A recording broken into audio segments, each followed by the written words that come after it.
Hi అండి. శ్రోతలకు నమస్కారం. Welcome back to SS Telugu audio నవలలు. ఈరోజు మీరు వినబోయే నవల జీవన జ్యోతి. మునిపల్లి సరోజినీదేవి గారు రచించారు. 1972లో వచ్చిందండి నవల. ఇక నవల్లోకి వెళ్ళిపోదాం. రాజు సీరియస్, స్టార్ట్ ఇమీడియట్లీ అన్న తంతి 3 సార్లు ముచ్చటగా మెట్రిక్ తప్పిన వాసు కూడబలుకుని తల్లికి వినిపించాడు. ఏంటి అంది నిశ్చేష్టురాలైన దుర్గమ్మ. అదేనమ్మా, అక్కకి సీరియస్ గా ఉందట, బావ టెలిగ్రామ్ ఇచ్చాడు అన్నాడు వాసు. దుర్గమ్మ తెల్లబోయింది. గుండె దడదళ్లాడింది.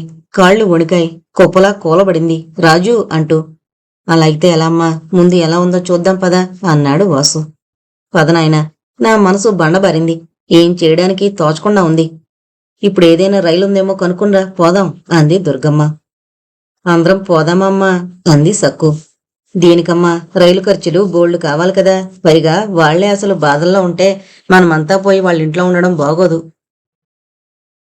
పైగా ఈ రోజులు బాగాలేవు, ఇంటికి తాళం వేసి అందరం వెళ్లడం అంత మంచిది కాదు అని చెప్పి దుర్గమ్మ సక్కుని రుక్కుని చిన్నాని ఇంటి దగ్గరే ఉంచి వాసుని వెంటబెట్టుకుని బయలుదేరింది రాత్రి బండికి. రైల్లో ఇసుక వేస్తే రాలనట్లు జనం నిండి కిటకిటలాడుతోంది బండి. పైగా రాజంటే రాజేశ్వరికి ఎలా ఉందో, బ్రతుకుతుందో బ్రతకదో అనే భయం ఓ పక్క పీకుతోంది. బ్రతకపోతే ఆ పిల్లల గతేం కాను? తండ్రి మళ్లీ పెళ్లి చేసుకుంటే ఆ వచ్చే పిల్ల సవతి పిల్లల్ని తిన్నగా చూస్తుందా? అనుమానమే. పోని ఆ పిల్లల్ని తానే తెచ్చి పెంచితే? తన పిల్లల్ని పెంచడమే తనకు భారంగా ఉంది. ఇంకా గుండెల మీద కుంపటల్లా 2 ఆడపిల్లలున్నారు. వాళ్ళకి పెళ్లిళ్లు చెయ్యాలి. పైగా మగపిల్లల చదువులు వానాకాలం చదువులుగా మారాయి. అవి తన అశ్రద్ధ, చేతకానితనం వల్లంటారు ఇరుగు పొరుగు.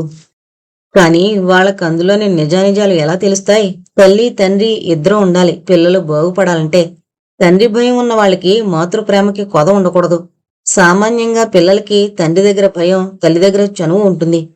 చనువున్న చోట మాటలకి లక్ష్యం ఉండదు. ఆ మనిషి అంటే భయం ఉండదు. అందువల్లనే పిల్లలు వాళ్ల మాటల్ని ఖాతరు చేయరు.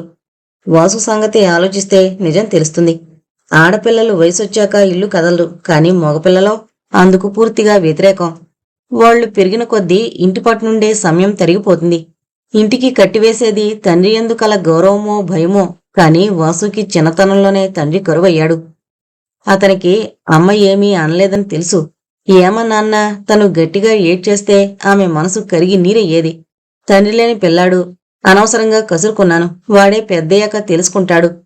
ఆకతాయితనంతో అల్లరి చిల్లరగా తిరిగినా పెద్దయిన తర్వాత బాధ్యతలు నెత్తిన పడ్డ తర్వాత అతనే సర్దుకుంటాడు అనిపించేది. అంతటితో చల్లబడిపోయి అక్కున చేర్చుకునేది. అందువల్ల వాసు ఈ కిటుకు కనిపెట్టాడు. తానేం చేసినా తల్లి కాస్త కసిరి అంతలోనే చల్లబడిపోతుందిలే అని ఆ ధైర్యంతోనే చదువు పట్ల శ్రద్ధ చూపక గోళికాయలతోటే కోతి కొమ్మచ్చిలతోటి పెద్దయ్యాక చెడుగుడు, క్రికెట్టు, బ్యాడ్మింటన్, సినిమాలు, షికారులు అంటూ కాలాన్ని గడిపేసేవాడు. వాసుకి చదువుకోవడమంటే చచ్చే చిరాకు, విసుగు. పెద్ద బరువు నెత్తిన పెట్టినట్లుండేది. అయినా ఆ అర్థంలేని చదువులెందుకో వంటబట్టేది కాదు. ఎక్కడో బొగ్గు దొరికిందనో, పెట్రోల్ దొరికిందనో, బంగారం గని తవ్వారనో, కొత్త రైళ్లు తయారు చేస్తున్నారనో, కార్లు ఎలా కనిపెట్టారో, ఎలక్ట్రిసిటీ ఎలా కనిపెట్టారనో, అణుశక్తిని ఎలా ఆటం బాంబులు చేయడానికి ఉపయోగించవచ్చుననో ఇవన్నీ తెలుసుకోవడం నిరర్ధకంగా కనిపించేది. ఎప్పుడూ డబ్బు సంపాదన కోసం ఈ మనుషులు పాటలెందుకు పడుతున్నారో అర్థమయ్యేది కాదు వాసుకి. కిటికీ పక్కన చోటు చూసుకుని కూర్చున్న వాసు ఇలా ఆలోచించసాగాడు. ఎప్పుడు చూసినా అందరూ చదువు చదువు అంటూ బాధిస్తారు. ఏం చదివావంటూ ప్రశ్నిస్తారు. గొప్పగా చదివానని డిగ్రీల పేర్లు వల్లిస్తే గౌరవంగా చూడడం ప్రారంభిస్తారు. చదువుకోలేదని తెలిసినా, పెద్ద ఉద్యోగం చేయడం లేదని తెలిసినా ఆ మనిషిని చిన్నచూపు చూస్తారు. ఈ మనుషులకి డబ్బు పిచ్చి, చదువు పిచ్చి పట్టిందేమో అని ఆలోచిస్తాడు వాసు. హాయిగా ఆనందంగా కాలం గడపడానికి ఎన్నో వృత్తులుండగా కేవలం జీవితమంతా చదువు కింద, ఆ పైన సంపాదన కింద వ్యయం చేస్తారెందుకో? ఎంత ఉన్నవాడికి అంతటితో తృప్తి పొంది దాన్ని హాయిగా అనుభవిద్దాం అనుకోడెందుకు అనిపించేది వాసుకి. ఆ డబ్బుని ఇంకా ఎలా పెంచాలా అన్న తాపత్రయంతో తిండి కూడా సరిగ్గా తినక వేళకి నిద్రపోక నానా హైరానా పడిపోతారెందుకో అర్థం కాదు వాసుకి. దుర్గమ్మ తన ఆలోచనలకి తానే బాధపడింది, విసుక్కుంది. తన పైన తనకే విపరీతమైన కోపం వచ్చింది. పిల్ల 10 కాలాల పాటు బ్రతకాలని దేవుణ్ణి ప్రార్థించకుండా వెర్రిమురి ఆలోచనలతో బుర్ర ఖరాబు చేసుకుంటోంది. దేనికో అర్థం కాలేదు. తన ఆలోచనల్ని కట్టిపెట్టడానికి గట్టిగా ప్రయత్నించింది. భగవన్నామం స్మరిస్తూ కాలం గడిపింది. తెనాలి రానే వచ్చింది. వాసు సంచి చేతిలోకి తీసుకున్నాడు. మెల్లగా తల్లి చేపట్టుకుని కిందకు దించాడు. రిక్షా ఎక్కి ఇద్దరూ రాజుగారింటికి వెళ్లారు.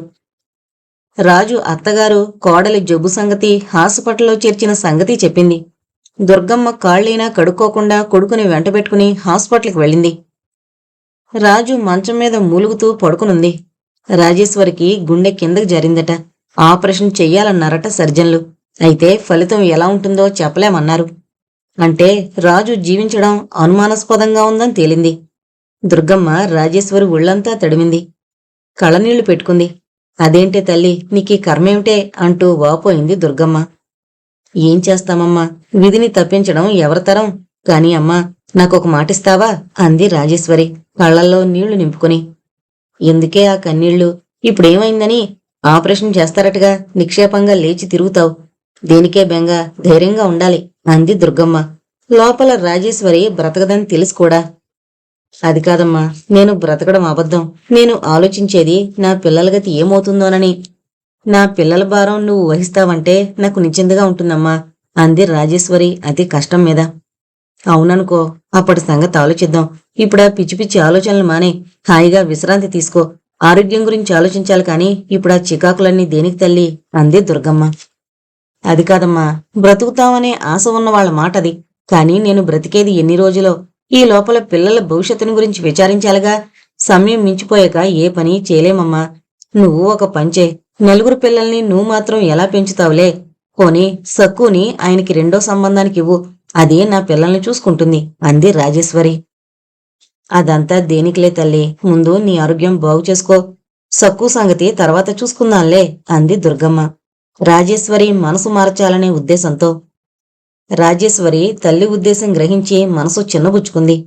మళ్లీ ఆలోచించింది. తన పిల్లల భవిష్యత్తుని గురించి తను ఆలోచించిందే కాని సక్కు భవిష్యత్తుని గురించి ఆలోచించిందా? తనదెంత స్వార్థం! ముక్కు పచ్చలారని ముద్దురాలు సక్కు, అలాంటి దాన్ని రెండో పెళ్లికి ఇవ్వమండం ఏమంత భావ్యం?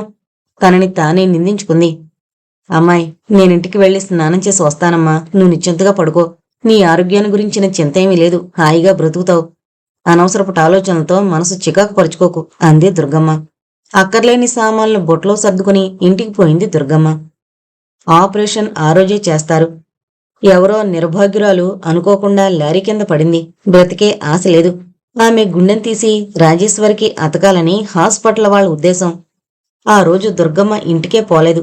రాజేశ్వరి భర్త రామ్మోహన్ రావు, అత్తగారు, పిల్లలు అందరూ హాస్పిటల్కి వచ్చారు. వాళ్ళందర్నీ వార్డులోకి రానివ్వలేదు.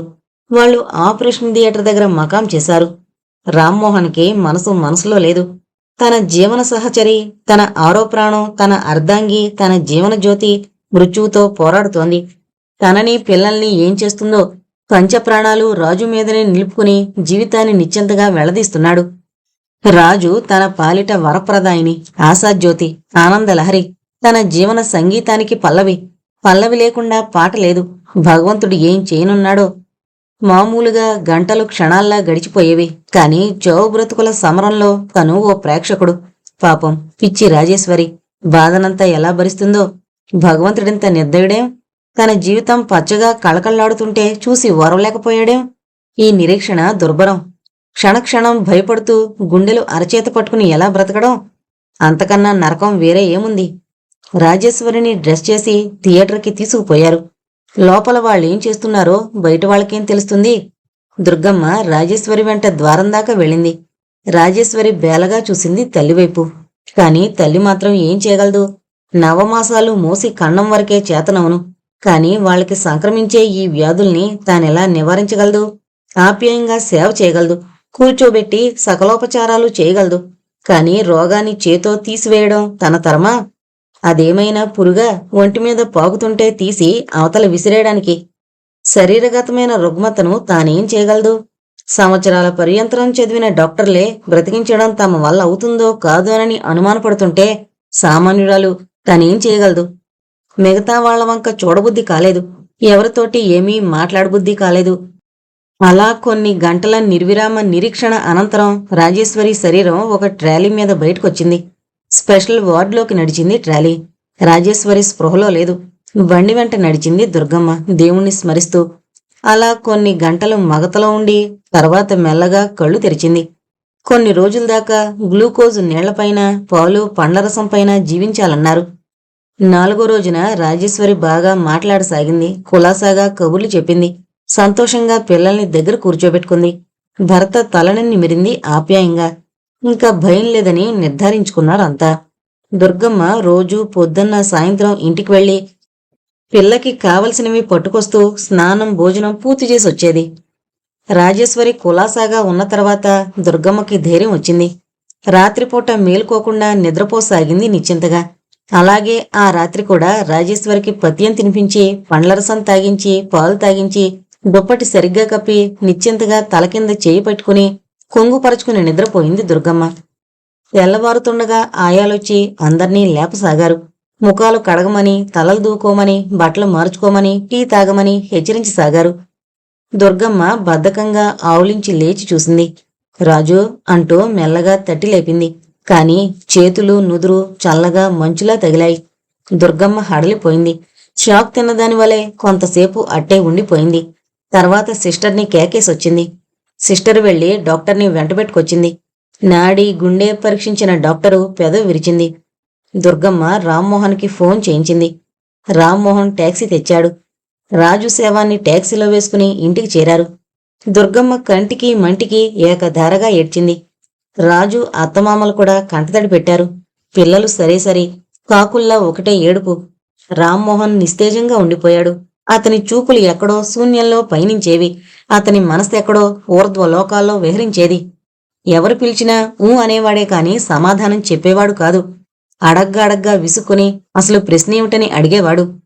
అతన్ని చూసి అతని తల్లి భయపడసాగింది. రాజు శవం సర్వాలంకార శోభితంగా తరలి వెళ్ళింది శ్మశానానికి. నిత్యకర్మ జరిగింది. వాసు వెళ్లి 10వ రోజుకి సక్కును రుక్కును వెంటబెట్టుకునొచ్చాడు. కర్మ ఘనంగా జరిగింది. గోదానం, సువర్ణదానం ఇంకా అనేక రకాల దానాలు జరిపించాడు రామ్మోహన్. 13వ రోజున వైకుంఠ సమారాధన జరిగింది. బంధువులు స్నేహితులు ఆ రోజున చాలామంది వచ్చారు. ఇక రామ్మోహన్ జీవితాన్ని గురించిన చర్చ భోజనానంతరం ప్రారంభించారు. పిల్లలు నాయనమ్మ దగ్గరుండాలో అమ్మమ్మ దగ్గరుండాలో తేల్చవలసి వచ్చింది రామ్మోహన్కి. దగ్గర బంధువైన ఒక ఆయన అసలు విషయం కదిపాడు. బాబు రామ్మోహన్, నువ్వు మళ్ళీ పెళ్లి చేసుకోవా అంటూ. అన్నాడు రామ్మోహన్ విసుగ్గా ముఖం చిట్లించి. ఈ అనవసర ప్రసంగం మీకు దేనికి అన్నట్టు. అలా అంటే ఎలా నాయనా? నీ వయసు ఎంత? నువ్వు కాదనడానికి వీలు కాదు. పిల్లలున్నారు. వాళ్ళని అన్యాయం చేస్తావా? వాళ్ళ ఆలనా పాలనా చూడ్డానికి ఓ ఆడదికి అవసరం. మీ అమ్మగారు నాన్నగారు కలకాలం బ్రతుకుతారా? నీ మంచి చెడ్లు ఎవరు చూస్తారు? నువ్వు మళ్ళీ గృహస్థుడివి కావాలి నాయనా, తప్పదు. కష్టం అందరికీ వస్తుంది. కష్టం వచ్చినప్పుడే మనసు చిక్కబట్టుకోవాలి. మనసు చెదిరిపోకుండా చూసుకోవాలి. దుఃఖాన్ని దిగమింగినవాడే జ్ఞాని. కష్టసుఖాల్ని ఒకటిగా చూడగలిగినవాడే సుఖిస్తాడు. కష్టాలకి పారిపోతే ఇంకా జీవితంలో ఏం సాధించినట్లు? పుట్టినవాడు గిట్టక మానడు. జాతస్య మరణం ధ్రువం అని తెలిసి మానవుడు అవివేకవుతుంటాడు. అందరం పోయేవారమే, కాస్త అటు ఇటుగా. కాలం తేడాయే గాని మృత్యు అందరికీ తప్పనిసరే. నువ్వు గుండె చిక్కబట్టుకో. పసికందుల ముఖాలు చూడు. వాళ్ళని పెంచి పెద్ద చేయవలసిన బాధ్యత నీ తలపై ఉంది. కాదంటే పోదు. నువ్వు వివేకం తెచ్చుకో. బాధని మనసులోనే నిలుపు. పిల్లల మంచి చెడ్డల్లో శ్రద్ధ వహించు. వారి బాధ్యత నుంచి వైదొలగాలనుకోకు. వృద్ధులైన తల్లిదండ్రులున్నారు. వారి భారం నీపైనుంది. నువ్వు పిచ్చివాడివైపోతే వారి గతేం కాను? ఆలోచించు. అన్నింటికన్నా ధర్మం, కర్మ గొప్పవి. ఎవరు తమ కర్తవ్యాన్ని ఏ రకంగా నిర్వహిస్తారో, ఎవరు తమ ధర్మాన్ని సక్రమంగా అనుష్ఠిస్తారో వారు భగవంతునికి ప్రియమైన వారు. కర్మాచరణ కన్నా గొప్ప నీతి లేదు. కర్మనిష్ఠాపరుల కంటే వేరు నిష్ఠాపరులు లేరు. జీవితాన్ని నడిపించేది కర్మ. అందులో సత్కర్మ చేసేవాడు సద్గతులను అందుకుంటాడు. నీ విధిని నువ్వు నిర్వర్తించక తప్పదు. విధి విలాసం ఎలా ఉంటే అలా జరగని. విధిని వ్యతిరేకించబోనడం అవివేకం. కాబట్టి నా మాట విను అన్నాడాయన. రామ్మోహన్ మౌనం వహించాడు. అబ్బాయ్, నేడు దుఃఖం అధికంగానే ఉంటుంది. నిన్న మొన్నటిదాకా మనతో మసిలి మన కష్ట నిష్ఠూరాల్లో భాగం పంచుకున్న స్త్రీని, అందులో భార్యను, ప్రాణానికి ప్రాణంగా ప్రేమించిన అర్ధాంగిని, తనువు మనసు ఒకటేగా బ్రతికినప్పుడు ఆ దుఃఖం కొంచెం హెచ్చుగానే ఉంటుంది. కాని కాలం అన్ని గాయాల్ని మానుపుతుంది. దానికి ఆ శక్తి ఉంది. నువ్వు మరో వివాహం చేసుకుంటే ఆ నూతన వధు సాహచర్యంలో, ఆ వలపు తీపిలో గతాన్ని మరిచిపోగలవు. మరుపే దుఃఖానికి మందు. ఈనాడు భరించరానంతగా కనిపించే దుఃఖమే 4 రోజులైన తర్వాత మొటుమయమవుతుంది. అందుకే వయసు మించిపోకుండా, సమయం దాటిపోకుండా జాగ్రత్త పడు. కాలం గడిచిన తర్వాత విచారిస్తే ఫలితం శూన్యం. మరో 10 ఏళ్లు పోయాక నీకా కోరిక కలిగినా అసహజంగా, అసందర్భంగా కనిపిస్తుంది. నీ పిల్లలే నీ నిర్ణయాన్ని విని విక్రిస్తారు. అందువల్ల ఇప్పుడే త్వరపడు. దైవేచ్ఛ అన్యదా ఉన్నప్పుడు నువ్వు పోయిన వారి కోసం వగచుట్ట తగదు. పోయిన వారితో మనము పోలేము. మన బ్రతుకు మంది. కాబట్టి నేను చెప్పేది విను. నీకు ఇతరత్రా వివాహం చేసుకోవడం ఇష్టం లేకుంటే నీ భార్య చెల్లెల్ని వివాహమాడు. నీ పిల్లలకి సవితిపోరు తప్పుతుంది. అక్క పిల్లల్ని తన పిల్లల్లా సాకుతుంది. పైన అజమాయిషీకి నీ అత్తగారుంది. నీ తల్లిదండ్రులున్నారు. పిల్లలు పెద్దవారవుతారు. నీ జీవితము అడవిగాచిన వెన్నెల చందాన కాకుండా ఉంటుంది. నీకు మానసిక తృప్తి లభిస్తుంది. పిల్లలు హాయిగా సుఖంగా ఉంటారు అన్నాడాయన. తిరిగి రామ్మోహన్ తండ్రి రామచంద్రయ్య గారు కల్పించుకుని, వాడేం చెప్తాడండి, వాడి ముఖం అన్నీ మనం చూడవలసిందే. భార్య పోయిన దుఃఖంలో వాడుంటే పెళ్లి విషయం వాడిని ఆలోచించమండం మన అవివేకం. పెద్దలం మనం ఉన్నదెందుకు? పిల్లల మంచి చెడ్డలు చూడ్డానికి, వారి సంతోషానికి కావలసిన ఏర్పాట్లు చూడ్డానికి. నాకిష్టమే. అయితే మనం మన విషయమే కాక అవతల వారి సంగతి కూడా విచారించాలి కదా. వాళ్ళకిష్టం ఉంటుందో ఉండదో అన్నారాయన. ఏమండి, మీరేమంటారు? అబ్బాయి మీ అల్లుడే. అల్లుడి పిల్లలు పరాయివారు కాదు. మీ అమ్మాయి బిడ్డలే. వారి మంచి చెడ్డల బాధ్యత మీ పైన కూడా ఉంది. మీకు వేరే సంతానం లేకపోతే అది వేరే మాట. మీకు పెళ్లికెదిగిన కూతురుంది. ఒకరు కాదు, ఇద్దరున్నారు. ఎవరో ఒకరిని ముడిపెట్టండి. మీ బాధ కొంత తగ్గుతుంది. బరువు కొంత పోతుంది. మీరు కలిగిన వారు కాదులా ఉంది. పైన బట్ట వేసుకుని కాళ్ళెరిగేలా పెళ్లి కొడుకుల్ని వెతికే మొగదిక్కు ఎవరూ ఉన్నట్లు లేదు. మీ కుర్రవాళ్ల చిన్నవాళ్లు ఉన్నదంతా ఆడపిల్లల పెళ్లిళ్ల కిందే ఖర్చు చేస్తే వారు చెప్ప చేతికి తీసుకోవాల్సి వస్తుంది. మీరు మగపిల్లల భవిష్యత్తుని గురించి కూడా ఆలోచించాలి. అందుకని అందని ఆశలకి పోక మీ పిల్లకి ఈయనకి ముడిపెడితే 2 రకాల కలిసొస్తుంది. కూతురు పిల్లలు అనాథలు కారు. వారికి అండ ఏర్పడుతుంది. మీ ఆలన పాలనలో ఉంటారు. మీకు కట్నాల బెడద ఒక పిల్లకి తప్పినట్లేగా. ఆలోచించండి. అల్లుడు పరాయిగా పోవడం మీకు క్షేమం కాదు. స్వర్గంలో ఉన్న మీ అమ్మాయి ఆత్మ శాంతించాలంటే ఈ మార్గం ఉభయతారకం. అన్ని విధాలా కలిసొచ్చిన సంబంధం. ఆ అబ్బాయి మంచి చెడ్లు మీరీపాటికే గ్రహించే ఉండాలి. కాబట్టి అమ్మాయి బ్రతుకుని గురించి దిగులు పడ్డానికి అవకాశం లేదు. ఏమంటారు అంటూ దుర్గమ్మని ఒత్తిడి చేశారు. అంతేకాక 10 మంది నిలదీసి అడిగారు. పిల్లని రెండో పెళ్లికివ్వడం ఇష్టం లేకపోయినా తప్పనిసరిగా అవుననవలసిన విషమ పరిస్థితి ఏర్పడింది.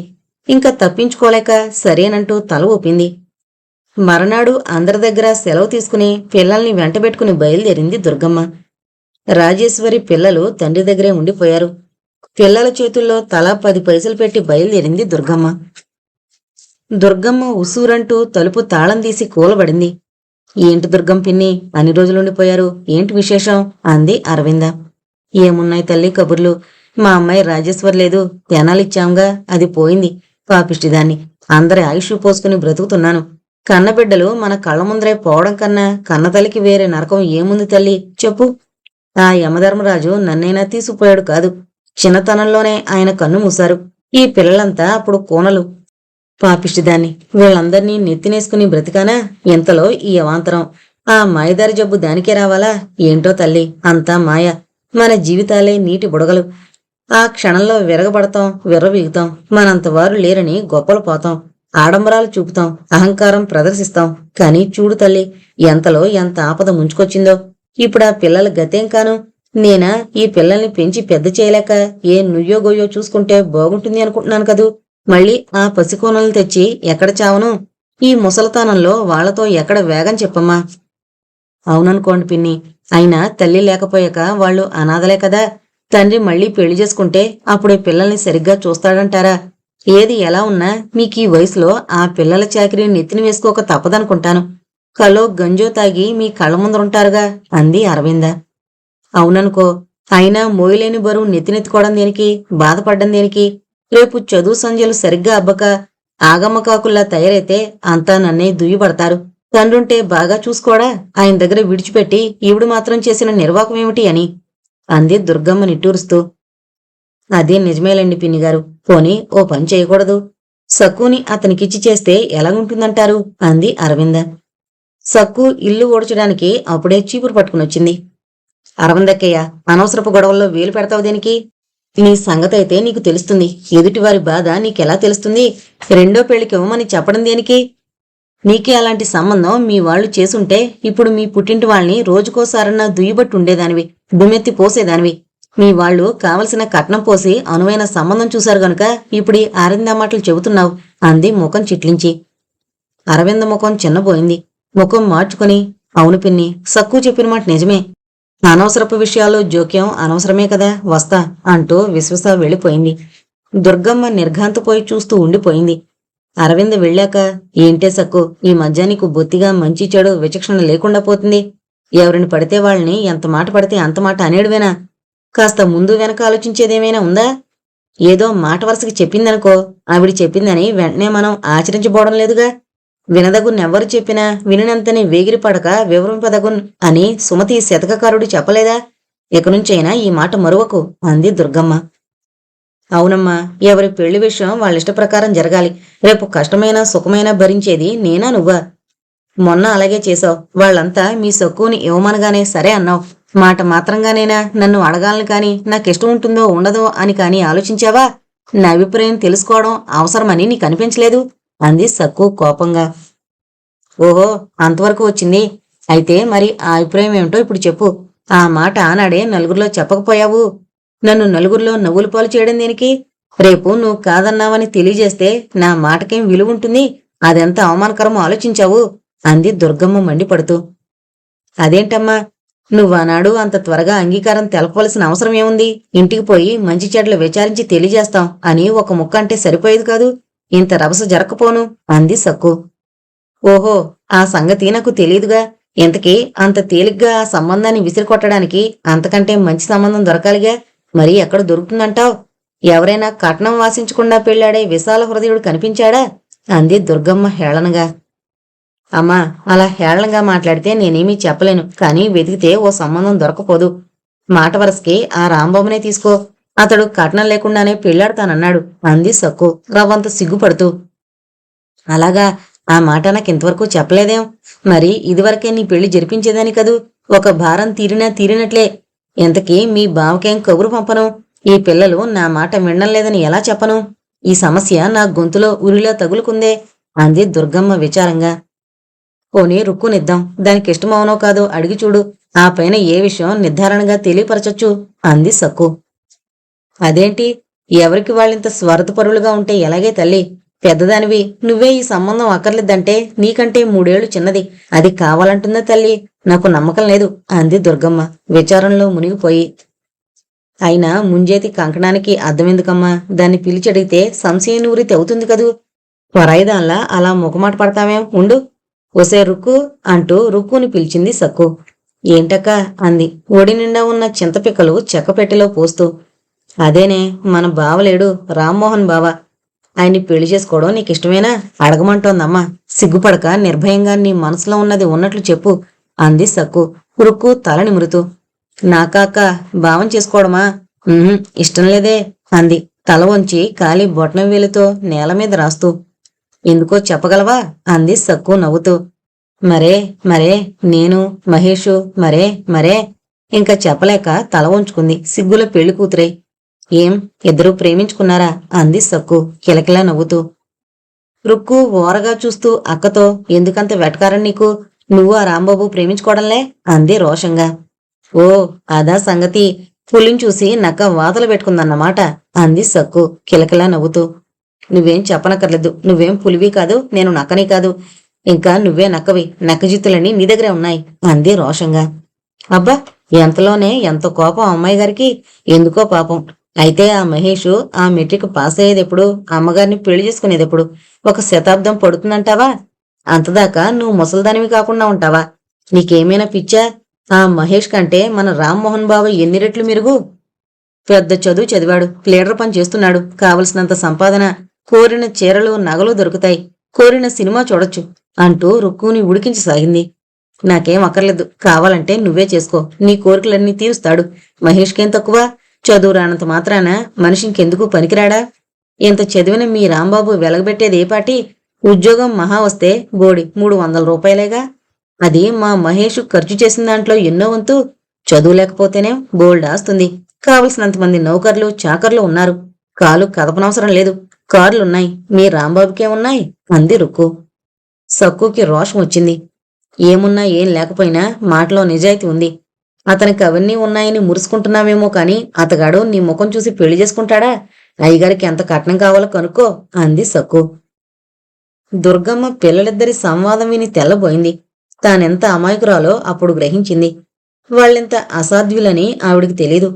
ఏదో ఉన్నది తింటూ ఏ మూలో పడి ఉంటున్నారనుకున్నదే గాని ఇంతగా తెగిస్తారని గ్రహించలేదు. రేపు వాళ్ళేదో ఆగాయిత్యం చేసి నవ్వుల పాలు చేసే లోపల తన పెద్దరికం నిలుపుకునేందుకు వాళ్ళిద్దరి పెళ్లి జరిపించాలి. అప్పో సప్పో చేసేనా అమ్మో ఆరుచో ఎలానో వాళ్ళకి మూడు ముళ్ళు వేయిస్తే లోకుల నోటికి జడవాల్సిన పని తప్పుతుంది అనుకుంది దుర్గమ్మ. ఆ సాయంకాలమే రాంబాబుని మహేష్ని పిలిపించింది. ఏమయ్యా రాంబాబు, మీ ఇద్దరూ ప్రేమించుకున్నారట. మరి కట్నం లేకుండా పెళ్లి చేసుకోగలవా? మీ వాళ్ళు అందుకు అంగీకరిస్తారా అని కొండ బద్దలు కొట్టినట్లు అడిగింది. లేదండి, నాకేం అభ్యంతరం లేదు. కానీ మా అమ్మ వాళ్ళదే పేచి. వాళ్ళకి కట్నం లేకుండా నా పెళ్లి చెయ్యాలని లేదు. పైగా నాకో చెల్లెలుంది. నాకొచ్చే కట్నంతో దాన్ని పెళ్లి జరిపించి బరువు దించుకోవాలని వాళ్ళ ఆశ. చూడండి, పెంచి పెద్ద చేశారు. వాళ్ళ మాటకి విలువ లేకుండా చేయడం బాగుండదు. ఏదో వాళ్ళు కోరిన కట్నం వాళ్ళకి పారేస్తే మన జోలికి రారు. ఇలా అయితే తగాదాలు లేకుండా పెళ్లి జరిగిపోతుంది. లేకుంటే పెద్ద కొట్లాడు జరుగుతుంది. వాళ్ళని కాదని వేరే వచ్చి పెళ్లి చేసుకోవచ్చు. కానీ అయిన వాళ్లతో విరోధం అంత మంచిది కాదు. బొత్తిగా విడిగా ఉండడం కష్టం. కష్టమొచ్చినా సుఖమొచ్చినా పాలు పంచుకునే ఆత్మీయులుండాలి. ముఖ్యంగా కష్టంలో ఆదుకునే వాళ్ళుండాలి. సుఖంగా ఉన్నప్పుడు ఎవరి అవసరమూ కనిపించిన మాట నిజమే. కాని కష్టంలో తోడుండాలి. అప్పుడే ధైర్యంగా ఎదుర్కోగలం. ఏమంటారు అన్నాడు తెలివిగా. దుర్గమ్మ కుర్రాడి తెలివితేటలు చూసి ముచ్చటపడింది. బ్రతక నేర్చిన వాడని తెలుసుకుంది. ఏ ఎండకి ఆ గొడుగు పట్టగల నేర్పుంది అనుకుంది. నొప్పింపక తానొవ్వక తప్పించుకు తిరగగల నేర్పుందని గ్రహించింది. కాని కట్నం ఎంత కావాలంటాడో, ఎక్కడ్నుంచి తేవడం? పొలం కాస్త అమ్మేస్తే రేపు మగపిల్లల గతేం కాను? వాళ్లకు చదువు లబ్బలేదు. పోనీ రెక్కల కష్టం చేసుకుని బ్రతుకుతారంటే ఎలా అంటూ మదన పడింది. తనలో తను అయినా కట్నం ఇవ్వక తప్పడం లేదు. భర్తుంటే ఈ బెడద లేకపోను. నెలనెలా ఇంత సంపాదించి పోస్తుంటే తెలియలేదు. కాని ఆయన గతించాక సంపాదించే మగాడు లేని ఇల్లు ఎంతలో గుల్లవుతుందో తెలుసుకుంది. ఇంటిల్లిపాది ఖర్చు చేసేవారే కాని ఆదా చేద్దాం అనేవాళ్ళు లేడు. పైన సంపాదించే నాదుడు లేడు. దుర్గమ్మ కొందరు పెద్ద మనుషుల్ని పంపి సక్కుకి సంబంధం స్థిరం చేసింది. వీలైనంత తక్కువ కట్నంతో మాట్లాడించింది. అలాగే రుక్కుని చేసుకుంటాడేమోనని మహేషుకి కబురు పంపింది. కాని అతనికి తల్లిదండ్రుల్ని ఎదిరించే దమ్ముల్లేవు. అలాగని తల్లిదండ్రుల్ని ఒప్పించే నేర్పు లేదు. తన ఇష్టప్రకారం పెళ్లి చేసుకుని వేరే జీవించే తాహతూ లేదు. తల్లిదండ్రులు నిరాకరిస్తే అతను ఏమీ చేయలేని అసహాయుడు. స్వయంగా బ్రతకగల శక్తి లేనివాడు. తగిన చదువుంటే ఉద్యోగం చేసి పెళ్లాం బిడ్డల్ని పోషించగలమన్న ధైర్యం ఉంటుంది. అతని చదువు మెట్రిక్ దాటలేదు. అందువల్ల రుక్కు ఎంత అయిష్టత వెలుగుచ్చినా బావ రామ్మోహన్ తోటి వివాహం తప్పనిసరైంది. నేనసలు పెళ్లి చేసుకోనమ్మా అంటూ మొరాయించింది రుక్కు ఓనాడు. అలా అంటే ఎలా తల్లి? నువ్వైనా నా మాట నిలపాలి. అక్క కాదంది. నువ్వైనా అవునంటే మన గౌరవం నిలుస్తుంది. నీకు తెలుసుగా. మహేషుని కదిలించాను. వాళ్ల పెద్దవాళ్ల దగ్గరికి మనుషుల్ని పంపాను. కాని వాళ్లు మనతో సంబంధం కలుపుకోవడానికి కిచ్చగించలేదు. అక్కర్లేద్దన్న వాళ్ళని బ్రతిమలాడి ప్రయోజనం ఏమిటి తల్లి? వాళ్ళ అంతస్తుకి మనం తోగమట. మరి మన తాహతుకి తగ్గ సంబంధం మనం చూసుకుందాం. నాకసలు పెళ్ళే వద్దు. అలా అంటే ఎలాగమ్మా? పెళ్లి చేసుకోకుండా ఏం చేస్తావు? చదువా రాదు, ఉద్యోగమా చేయలేవు. చదువులేంది బ్రతుకు తెరువు లేదు. ఒకవేళ బ్రతుకు తెరువు సంపాదించినా రక్షణ కోసం ఒకరి పంచన ఉండక తప్పదు. వాళ్ల చేత మాటలు పడుతూ నలుగురిలో 4 మాటలు అనిపించుకుంటూ బ్రతకడంలో మాత్రం ఏమి ఆనందం ఉంది తల్లి అంటూ ఎంతో బ్రతిమాలి మరెంతో బలవంతం చేసి ఎలాగైతేనే మెడలు విరిచి రుక్కు కూడా సక్కుతో పాటు పెళ్లి నిశ్చయించారు. ఖర్చులు కలిసొస్తాయనే నెపం మీద ఇరువురి పెళ్లిళ్లు ఏక ముహూర్తానికి ఏర్పాటు చేశారు. పెళ్లిళ్లైపోయాయి. సక్కు రుక్కు అత్తవారింటికి వెళ్లిపోయారు. సక్కు భర్తకి పట్నంలో బ్యాంకులో గుమస్తా ఉద్యోగం దొరికింది. సక్కు వాళ్ల సంసారం పట్నానికి తరలింది. రుక్కు కూడా భర్తని ప్రోత్సహించి పట్నంలో హైకోర్టులో ప్రాక్టీస్ పెట్టించింది. రామ్మోహన్ తన దగ్గరున్న 2000 బయానాగా ఇచ్చి కోటికి దగ్గరలో ఓ పెంకుటిల్లు కొన్నాడు. అందులో ప్రవేశించారు. మిగతా డబ్బు దరిమిలా ఇచ్చేటట్లు రిజిస్టర్ చేసుకునేటట్లు ఏర్పాటైంది. అందులోకి ప్రవేశించారు రుక్కు రామ్మోహన్లు. రుక్కు అత్తమామలు కూడా తమ ఇల్లు అద్దెకిచ్చి ఓ గది తమ కింద ఉంచుకుని సామాన్లన్నీ అందులో వేసి వచ్చేశారు. ఇల్లంతా కలిసి 4 గదులు, ఓ వరండా ఉంది. అంతా పెంకులతోనే కప్పబడుంది. పెంకులన్నీ అక్కడక్కడా పగిలిపోయాయి. కంతల్లో నుంచి సూర్యకాంతి లోపల పడుతోంది. గోడలకున్న సున్నమంతా బెతికలు బెతికలుగానే ఊడిపోతుంది. గాలి వెలుతురు అంతంత మాత్రమే. వీటికి తోడు ఇంటి ముందరే మున్సిపాలిటీ వారి చెత్త కుండీలు. ఇంకా ఆ ఇంటి సొగసు చెప్పాలి. రామ్మోహన్ మొదటి భార్య సంతానం అంటే రుక్కు అక్కగారైన రాజేశ్వరి సంతానంలో 3 మగపిల్లలు, ఒకరితే ఆడపిల్ల. అందరికన్నా ఆడపిల్లకి గారాబం జాస్తి. అందుకని మొంకుతనము హెచ్చే. ప్రతి దానికి అలగడం, క్షణక్షణానికి ఏడవడం, కిందపడి దొర్లడం ఆ పిల్లకు అలవాటు. ఎవరూ ఏమీ అనకూడదు, కసరకూడదు. రుక్కు వచ్చాక రుక్కు అత్తగారు అనసూయమ్మ వంట పని, ఇంటి పని చేయడం మానుకుంది. కాని అజమాయిషీ మాత్రం మానుకోలేదు. కర్రపెత్తనం మానుకోలేదు. డబ్బు సంబంధించిన లెక్క డొక్క ఆవిడి చేతుల్లోనే ఉన్నాయి. ఎవరి చేతికి ఏమిచ్చినా ప్రతి పైసా లెక్క చెప్పవలసిందే. తెల్లవారగట్లనే అంటే 4ంటికే కోడలికి మేలుకొలుపు పాడుతుంది. అమ్మాయ్, ఇంకా తెల్లవారలేదటే, లేలే, పిల్లలు లేచి ఏడుస్తున్నారు, కాఫీ పెట్టు అంటూ కేకలేస్తుంది. రాత్రంతా ఒక పిల్లవాడు మంచినీళ్ళని, ఒకడు ఒంటికి పోతానని, ఇంకొకటని ఇలా లేపుతూ ఉంటారు. వారందరినీ లేవదీసి ఆ పనులన్నీ చేయించాలి.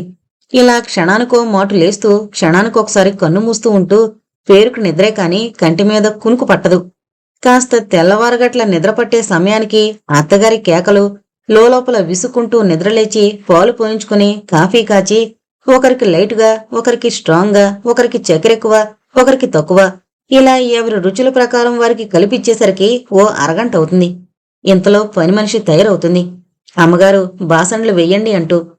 ఆ గిన్నెలు గ్లాసులు పడేసి తోమించి, ఆ పని దానికింత కాఫీ పోసి, వంటిల్లూడ్చి కడిగి ముగ్గు పెట్టి, బాయిలర్ అంటించి, పిల్లలందరికీ పళ్ళు తోమించి, వాళ్ళకి స్నానాలు చేయించి, బట్టలు వేసి, వారికి తలలు దువ్వి, వారికి చెద్దన్నాలు పెట్టి, వారిని బడికి తయారు చేసి పంపాలి.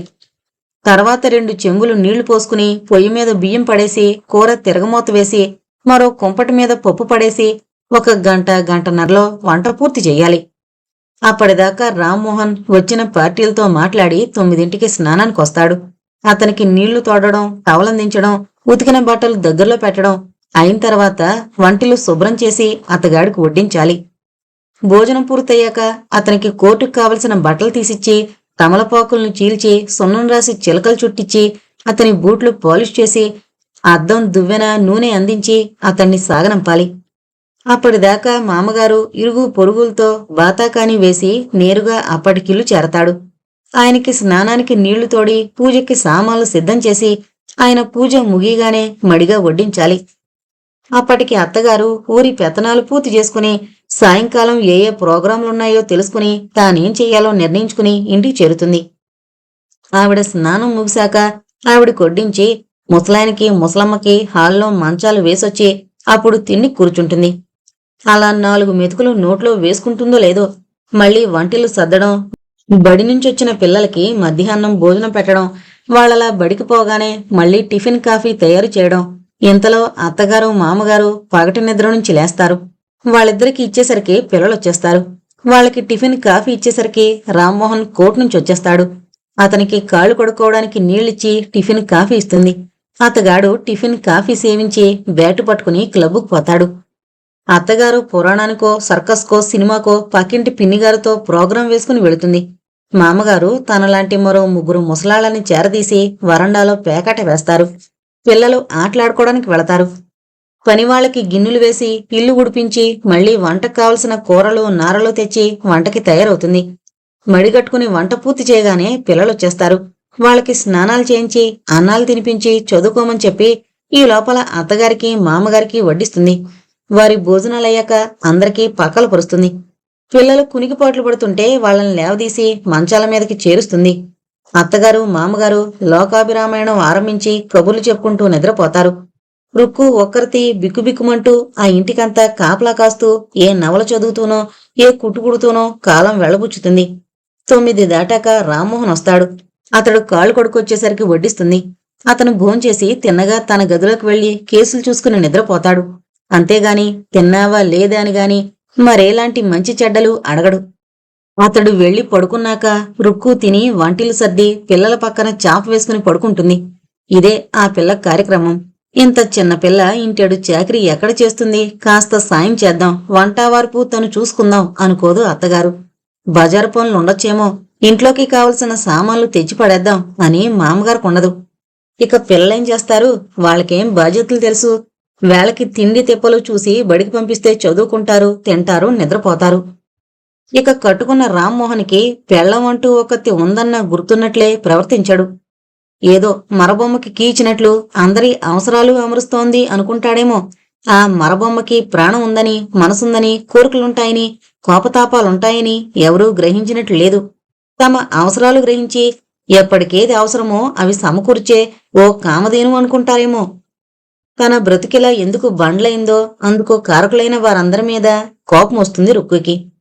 అర్ధాంతరంగా చనిపోయిన అక్కగారి దగ్గర నుంచి మౌనమే మరి సమాధానంగా బ్రతుకుతున్న భర్త దాకా అందరి మీద కోపం వస్తుంది. అందరికంటే తనని ఈ నరకంలోకి చేజేతులా నెట్టిన కన్నతల్లిని చూస్తే ఎక్కలేని కసి వస్తుంది. అందరికన్నా తనని చూస్తే తనకే అసహ్యం, విసుగు, కోపం. తన అసహాయతని చూసి తన మీద తనకే కసి. అయినా ఏం చేస్తుంది? గానుగెద్దు జీవితం లాంటి జీవితంలో కాలు మోపింది. తన ఇష్టాయిష్టాలతో నిమిత్తం లేకుండానే ఈ జీవితం నడిచిపోతుందే అన్న బాధ. అలా ఆలోచించి నిద్రలోకి చేరుకుంటుంది. అంతలోకే ఎవరో లేపడం, విసుక్కుంటూ ఆ పనిచేయడం. ఇలా రుక్కు జీవితం దినదిన గండంగా నడుస్తోంది. సక్కు, రుక్కు ఒక్కనాడే కాపురానికి బయలుదేరారు. సక్కుని దింపడానికి వాసు తోడొచ్చాడు. స్టేషన్కి రాంబాబు వచ్చాడు. సామాన్లన్నీ కూలీనెత్తిని పెట్టించి బావమరిదిని కుశల ప్రశ్నలు వేసి సక్కు వంక ఓరగా చూసి నవ్వుతూ టాక్సీ కేకేసి అందులో వాళ్ళనెక్కించి తాను ఎక్కాడు. టాక్సీ ఇంటి ముందాగ్గానే రాంబాబు చెల్లెలు పరిగెత్తుకొచ్చింది. అమ్మోయ్, వదిన అన్నయ్య వచ్చారే అంటూ గోవకేక పెట్టింది. వస్తున్నా తల్లి, వాళ్ళని గడపలోనే ఉండమను, లోపలికి రావద్దను అంది సక్కు అత్తగారు. సక్కు మొదట తెల్లబోయింది. కాని అత్తగారి చేతిలోని ఎర్రనీళ్ల చెంబు చూసి చిరునవ్వు చిందించింది. అత్తగారి కాళ్ళకి నమస్కరించింది. ఆవిడ ఆప్యాయంగా లేవనెత్తి దీర్ఘసుమంగళి భవ, పుత్ర ప్రాప్తిరస్తు అంటూ దీవించి ఎర్రనీళ్లు దిగదుడిచి పోసింది. తర్వాత మెల్లగా చేయి పట్టి లోపలికి నడిపించుకుని పోయింది. రాంబాబు, వాసు సామాన్లు లోపలికి చేరవేసి కాళ్ళు చేతులు కడుక్కున్నారు. ఇంతలో సక్కు అత్తగారు శారదాదేవి కాఫీ పలహారం పంపగా సక్కు ఆడబిడ్డ అమల ట్రే పట్టుకొచ్చి అందరికీ తలో ప్లేటు ఇచ్చింది. కాఫీ కప్పుల్లో పోసింది. ఒక్కపొడి తెచ్చి తలా ఇంత చేతుల్లో పోసింది. చెంగున గెంతుతూ వదినగారి దగ్గర చేరింది. ఏమమ్మా వదిన, నువ్వింత అందంగా ఉన్నావు కాబట్టే అన్నయ్య నిన్ను తప్ప మరొకరిని పెళ్ళాడనన్నాడు. నేనప్పుడే అనుకున్నా ఆవిడ ఏ అప్సరసలానో ఉంటుందని. నా ఊహ అబద్ధం కాలేదు. పైగా అప్సరసలే నీ సౌందర్యం ముందు సిగ్గుతో తలలు వాల్చుతారు. నీకు ఆజన్మాంతం దాసీలుగా పడి ఉండమన్నా ఉంటారు. మరి మా అన్నయ్యని ఏం చేస్తావో? కొంగుకి ముడివేసుకుంటావేమో. నువ్వు మహారాణివి కాదగ్గ సౌందర్య దేవతవు. కమలంలా ఎంత మృదువుగా, సున్నితంగా ముట్టుకుంటే మాసిపోయేటట్లున్నావో చూసావా? పాలరాతి విగ్రహం ఎలా ఉంటుందో నేను ఎరుగను, కాని నిన్ను చూస్తే బహుశా నీలానే ఉండొచ్చనిపిస్తోంది. అజంతా శిల్పాలు ఎలా ఉంటాయో ప్రత్యక్షంగా చూడకపోయినా నువ్వు వాటి అందాలకి ప్రతినిధివి. నువ్వు అందాల పోటీకి నిలబడితే మిస్ వరల్డ్ పొరపాటు, మిసెస్ వరల్డ్ అన్న బిరుదు తప్పక లభిస్తుంది. ఆ గౌరవాలన్నీ నీ సౌందర్యం ముందు వెలవెలపోతాయి. వాటికి విలువే లేదేమనిపిస్తుంది వదినగారు. నేను మాట్లాడమే కాని తమరు పెదవైన కథప్రేం అంది నవ్వుతూ. ఇంకెక్కడ పలుకుతుందే? అలా భట్రాజులా చేరి పొగుడుతుంటే నిజమే కాబోలని ఆవిడ నమ్మేసినట్లుంది. అందుకే కించిత్తు గర్వం కూడా పొడసూపిన సూచనలు కనిపిస్తున్నాయి కదా. నువ్వు చేసింది మంచి పని కాదే అనిత. మీ వదినని తలదనిన అందగత్తెలు ఈ దేశంలోనే కోటాను కోట్లున్నారు. నీకేం తెలుసు? గడప దాటి బయట ప్రపంచం చూస్తేగా అన్నాడు రాంబాబు చెల్లెల్ని హేళన చేస్తూ. ఏమమ్మా వదినగారు, ఇంకా జాగ్రత్త. అన్నయ్య సౌందర్య ఆరాధనలో పడ్డాడు. ఇంకా ఆ అన్వేషణలో పడ్డ వాళ్ళకి ఇల్లు ఇల్లాలు గుర్తురారు అని నవ్వుతూ హెచ్చరించింది. సక్కు నవ్వుతూ కూర్చుంది. అవునుగాని వదినా, ఈ అందానికి వన్ని తెచ్చే చక్కటి పేరు పెట్టుకోక పాతకాలం నాటి సక్కు, రుక్కు అంటూ పెట్టుకున్నావేం? ఆ పేరు విన్నవాళ్ళకెవరికైనా నీ సౌందర్యాన్ని గురించి ఎలా తెలుస్తుంది? చక్కగా చంద్రవంకో, చంద్రవదనో, ఇందుముకో, కమలినో, చారులతో పెట్టుకుంటే అంత బాగుంటుంది అంది అనిత. అమ్మాయి, ఏంటి ఆటలు పట్టించడం? పెద్దవాళ్లతో మాట్లాడవలసింది ఈ విధంగానేనా అంటూ సక్కు అత్తగారు అనితని కోకలేసింది. నేనేమీ ఆటలు పట్టించడం లేదమ్మా. కోడల్ని వెనకేసుకొస్తున్నాం. నీ కోళ్ళేం కందిపోదులే. అంత సుకుమారేం కాదులే అంది అనిత కోపాన్ని అభినయిస్తూ. సరేలే తల్లి, నీతో మాట్లాడి ఎవరు నెగ్గలరు? రేపు ఎవడొస్తాడో కాని కాస్త గట్టివాడే రావాలి, లేకుంటే చెవులు పట్టు కాడిస్తావు. సక్కుకేం తెలుసు? అమాయకురాలు, దాని జోలికెళ్లకు అంది ఆవిడ నవ్వుతూ. ఎంత అమాయకురాలు ఏమిటి? నోట్లో వేలు పెడితే కొరకలేదా? వెన్న పెడితే మింగలేదా అంది అనిత. అది సరేగాని సక్కు, నువ్వు సిద్ధంగా ఉండు. అబ్బాయి నువ్వు కలిసి సినిమాకు వెళుదురుగాని అందావిడ. నేను వెళతానే అమ్మా, వదిన వాళ్లతో అంది అనిత గారాలు పోతూ. అదేంటి విడ్డూరంగా మాట్లాడతావు? కొత్తగా పెళ్ళిన వాళ్ళ మధ్య నువ్వెందుకు అందావిడ. పానకంలో పుడకలా అన్నాడు రాంబాబు. అంతేలే, పెళ్ళాం బెల్లమాయే, చెల్లెలు విషమాయే అని అప్పుడే నన్ను పుడకం చేసేశావు. మీరే వెళ్ళండి బాబు, నేను రాను అంది అనిత బొంగుమూతి పెట్టి కోపం అభినయించింది. నీకెందుకనిత, నాతోరా అంది సక్కు. వాళ్ళంతా వద్దు అంటుంటే నువ్వు రమ్మంటావేం? నేనేం రాను, మీరే వెళ్ళండి. నేను మా ఫ్రెండ్ నిర్మల వాళ్ళింటికి వెళతాను అంటూ లేచి తయారై వెళ్ళిపోయింది. రాంబాబు సక్కు సినిమాకి వెళ్లారు. రాత్రి వచ్చేసరికి అత్తగారు మేల్కొనుంది.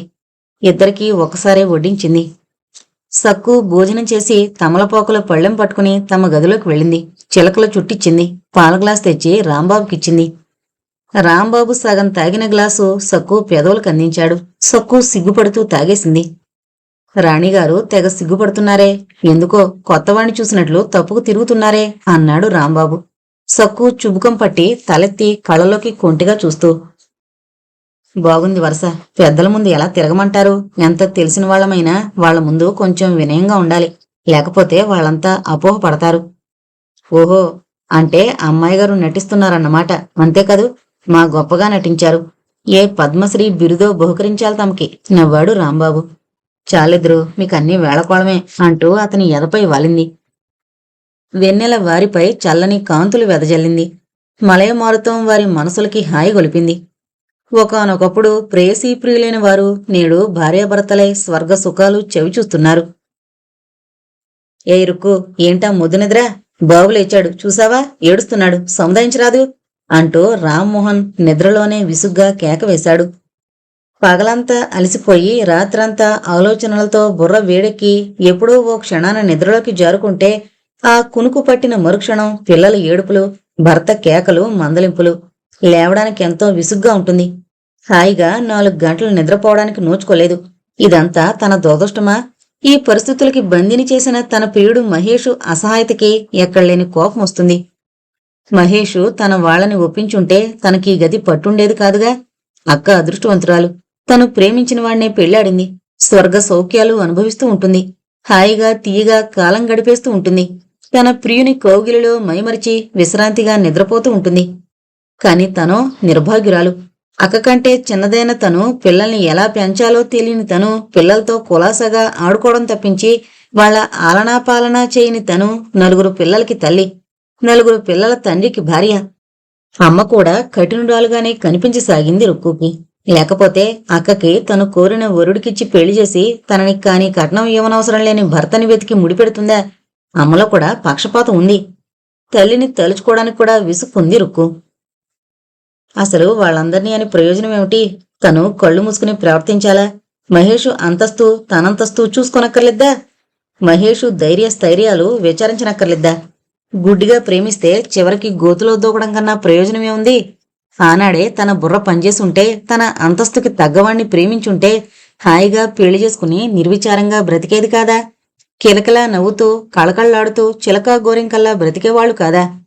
తన దుస్థితికి ఒక విధంగా తానే కారకురాలు.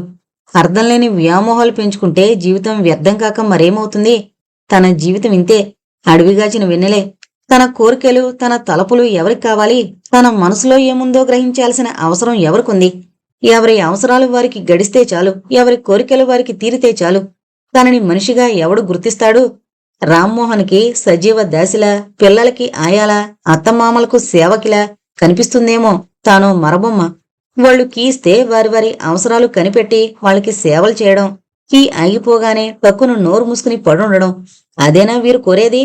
వారి అవసరాలు తీరన్నాడు, వారి పనులు ఆలస్యమైనాడు, వారి సేవలో లోపం కనిపించినాడు తనని దాసి కంటే హీనంగా చూస్తారు, కోకలేస్తారు, తిట్టిపోస్తారు.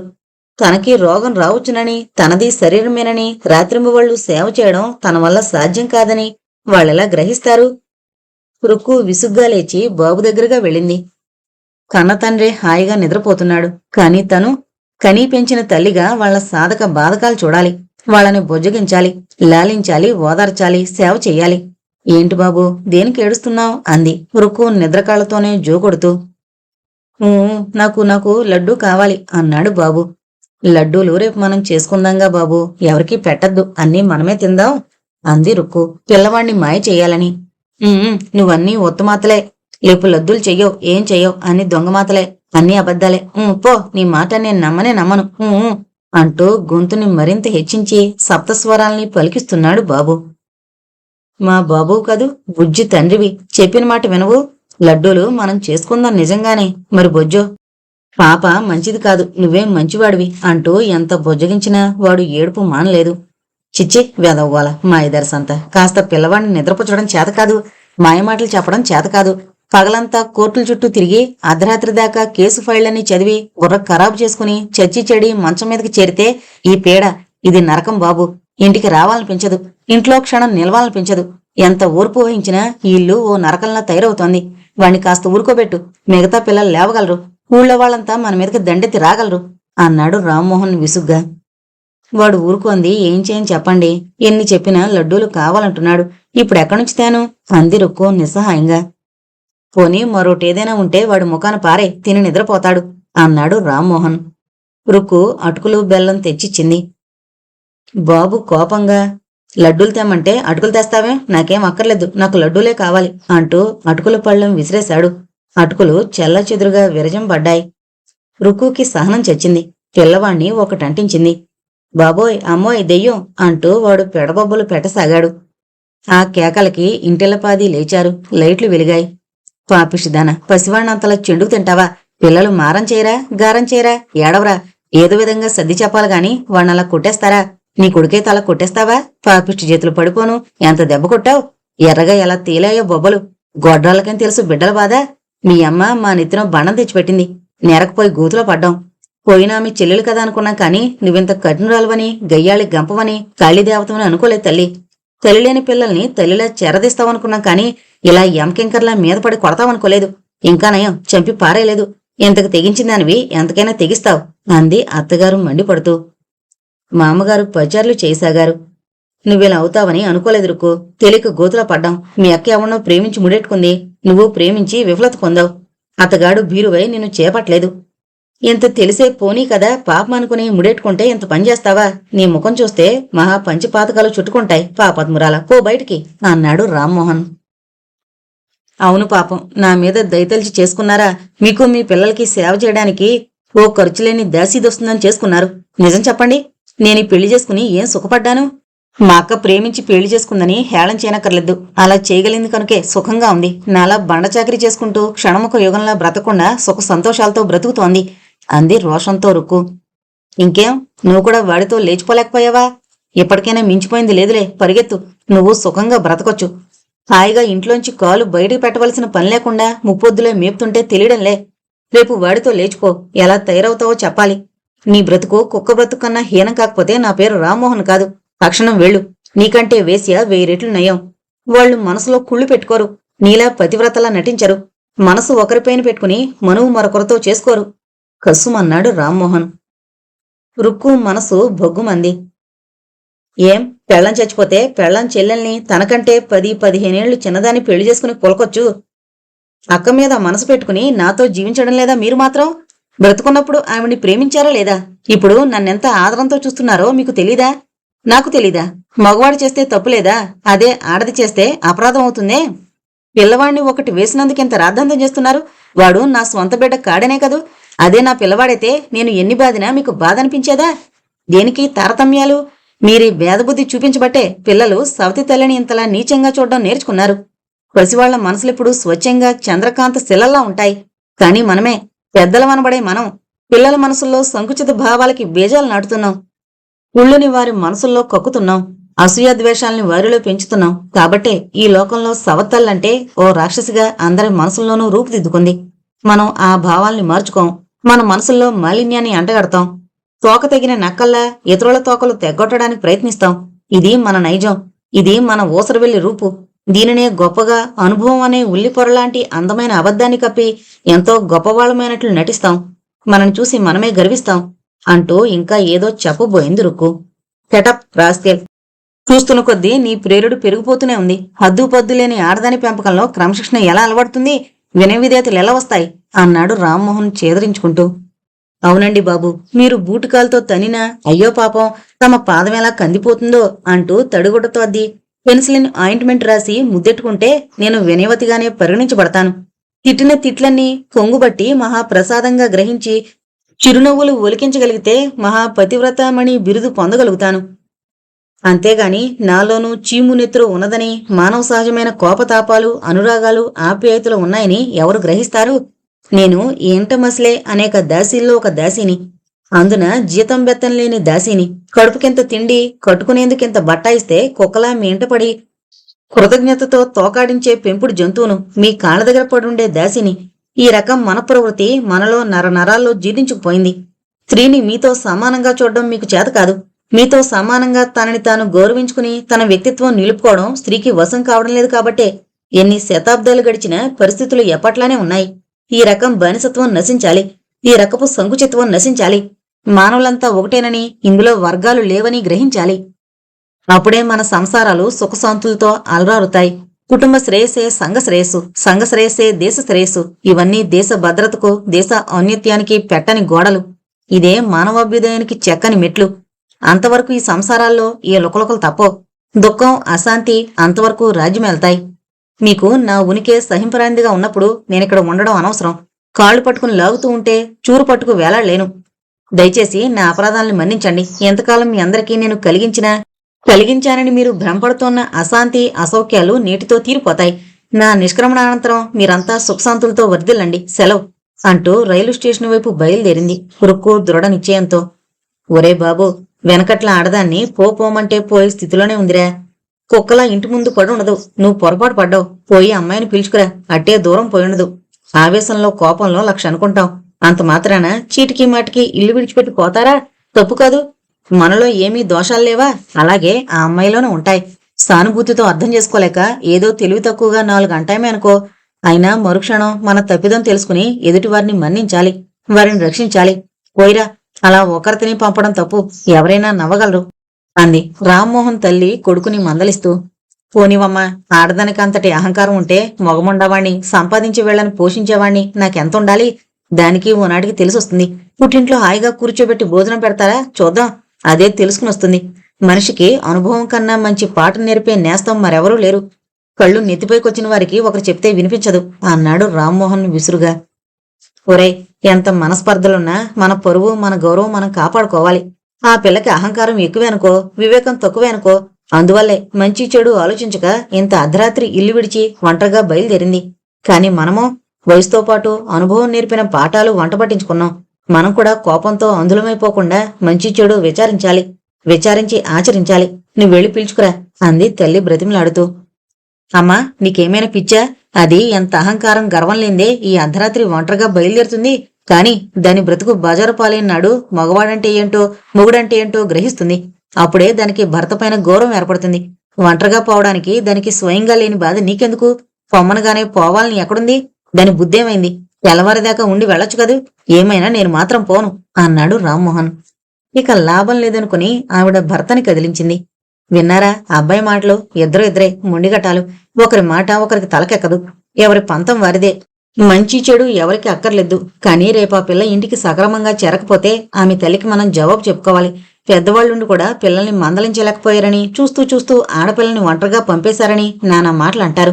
మీరు వెళ్ళండి, నయ్యానా భయానా చెప్పండి. అప్పటికీ వినకపోతే ఆ పిల్లని రైలెక్కించరండి అంది రామ్మోహన్ తల్లి. ముసలాయన సణుక్కుంటూ విసుక్కుంటూ కొండువా పైన వేసుకుని పైసలు జేబులో పెట్టుకుని బయలుదేరాడు. దారిలో చకచకా నడుస్తూ ముందుకి నిదానించి చూస్తూ పోయేవాడాయన. ఒక స్త్రీ ఆకారం ఆ చీకట్లో నీడల్లో నడిచిపోతోంది. పెద్దగా కేకలేస్తే బాగుండదని ముసలాయన నిశ్శబ్దంగా రుక్కుని వెంబడించాడు. రుక్కు అది గమనించలేదు. తల వంచుకుని అదే పోతగా పోసాగింది.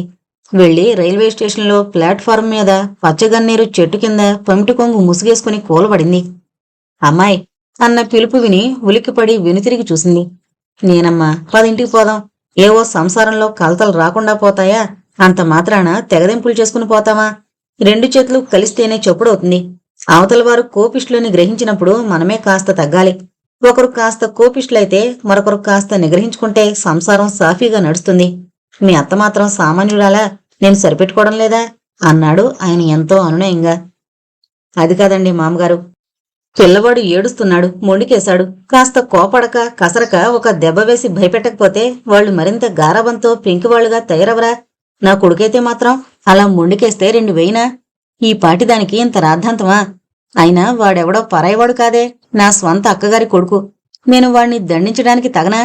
తల్లిగా ఏ స్త్రీ అయినా తన బిడ్డల్ని తిట్టుకుంటుంది, కొట్టుకుంటుంది, లాలిస్తుంది, ప్రేమిస్తుంది. అంతేకాని వాళ్ళు ఎలా ప్రవర్తించినా తనని కాదన్నట్లు నిర్వికారంగా ఉండగలదా? అలా ఉంటే పిల్లలకి మంచి జరిగే బదులు చెడు జరగదా? వాళ్ళు భయం భక్తి లేక అల్లరి చిల్లరగా తిరగరా?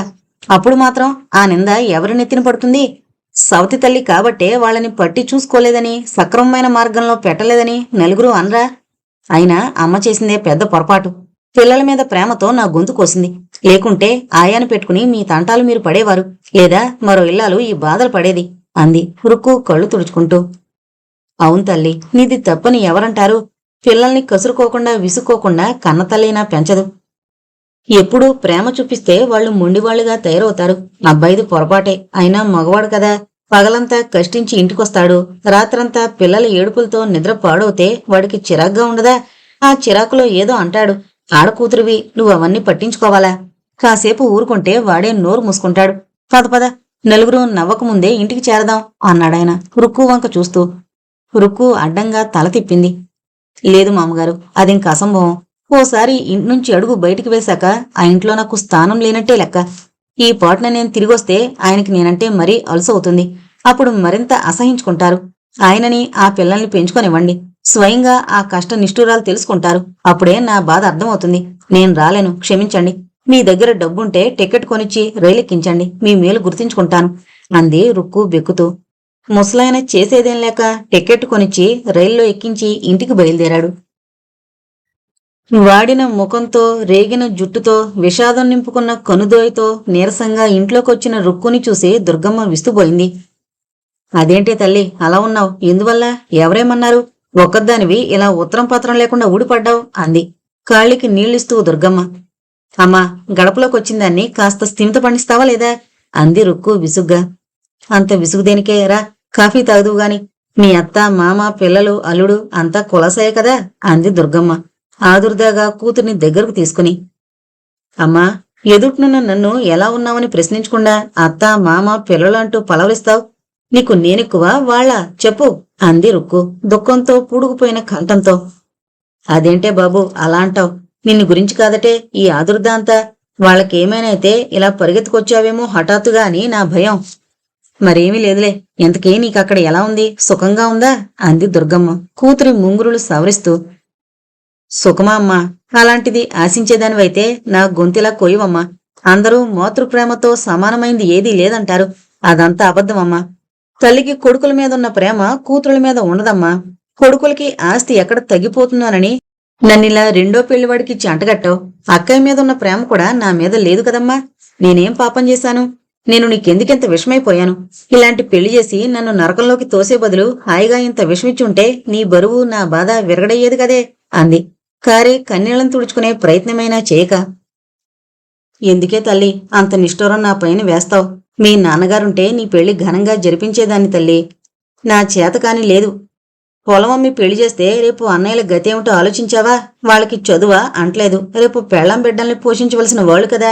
ఏ ఆధారం లేకపోతే ఎలా చెప్పు? మీకేముంది? మీ భర్తలు సంపాదిస్తే కూర్చుని తినేవాళ్లే కదా. ఆలోచించి చూడు తల్లి. మీరంతా నా కొడుకును పుట్టినవాళ్లే. ఒకరిని ఒక విధంగా, మరొకరిని మరో విధంగా ఎందుకు చూస్తాను అంది దుర్గమ్మ కూతురి కన్నీరు పమిటి చెంగుతూ అద్దుతూ. అవునులేమ్మా, నాకంటే పెద్దదానికి తగినవాణ్ణి చూసి పెళ్లి చేశావు. నాకేమో భావన అంటగట్టావు. నోరులేని వాళ్ళని చూస్తే అందరికీ అలుసేనమ్మా. ఈ లోకం తీరే అంత.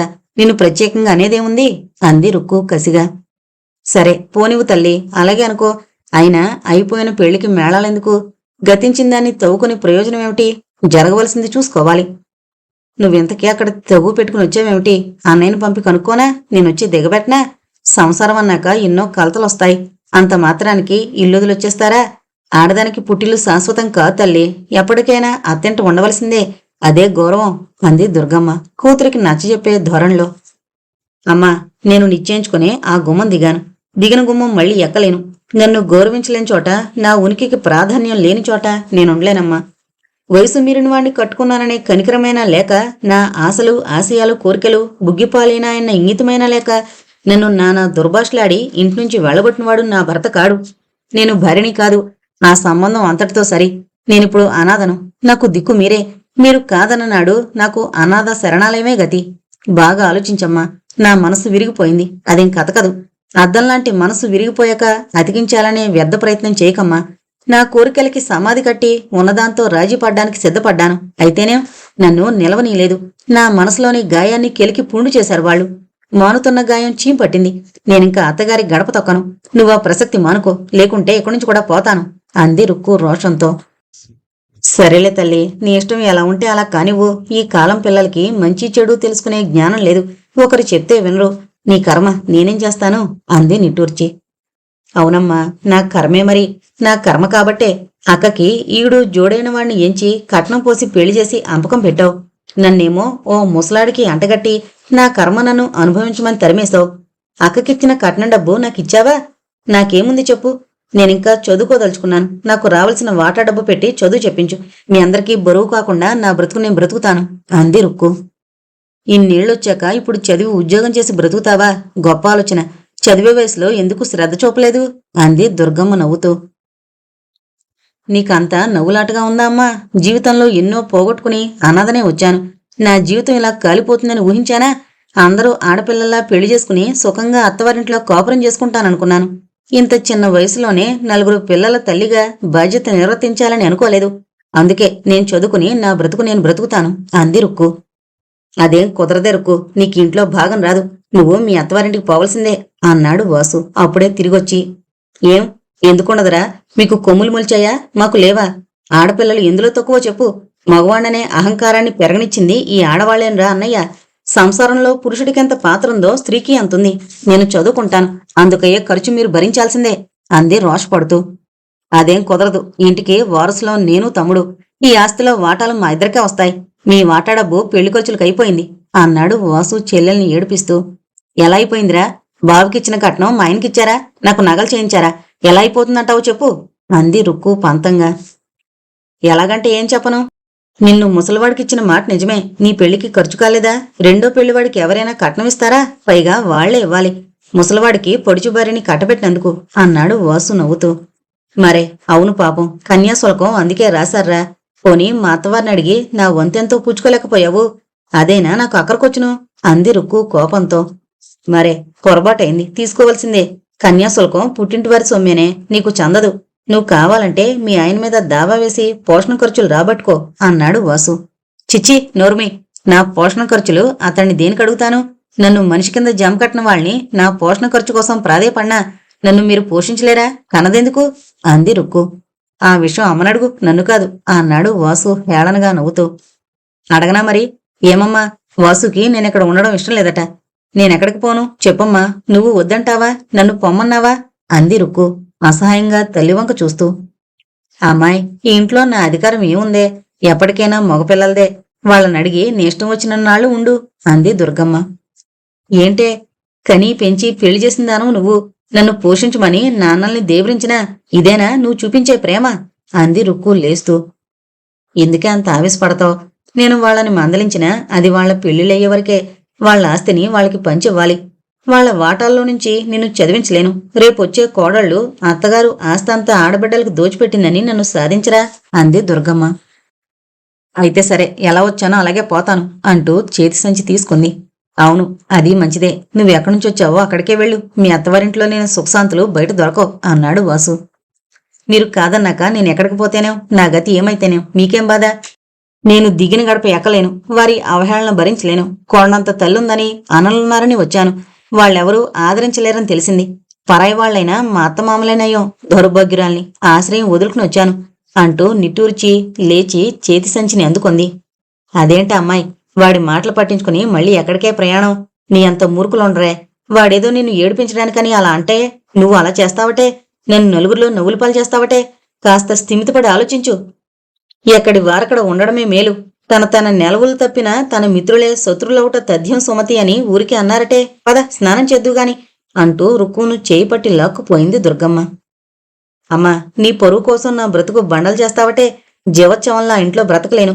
వారికి నా లోటు తెలిసొచ్చి నన్ను తీసుకుపోయినాడు పోతాను. అంతేకాని మీ పాదాల వద్ద ఇంత చోటివ్వండి, మీ పాదసేవ చేసుకుంటూ బ్రతుకుతానంటూ ప్రాధేయపడలేనమ్మా. నన్ను పోనివ్వు. నా భారం వహించలేని వారు నా దారికి అడ్డం రావడం దేనికి? నా కర్మ అనుభవించమన్నారుగా, అనుభవిస్తాను అంటూ గుంజుకుంది రుక్కు. సరేలే, తెలివితేటలు ఎక్కువ అవుతున్నాయి. ఆవేశం ఎక్కువ, ఆలోచన తక్కువ. పద పద, ముందు స్నానం భోజనం కానివ్వు. తొందరేం? కాలం గడిచిన కొద్దీ నీ తప్పిద నీకే తెలిసొస్తుంది అంది దుర్గమ్మ. రుక్కు స్నానం భోజనం కానిచ్చి పక్కింటి వారి పిల్లల కోసం వాకప్ చేయడానికి పోయింది. ఏంటే రుక్కు, అత్తవారింటి నుంచి వచ్చావటగా, ఏంటి విశేషాలు అంది నవ్వుతూ వాణి జడ విప్పుకుంటూ. ఏమీ లేవే తల్లి, నా బోటి అభాగ్యురాలికి విశేషాలు కూడానా? అన్నీ సశేషాలే అంది రుక్కు మూతి తిప్పుతూ. ఇంతకీ మీ అక్క పిల్లలు ఎలా ఉన్నారు? నీ శ్రీవారిని గురించి చెప్పమేం అంటూ బుగ్గలు పొడిచింది వాణి. అయ్యో రామా, అంత గొప్పగా చెప్పుకునేందుకేమున్నాయి అంది రుక్కు మూతి బిగదీసి. పోనీవే, దాచుకో, ఎవరికి కావాలి? అంతగా నీలుగుతున్నావు అంది వాణి కోపాన్ని అభినయించి. నిజం చెప్పమంటావటే, ఆ పైన నన్ను తిట్టవు కదూ అంటూ ప్రారంభించి తన జీవితం ఎలా సాగిందో, తన నిర్ణయం ఏమిటో వివరంగా చెప్పింది. అయ్యో రాత, మీ అమ్మ నీ గొంతు కోసింది కదే. మీ అక్క మీదున్న ప్రేమలో సహస్రాంశం నీ మీదున్న బాగుపడిపోయేదానివి. అయినా జరిగిపోయిందాన్ని విచారించి లాభమేమిటి? ఎలాగో సరిపెట్టుకోవాలి గాని అంది వాణి. ఎలా సరిపెట్టుకోమంటావో నువ్వే చెప్పరాదు? మనిషిని మనిషిగా చూడని వారిని పట్టుకుని పోకులాడి ప్రయోజనమేమిటి? తన వయసు సొగసు ఆయనకి గుర్తుకురావు. పైగా నన్ను తన మెడ కట్టారట. అంత బరువుగా ఉండడం కంటే బావిలో పడి చావడం మేలు కదూ అంటూ నిట్టూర్చింది రుక్కు. అది సరేనే, వాళ్లనే మాటలన్నీ పట్టించుకుంటే అసలు సంసారాలు నడుస్తాయా? అందరూ విడాకులు పుచ్చుకుని విడిగా అఘోరించాల్సిందే అంది వాణి. అవునే, విడాకులంటే అంత చిన్నచూపు. వాకిలి కాపలా కాసే కుక్క కన్నా హీనంగా చూసేవారింట ఏమాశించి బ్రతుకుతావు? ఆశలు కోరికలు లేకుండా ముడి పదార్థంలా మూలపడుండే భాగ్యానికి బ్రతకడం కూడా ఎందుకు? జీవితంలో చవి సారం లేకపోయాక బ్రతికినా ఒకటే, చచ్చినా ఒకటే అంది రుక్కు. ఓసే రుక్కు, నువ్వు చెప్పేదంతా ఆలోచించడానికి తర్కానికి బాగానే ఉంటుంది. తర్కం కూడు పెట్టదు, నలుగురిలో గౌరవం నిలపదు. పలానావిడ భర్తని వదిలేసింది షోకులాడి. ఆవిడికి ఈ బందికానా నచ్చనట్లుంది అంటూ విసిరే రాళ్లు నీకు తగులుతాయే, భరించగలవా అంది వాణి. మనం సూటిగా బ్రతికినప్పుడు, మన మనసులో కల్మషం లేనప్పుడు లోకానికి భయపడేది దేనికి? అది సరేలే, నేను మెట్రిక్కి చదవనా, తెలుగు ఉభయ భాష ప్రవీణకు చదవనా? నీ సలహా కావాలనొచ్చాను అంది రుక్కు. ఇదిగోనే, నువ్వు మెట్రిక్ చదవాలంటే బోల్డ్ ఫీజులవుతాయి. పైగా అంత కొద్ది చదువుకు ఈ రోజుల్లో వచ్చే ఉద్యోగాలేం లేవు. మళ్ళీ ఏ టైపో షార్ట్ హ్యాండో చదవాలి. అంతకాలం మీ వాళ్ళు చదివిస్తారన్న గ్యారంటీ ఏంటి? మధ్యలో చదువాపి ప్రయోజనమేమిటి? నీ కాళ్ల మీద నువ్వు నిలబడాలంటే ఒకటే మంచిది, తెలుగు చదువు. వాళ్ళు చదువు ఉచితంగా చెబుతారు, కావాలంటే తిండి కూడా పెడతారు. 4-5 ఏళ్లు కళ్ళు మూసుకుంటే నీ కాళ్లపైన నువ్వు నిలబడగలవు. ఏమంటావ్ అంది వాణి రుక్కు భుజం తడుతూ. ఏమంటానే తల్లి, దిక్కుమొక్కు లేని అనాథను కాస్త సహాయం చేశావంటే ఆ కోర్సులో చేరతాను. నా బ్రతుకు నేను బ్రతుకుతాను అంది రుక్కు. రేపు వెళదాం లేవే అంది వాణి. రుక్కు లేచి మరి వస్తానే అంది. ఇంటికొస్తూనే అమ్మా, నేను రేపు తెలుగు చదువుతాను శారదానికేతనంలో అంది. చూద్దాంలేవే బాబు, 60 ఏళ్ళొచ్చాక చదువుకోక మట్టి కొట్టుకుంటావా అన్నాడట ఓ ప్రబుద్ధుడు. పెళ్ళైన పిల్లవి లక్షణంగా సంసారం చేసుకోక చదువని చట్టుబండ్లని ఈ బుద్ధులేమిటి? ఏ వయసులో అవ్వవలసింది ఆ వయసులోనే అందం అంది కన్నతల్లి ముఖం ముడిచి. అమ్మా, నీకు ఖర్చు అట్టే ఉండదులే. జీతం నాతం లేకుండా చూసుకుంటాను. పుస్తకాలకి బట్టలకి తిండికి కావాలి. అది కూడా మీకు కష్టంగా ఉంటే అనాథ శరణాలయంలో చేరతాను అంది రుక్కు నిరుత్సాహంగా. అబ్బా, ఎంత ఆరాటమే నా తల్లి, చూద్దాంలే ఆ అబ్బాయిని రాని అంది దుర్గమ్మ. చూడ్డం కాదమ్మా, ఇంకా చేయడమే. ఆలోచనలతో కాలం వ్యర్థం చేయడం దేనికి? ఇప్పటివరకు చేసింది చాలదు అంది రుక్కు పొట్టుదల నిండిన కంఠంతో. దుర్గమ్మ దీర్ఘంగా నిట్టూర్చింది. భగవంతుడా, దీని బుద్ధిని చక్కదిద్దు. పెళ్ళైన పిల్ల లక్షణంగా అత్తవారింటికి వెళ్లి కాపురం చేసుకోక ఇదేం బుద్ధి? దీనికన్నా చిన్నపిల్లలు ముసలి మొగుళ్లతో నిక్షేపంగా కాపురాలు చేసి పిల్లల్ని కనలేదు. తన తెలివి తక్కువతనంతో దీనికి సంబంధం చేసింది. అందుకెంతగానో విచారిస్తోంది. అయినా ఈ పిల్ల తనని దెప్పని క్షణం లేదు అనుకుంది మనసులో. రుక్కు చాప మీద చెయ్యి తల కింద పెట్టుకుని పడుకుని భవిష్యత్తు జీవితాన్ని గురించి కలలు కంటోంది. తన జీవితం ఇక ముందు ఎలా ఉండబోతోంది? అన్నలు వదినలు ఎసడిస్తారు. తల్లి నిస్సహాయంగా మౌనంగా తలూపుతుంది. ఇంట్లో వారు పొరుగువారు తనని హేళన చేస్తారు. తన ప్రవర్తన పట్ల అనుమానం వెలుగుచుతారు. అయినా తను బెదిరిపోకూడదు. తన నిర్ణయం మార్చుకోరాదు. తన జీవితానికో బాట వేసుకోవాలి. ఒకరి చెప్పు కింద తేలులా బ్రతకరాదు. ఏంటెరుక్కు తెగ ఆలోచిస్తున్నావు అంటూ వచ్చాడు వాసు. ఏం లేదురా, ముందు ముందు ఎలా ఉంటుందా అని ఆలోచిస్తున్నాను. నేను శారదానికేతన్లో తెలుగు భాషా ప్రవీణ చదువుదాం అనుకుంటున్నాన్రా అంది నిశ్చల కంఠంతో. అంతకంటే మహాభాగ్యం ఏముందే చిటితల్లి, త్వరగా చేరు. నువ్వు చదివి సంపాదిస్తే నేను కూర్చుని కాలు మీద కాలేసుకుని తింటాను అన్నాడు విక్రంతగా. చాలేరా వెటకారం. ఏం నాకంత తెలివితేటలు లేవంటావా? నాకు చదువు అబ్బదంటావా? చూస్తాను అంది దృఢ సంకల్పంతో. అమ్మ బాబోయ్, నీకు చదువు అబ్బదని ఎవరన్నారే? నాకా చదువు మీద మోజు లేదు. అయినా అమ్మ బలవంతం వల్ల స్కూలుకి వెళుతున్నా. నా చదువు ఎలా డింకిలు కొడుతుందో చూసావుగా. స్కూలు వాళ్లు విసిగిపోయి కాలేజీకి తరిమేశారు. కాలేజీ వాళ్లు మరి గెంటే శక్తి లేక ఆగిపోయారు. గోరీలు గజనీలు నిజంగా ఎన్నిసార్లు దండయాత్ర చేశారో నాకు గుర్తులేదు, కానీ నేను వాళ్ల తలదన్నేటట్టున్నాను. మగవెదవని నా చదువే ఇంచక్కా ఉంటే ఇక నీ సంగతి చెప్పాలి అన్నాడు నవ్వుతూ. నవ్వరా బాబు నవ్వు. నన్ను చూస్తే అందరికీ నవ్వులాటగానే ఉంది. అమ్మకి బరువుగా ఉండి నన్ను వాళ్ళ నెత్తిని దింపింది. వాళ్ళకి బరువై నన్ను ఇలా తరిమేశారు. మళ్ళీ మీ చేత నవ్వించుకుంటున్నాను. నా పని ఫుట్బాల్లా ఉందిరా. అటు తంతే ఇటు, ఇటు తంతే అటు వచ్చి పడుతున్నాను అంది రుక్కు తన పరిస్థితికి తనే జాలి పడుతూ. ఊరికినే అన్నానే తల్లి, దేనికింత ఆరాటం? చదివి చూడు. 4 రోజులు చదివితే చదువులోని సారమంతా తలకెక్కుతుంది. అప్పుడు నువ్వే చదువొద్దు మొర్రో అంటూ మొరాయిస్తావు. దిగితే కాని లోతు తెలియదు గాని, తింటేగాని రుచి తెలియవు. బయటవాళ్లు ఎంత చెప్పినా చెవికెక్కదు. అనుభవాన్ని మించినదేదీ లేదు. అనుభవమే మనిషికి గుణపాఠం నేర్పుతుంది అన్నాడు వాసు లోపలికి వెళుతూ. రుక్కు బాధ నిండిన చూపులతో వాసు పోయిన దిక్కే చూస్తూ ఉండిపోయింది. తను జీవితంలో మరోసారి ఓడిపోబోవడం లేదు కదా. ఏమో, కాలమే నిర్ణయించాలి. తన వల్ల ఏమవుతుందో తను చెయ్యాలి. ఆ పైన దేవుని భారం అనుకుంటూ లేచి ఇంటి పనిలో జొరబడింది. అమ్మా, నీ కోళ్ళొచ్చిందా అన్నాడు రామ్మోహన్ విచారం నిండిన గొంతుతో. అనసూయమ్మ ఆయాసపడిపోతూ, అబ్బాయ్, ఇంకా నీకు కోడల పిల్ల వస్తుందనే ఆసుందా? ఒకసారి గడప దిగిన పిల్ల మళ్ళీ ఏ ముఖం పెట్టుకుని వస్తుందిరా? నువ్వు వెళ్ళకపోతివి, మీ నాన్న వెళ్ళకపోయే అంది. నేనెందుకు పోతానమ్మా? ఆడదానికి దానికి అంత అహంకారం అయితే మగమహారాజుని నాకెంత ఉండాలో ఆలోచించు. నేను వెళ్లి పిలుచుకొస్తే రేపు నా నెత్తినెక్కి పిండి కొట్టదు అన్నాడు అలసటగా కుర్చీలో వాలి. అలా పంతం పెట్టి కూర్చుంటే సంసారం ఎలా సాగుతుందిరా? అయినా ఆ పిల్ల తప్పు మాత్రం ఏముంది? పసివాడు మొండుకెత్తాడని 2 వేసింది. మనం 4 తిట్టాం, అంతే, అయిపోయింది. దానికి ఆ పిల్ల రాద్ధాంతం చేసి వెళ్ళింది. నువ్వు దాన్ని మరింత రెచ్చగొట్టావు. దోషం ఇద్దరిలోనూ ఉంది. అలాంటప్పుడు ప్రత్యేకం దాన్ని నిందించడం దేనికి? ఎవరో ఒకరు తగ్గాలి. ఎవరో ఒకరు సరిపుచ్చుకోవాలి, సర్దుకుపోవాలి. ఈ ముసలి వయసులో హాయిగా కృష్ణ రామ అంటూ పడి ఉండవలసిన దాన్ని ఈ పిల్లల్ని సాకుతూ ఈ వంట వార్పుతో సతమతమైపోతున్నాను. పిల్లవాడివి ఎదిగావని సంతోషిస్తే ఏం జరిగింది? నా బాధ నాకు తప్పలేదు. హాయిగా కోడలు వండి పెడితే తిని పిల్లల్ని చూసుకుంటూ కాలక్షేపం చేయవలసిందాన్ని. నాకా గీత లేదు. మిమ్మల్ని ప్రయోజనమేమిట్లే అంది నిట్టూరుస్తూ. కాస్త కాఫీ ఇవ్వమ్మా, తల బద్దలవుతోంది అన్నాడు తల పట్టుకుని రామ్మోహన్. ఎందుకుండదురా, మగవాడు బయట పనితో విసుగొస్తే హాయిగా చిరునవ్వుతో ఆహ్వానించి గుక్కెడు కాఫీ అందించే ఇల్లాలుండాలి. అదెంత హాయో ఆలోచించు.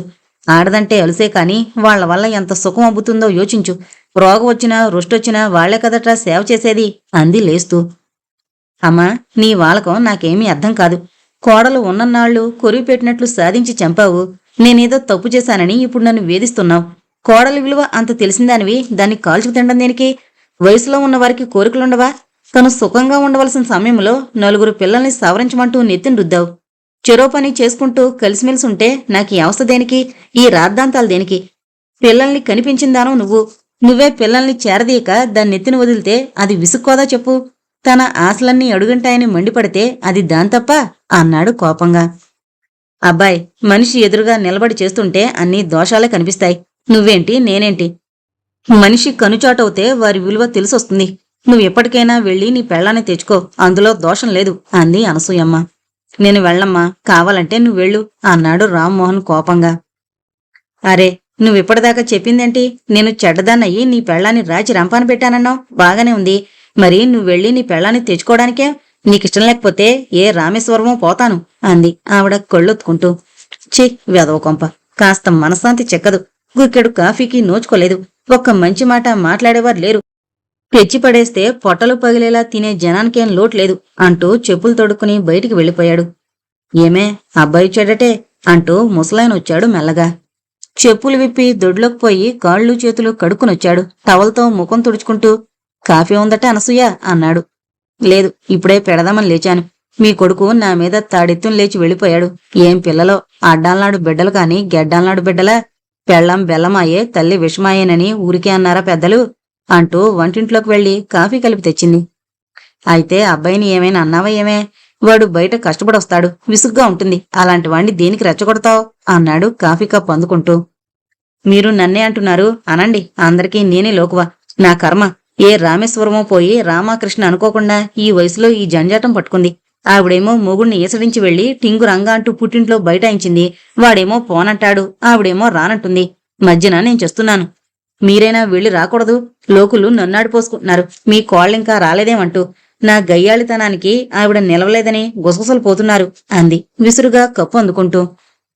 అవునే, నేనైనా వెళ్ళొస్తాను. ఏమంటావ్? ఆ అబ్బాయిని అడిగి వెళ్ళనా? మళ్ళీ వాడేమంటాడో అన్నాడు ముసలాయన సందేహిస్తూ. వాడనే మాటలు పట్టించుకుంటే ఎట్లా? పెద్దవాళ్లుండి పిల్లల్ని చక్కదిద్దలేదని మననే అంటారు. వాళ్ల సంసారాన్ని చక్కదిద్దవలసింది మనమేగా అందావిడ. అయితే రేపు బయలుదేరిపోతాను అన్నాడు ముసలాయన మంచం మీద వాలి భారతం తీస్తూ. అలాగేలేండి, నాకింకా వంట కాలేదు. పిల్లలు మళ్ళీ వచ్చి పడతారు ఆకలో అంటూ అనసూయమ్మ లోపలికి పోయింది. అమ్మాయి, మీ మామగారొచ్చాడే, కాళ్ళకి నీళ్ళివ్వు అంది దుర్గమ్మ కొండంత బరువు దింపుకున్న సంతోషంతో. ఎవరు అంటూ వచ్చి గడపలో మామగారిని చూసి అవ్వాక్కయ్య లోపలికి పోయింది నీళ్లు తేవడానికి. అంతా కులాసానా అన్నగారు. పిల్లలేదో తగదా పడ్డట్టున్నారు. అమ్మాయిని ఎంత అడిగినా ఏం చెప్పదు. వాణ్ణి పోయి అడిగిరారా అంటే వాడు నా చదువు పోతుందంటాడు. నాకేమో ఇల్లు కదలడానికి వీల్లేదాయే. మగదిక్కులేని సంసారం, సంపాదించే నాదుడు లేడు. తిని కూర్చునేవారే అంతా అంటూ కుర్చీ వాల్చింది. ఆ అంతా కులాసాయే. అమ్మాయి ఇక్కడ ఉందాయే. పిల్లలు బెంగెట్టుకున్నారు. మీ వదిన లేవలేదాయే. ఎప్పుడూ ఏదో ఒక జబ్బు. ఆ పిల్లలతో అవస్థ పడుతోంది. ఇంకా నేనే వచ్చాను. అబ్బాయికి కోర్టు పనులతో తీరికుండదు కదా అన్నాడు ముసలాయన. లేచి కాళ్ళు కడుక్కున్నాడు. రుక్కు చల్లటి మంచినీళ్ల గ్లాస్ తెచ్చిచ్చింది. అమ్మాయి, ఇంటికి పోదాం పద. అబ్బాయి మాటలు లెక్క చెయ్యొద్దు. వాడేదో కోపంతో 4 గంటాడు. ఆడదానివి ఓర్పు వహించాలి. సర్దుకు పోవాలి. నీ సంసారం నువ్వు చక్కబెట్టుకోకపోతే మరెవరు చూస్తారు చెప్పు? అత్తగారికి ఈ వయసులో విశ్రాంతి ఇవ్వాలి. నేను పింఛను పుచ్చుకున్నాను కదా అంటూ నవ్వాడు.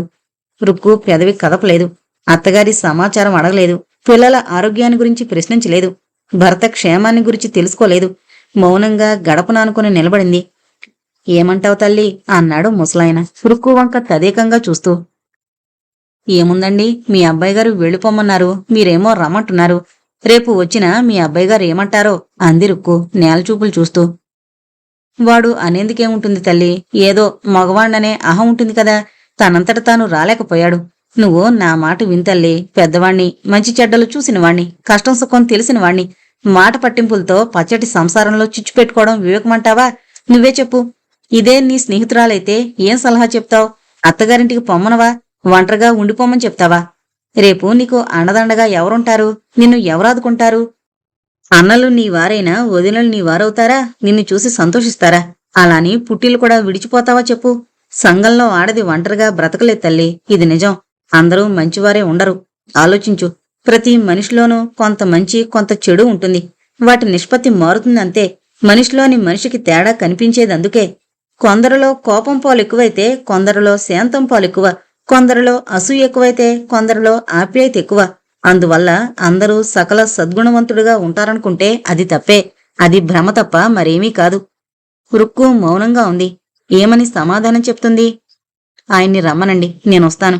ఆయన అనుమతి లేకుండా నేను రావడం మంచిది కాదు అంది రుక్కు మెల్లగా. నేనొస్తే చాలదా తల్లి? పెద్దవాణ్ణన్న గౌరవం ఉంచు. వాడికిష్టం లేందే నేనొస్తానా? బాగా ఆలోచించు. ఆవేశం కూడదమ్మా అన్నాడు ముసలాయన వస్తున్న కోపాన్ని నిగ్రహించుకుంటూ. మామగారు, మీ మీద నాకు గౌరవం ఉంది. మీ మాటకు విలువుంది. అలాని ఆయన అనుమతి లేందే నేను ఆ గడప తొక్కలేను. క్షమించండి. ఆయన వచ్చినా సరే కనీసం ఉత్తరం రాసినా చాలు అంది రుక్కు. దుర్గమ్మ కోపంతో మండిపడేదే, కాని ఎదురుగా వియ్యంకుడున్నాడు. పిల్ల మీద విరుచుకుపడ్డం బాగుండదు. తన పిల్లని ఎదుటివారి పక్షంలో నిందించడం, దండించడం వివేకం కాదు. అమ్మాయి, నీ మొండిపట్టు వదులు తల్లి. మీ మామగారు శ్రమపడి నీకోసం వచ్చారు. మీ ఆయనకిష్టం లేదని ఎవరన్నారు? మగవాడు కాబట్టి అనేక పనులుంటాయి. అవన్నీ వదులుకుని నీకోసం రావాలంటే ఎలా? ఆడపిల్లవు, నీకింత మంకుతనం కూడదమ్మా. తల్లిని చెబుతున్నాను విను అంది ఎంతో శాంతాన్ని కొని తెచ్చుకుని. లేదమ్మా, నీకు తెలీదు. ఆయనే నన్ను బయటికి గెంటారు. స్వయంగా ఆయన రావడమో, ఆయన చేతి ఉత్తరమో లేందే ఆ గడప తొక్కను అంది దృఢంగా.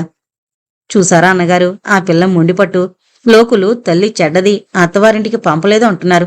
ఇలాంటి మొండిదాంతో ఎలా వేగను అంది కోపం పట్టలేక దుర్గమ్మ. సరేలే చెల్లెమ్మ, నువ్వు మాత్రం ఏం చేస్తావు? పోనీ వాణ్ణే రానివ్వు. ఆ పిల్ల కోరిక తీర్చుకోనివ్వు. అబ్బాయినా పంపుతాను అంటూ లేచాడు ముసలాయన. ఉండండి అన్నగారు, భోంచెద్దురుగాని రేపు వెళ్ళొచ్చు. అంత తొందరయం అంది దుర్గమ్మ. వద్దమ్మా, మరోసారి వస్తాలే. ఆ అమ్మాయిని తీసుకువెళితేనే గాని నాకు మనస్థిమితం చిక్కదు అంటూ లేచాడు ఆయన. ఆయన్ని గుమ్మం వరకు సాగనంపి వచ్చింది దుర్గమ్మ. నిప్పులు కురిసే కళ్లతో కూతుర్ని మింగేసేలా చూస్తూ, ఛీ, నా కడుపున చెడబుట్టావే అపరాచురాలా. ఆ ముసలాయన పనిగట్టుకునొస్తే వెళ్ళగొడతావా? ఆడదానికి నీకేంత అహంకారం ఉంటే అతగాడికి ఎంత ఉండొచ్చు? ఆలోచించు. నీ చేతులారా నీ సంసారంలో నిప్పులు పోసుకుంటున్నావు. ఎవరేం బాగు చేయగలరు? బుద్ధి భూమి నేల్తే రాతలు గాడిదల్ని కాస్తాయట. నీ కర్మ నిన్ను మొళకంచెల వైపు లాక్కుపోతోంది. చేటుకాలం దాపురించిన వారికి మిత్రుల మాటలు చెవికెక్కవట. పో, నిష్టం వచ్చిన చోటుకు పో. పాపిష్టిదానా, నీ ముఖం మళ్ళీ నాకు ఈ జన్మలో చూపించుకో. వెళ్ళవే. సిగ్గున దానవైతే కదులు. ఇంకా అనుకుంటున్నావు కాబోలు అతగాడొచ్చి నిన్ను బ్రతిమలాడి తీసుకుపోయి నెత్తిన పెట్టుకుంటాడని. అలాంటి వెర్రిమొరి ఆలోచనలు మానే. వెళ్ళు. ఎంత అప్రతిష్ఠ తెచ్చాక నువ్వు బ్రతికినా చచ్చినా ఒకటే అంటూ అరిచింది. రుక్కు మౌనంగా కొంతసేపుండి తన బట్టల సంచి పుచ్చుకుని బయలుదేరింది. అమ్మా, నీ ఆజ్ఞ ప్రకారం వెళుతున్నాను. అక్కడికి మాత్రం కాదు, నా ఇష్టం వచ్చిన చోటుకి, అనాథ శరణాలయనికి. నాకు ప్రాణం కన్నా అభిమానం మిన్నా అంటూ తల్లి కాళ్ళ కొంగి నమస్కరించబోయింది. చిచ్చి పాపిష్టిదానా, నన్ను అమ్మాని పిలవకు, పో అంటూ కాళ్లు వెనక్కి తీసుకుని వంటింటి వైపు వెళ్లిపోయింది. రుక్కు స్థాణువులా కొంతసేపు వీధి గుమ్మం దగ్గరే నిలబడి వెనక్కి తిరిగి తల్లివంక చూస్తూ ఉంది. తల్లి లోపలకు పోయాక గాఢంగా నిట్టూర్చి ఒక్కొక్క అడుగే వేయలేనట్లు బలవంతంగా వేయసాగింది. వాణి ఇంటికి వెళ్ళింది. వాణి, నన్ను అనాథ శరణాలయంలో చేర్పించు. నేను పూర్తిగా అక్కడే ఉండిపోతాను అంది వెక్కుతూ. వాణి రుక్కు తల నిమురుతూ, అదేంట్రుక్కు, ఇప్పుడు నీకొచ్చిన కష్టమేమిటే అంది వాణి అనునయిస్తూ. మా మామగారొచ్చారు, నన్ను రమ్మన్నారు. ఆయన వస్తేనే గాని కదలనన్నాను. అందుకు అమ్మ తిట్టిపోసింది. ఆ ఇంట్లో ఉండొద్దని తరిమేసింది. గత్యంతరం లేక ఇలా వచ్చాను. నిన్ను బాధ పెట్టడం నాకిష్టం లేదు. కాని నీ సహాయం లేకుండా నేనేం పని చేయలేని అసమర్థురాలను. అనాథ శరణాలయంలో చేర్చి పుణ్యం కట్టుకో. జన్మ జన్మలకు నీ మేలు గుర్తించుకుంటాను అంది నీళ్లు నిండిన కళ్లతో. చచ్చా, ఏడుపు దేనికే? ఆ మాత్రం ధైర్యం లేని దానువు దేనికొచ్చావే? బయటికి పోవడం అంటే ఏటికి ఎదురెదరం అని గుర్తించుకో. ఎన్నో మాటలు పడాల్సొస్తుంది. అందరి అవహేళనలో భరించాల్సి ఉంటుంది. మీ అమ్మ అత్త అన్న వాటికే బెదిరి ఇలా వచ్చావు. కనిపెంచిన వారు కట్టుకున్న భర్త అన్న మాటలకే ఇలా పరిగెత్తొచ్చావు. పొరుల మాటలకు తట్టుకోగలవా? ఆలోచించు. మీ ఆయన రేపో ఎల్లుండో వస్తాడేమో. ఇంత రాద్ధాంతం కూడదే. మీ అమ్మగారు కోపం పట్టలేక అనుండొచ్చు. తమ గౌరవం మంటగలిపే కూతుర్ని నానా దుర్భాషలాడ్డంలో వింతలేదు, సహజమే. అందుకని నువ్విలా పారిపోయొస్తే ఇంకా జీవితంలో ఏం నిలదొక్కోగలవు? ఆలోచించు. మరలా అనాథ శరణాలయంలో ఎవరైనా ఏదైనా అంటే అక్కడి నుంచి వచ్చేస్తే నీ భవిష్యత్తు ఎలా ఉంటుంది? నీకు జీవనాధారం ఎలా ఏర్పడుతుంది? ఆలోచించి చూడు అంది వాణి. ఆలోచించానే బాబు, ఆలోచించి నా బుర్ర వేడెక్కిపోతుంది. ఇంతకీ ఈ పిరికి మందు పోయడానికేనా ఇంత దూరం వచ్చింది? నేను ఆయన అనుమతి లేందే అక్కడికి వెళ్లలేను. అంతవరకు ఆశ్రయం ఇవ్వమంటే అమ్మ నిరాకరించింది. రేపు నువ్వు నిరాకరించొచ్చు. మరి గత్యంతరం లేనిదాన్ని ఏం చేస్తాను? ఏ అనాథ శరణాలయన్నో శరణు వెడాలి అంది రుక్కు వృద్ధమైన కంఠంతో. నేను అదే చెప్తున్నాను. నిన్ను కని పెంచినందుకు ఒక మాట నీకు చెప్పతగదా మీ అమ్మ? నీ మంచిని, నీ ఉన్నతిని, గౌరవాన్ని ఆశించి కదూ నీ పెళ్లి చేసింది. తనకున్నంతలో మీకు లోటు చేయలేదు. అలాగే అత్తమామలోనూ. వారు నీ తల్లిదండ్రి వంటివారు. నిన్ను మీ అమ్మ కనిపెంచినట్లే అతన్ని కనిపెంచారు అతని పెద్దలు. వారి మాట కాదని తోసివేయడం అవివేకం కదూ. ఆలోచించు. నొప్పింపక తానొవ్వక తప్పించుకు తిరుగువాడు ధన్యుడట, తెలిసిందా అంది వాణి. ఆ మాట వాళ్ళకి అన్వయిస్తుంది కదే. నన్ను నొప్పించకుండా ఉంటే ఇంత దూరం దేనికొస్తానో నువ్వే చెప్పు. ఏమైనా నేను వెళ్ళదలుచుకోలేదు. ఆయన వచ్చి అడిగితే అది వేరే సంగతి అంది రుక్కు. మీ మామగారు వెళ్లారుగా, ఆయన పంపిస్తారేమో, కాస్త నిదానించు. మీ ఆయన కోసం నిరీక్షించు. ఒక నెల రోజులు చూసి అప్పుడేదో ఒకటి చేద్దుగాని అంది వాణి. అబ్బా వాణి, నీకెలా చెప్పాలే? నన్ను మా ఇంట్లో నిలవనిస్తారా? నిలవనిస్తే మీ ఇంటికి ఎందుకొస్తాను? తప్పు నాదే. నువ్వేదో స్నేహితురాలు ఉన్నావు, ఆదుకుంటావు అని గంపిడాస్తో వచ్చాను. నా ఆశ అడియాసే. పోనివ్వు, ఏ ఏట్లోనన్నా పడి ఈ గుక్కెడు ప్రాణాలు వదిలేస్తాను. బతకడానికి మార్గం కనిపించినప్పుడు అంతకంటే వేరే మార్గమేముంది? అన్యదా శరణం నాస్తి అంటూ కళ్ళొత్తుకొని లేచింది రుక్కు. ఉండవే తల్లి, ఆత్మహత్యా పాపం దేనికి చేస్తావు? పైగా నిన్ను ప్రోచించిన పాపం నాకు చుట్టుకుంటుంది. సరే పద, పోదాం. అయినా అది అంత తేలిక కాదే. అనాథ శరణాలయాల వాళ్ళు ఊరికే చేర్చుకోరు. ఎవరో ఒకరు పెద్దలు రికమెండ్ చెయ్యాలి. బోళ్లు తతంగం ఉంటుంది అంది వాణి. ఎందుకులేవే నీకి శ్రమ, నన్ను పోనివ్వు. ఏం నుయ్యో గొయ్యో చూసుకుంటాను. ఆడది ఇల్లు వదిలి రావడం తప్పని తెలిసింది. మగవాడి అండదండలు లేకుండా బ్రతకలేదని తెలిసింది. అలా బ్రతకనివ్వంది ఎవరో కాదు, స్వకీయులేనని తెలిసింది. స్త్రీని స్త్రీయే గౌరవించలేదు, సానుభూతి చూపించలేదు అంది రుక్కు. రుక్కుని వెంటబెట్టుకుని అనాథ శరణాలయం ఆవరణ చేరింది వాణి. సంశయిస్తూ లోపలికి అడుగు పెట్టారిద్దరు. ఎవరమ్మా మీరు? ఏం కావాలి? అంటూ ఓ నడివయస్కురాలు ప్రశ్నించింది. నేనండి అంటూ ఆగిపోయింది వాణి. ఏం చెప్పాలో ఎలా చెప్పాలో తెలియక తికమక పడింది. తను చెప్పేదానిపైన ఆధారపడి ఉంటుంది వారి సమాధానం. కాబట్టి జాగ్రత్తగా ఆలోచించి మాట్లాడాలని నిశ్చయించుకుంది. ఈ అమ్మాయి నా స్నేహితురాలండి అంది వాణి పరిచయపూర్వకంగా. అలాగా, మంచిది తల్లి. ఏం కావాలట అంటూ ఆ స్త్రీ ప్రశ్నించింది మళ్ళీ. ఈవిడికి నాన్న బంధువులెవరూ లేరండి. దూరపు బంధువు ఒక ఆయన ఉండేవారు. ఆయనే ఈ అమ్మాయి పెళ్లి జరిపించారు. భర్త ఉత్త అనుమానపు మనిషి. రాచి రంపాన పెట్టి తరిమేశాడు. ఆదరించే దిక్కులేక బ్రతుకు వెళ్లబుచ్చేందుకు మార్గం దొరకక ఆత్మహత్య చేసుకోబోతుంటే వారించి ఇలా తెచ్చాను. దిక్కులేంది, పరపతి లేంది, అండదండం లేంది. మీ ఆశ్రయంలో చేర్చుకుని ఆవిడికి ఏదైనా మార్గం చూపిస్తారని తెచ్చాను. మీరే ఏదో మార్గం చూపించాలి. తిండి బట్ట ఇచ్చి చదువు చెప్పించాలండి. తన కాళ్లపైన తను బ్రతికేలా చెయ్యాలి అంది వాణి జాలిగొలిపే గొంతుతో. అది సరేనమ్మా. ఆవిడ్ని చేర్చేందుకు ఎవరైనా పెద్దల ఉత్తరం కావాలి. రేపు ఆవిడ భర్తొచ్చి గొడవ చేస్తే అనవసరపు శ్రమ అవుతుంది అందావిడ. ఆవిడ భర్త మళ్ళీ ఆవిడ కోసం వస్తాడన్న భయం లేదండి. వేరే పెళ్లి చేసుకున్నాడు. అందుకే ఈమెని తరిమేశాడు. నా దగ్గర కొన్ని రోజులు ఉంచుకున్నాను. మా అమ్మ నాన్న ఒప్పుకోరని భయం. లేకపోతే నా దగ్గరే ఉంచుకుందును. నేనే మా వాళ్ల మీద ఆధారపడి ఉన్నదాన్ని. మరొకరికి ఆశ్రయం ఎలా కల్పించను అంది వాణి జాలిగొలిపే కంఠంతో. సరేనమ్మా, చూద్దాం. 2 రోజులాగి రమ్మనండి అందావిడ. 2 రోజులుండేందుకు కూడా ఆశ్రయం లేదండి. మా అమ్మగారు నన్ను కోపడుతున్నారు. లేనిపోని బెడ తెచ్చి నెత్తిన పెట్టామని. మళ్ళీ ఇంటికి తీసుకుపోతే నన్ను కూడా బయటికి గెంటుతుంది. మా ఇంట్లో మా అమ్మగారి మాట వేదవాక్కు. మా నాన్నగారు ఆవిడ మాటను కాదనరు అంటూ చెప్పింది వాణి. అలాగా పాపం. అయితే ఉంచుకోండి. ఏం చేస్తాం, ఎలాగోలా ఏర్పాటు చేస్తాను అంటూ ఆవిడ సానుభూతి చూపించింది. అమ్మయ్య, బ్రతికిపోయాను అంటూ నిట్టూర్చి రుక్కుకు చెప్పవలసిందంతా చెప్పి తిరుగుముఖం పట్టింది వాణి. అమ్మాయి, నీ పేరేంటి అంటూ ప్రశ్నించింది ఆవిడ. రుక్మిణండి అంటూ వినయం ఉట్టిపడేలా జవాబు చెప్పింది. అమ్మాయి శ్యామల, మన ఆశ్రమానికి మరో కొత్త అమ్మాయి వచ్చింది చూడు. ఆ పిల్లని తీసుకుపోయి అన్ని సెక్షన్లో చూపించు. ఏది నేర్చుకోవాలనుకుంటే అందులో చేర్పించు. ఆ పిల్ల దిగులు పడకుండా చూసే భారం నీదే అందావిడ. అలాగేనమ్మా అంటూ శ్యామలొచ్చి రుక్కును వెంటబెట్టుకుపోయింది. మీ పేరేంటి అంటూ శ్యామల ప్రశ్నించింది. నా పేరా రుక్మిణి అంది రుక్కు ఆ పిల్లవంక కన్నర్పక చూస్తూ. ఎందుకలా చూస్తావు? నీకెవరూ లేరా పాపం? నీ భర్త వదిలేశాడట కదూ అంది కుతూహలం కొద్దీ. అవును అంది రుక్కు. అయ్యో పాపం, ఈ మగవాళ్ళెంత నిర్దయులు. నీ అంత అందమైన అమ్మాయిని నేనింతవరకు చూడలేదు. కన్ను చెదిరే సౌందర్యం కల నిన్ను పువ్వుల్లో పెట్టి పూజించుకోవాల్సింది పోయి నిన్ను తరిమేశాడా అంటూ నిట్టూర్చింది శ్యామల. అంటూ నిట్టూర్చింది రుక్కు. అయ్యో పాపం, ఇంత అందమైన ముఖం నేనెక్కడా చూడలేదు. మిలమిలా మెరిసే నీ కళ్లల్లో ఉన్న వెలుగు ఎందరి కళ్లల్లో కానొస్తుంది. సన్నటి సూదిలాంటి ముక్కు ఎంత అందంగా ఉంది. చిన్నగా ఉన్న నీ నోరు ముద్దొస్తోంది. నవ్వినప్పుడు నీ బుగ్గలపై ఏర్పడే సొట్ట ఎంత బాగుంది. నీ నవ్వు మల్లెల పరిమళంలా ఎంత ఆహ్లాదకరంగా ఉంటుందో అంది శ్యామల.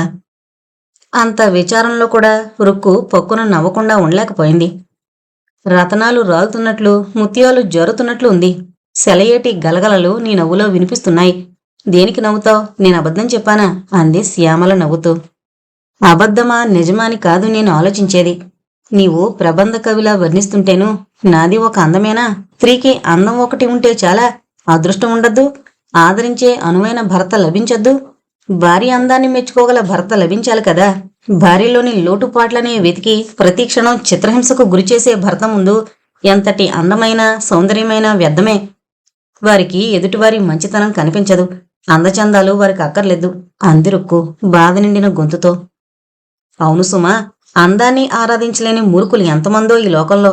పువ్వులాంటి నిన్ను ఇలా నిర్దయగా ఇంటి నుంచి ఎలా వెళ్ళగొట్టాడు? అతను కనిపిస్తే కడిగేలనుంది, కసితీరా తిట్టుపోయాలనుంది అంది శ్యామల కోపంతో. ఎందుకు శ్యామల, గతించిన దాని గురించి విచారించడం? పద, భవిష్యత్తును నిర్మించుకోవడంలో నువ్వు నాకు సాయం చేయి. నా కాళ్లపైన నేను నిలబడేలా సహాయం చేయి. దురదృష్టవంతురాల్ని. చదువుకోవాల్సిన కాలాన్ని ఆటలతో పాటలతో వ్యర్థపుచ్చాను. నేను అందరిలా చదువుకునుంటే ఈ అవస్థ తప్పును కదూ. ముఖం మీద కొట్టినట్లు ఏ ఉద్యోగమో చూసుకున్నందును. కాని అలా జరగలేదు. నా తప్పుకి ఎవరిని నిందించను. ఇప్పుడైనా బాగుపడే మార్గం చూసుకుంటే అంతే చాలు. గతించిన దానికోసం విచారించి ఏమీ పొందలేం అంది రుక్కు. అవును రుక్మిణి, నీకు చెప్పవలసిన ధైర్యవచనాలు నువ్వే చెబుతున్నావు.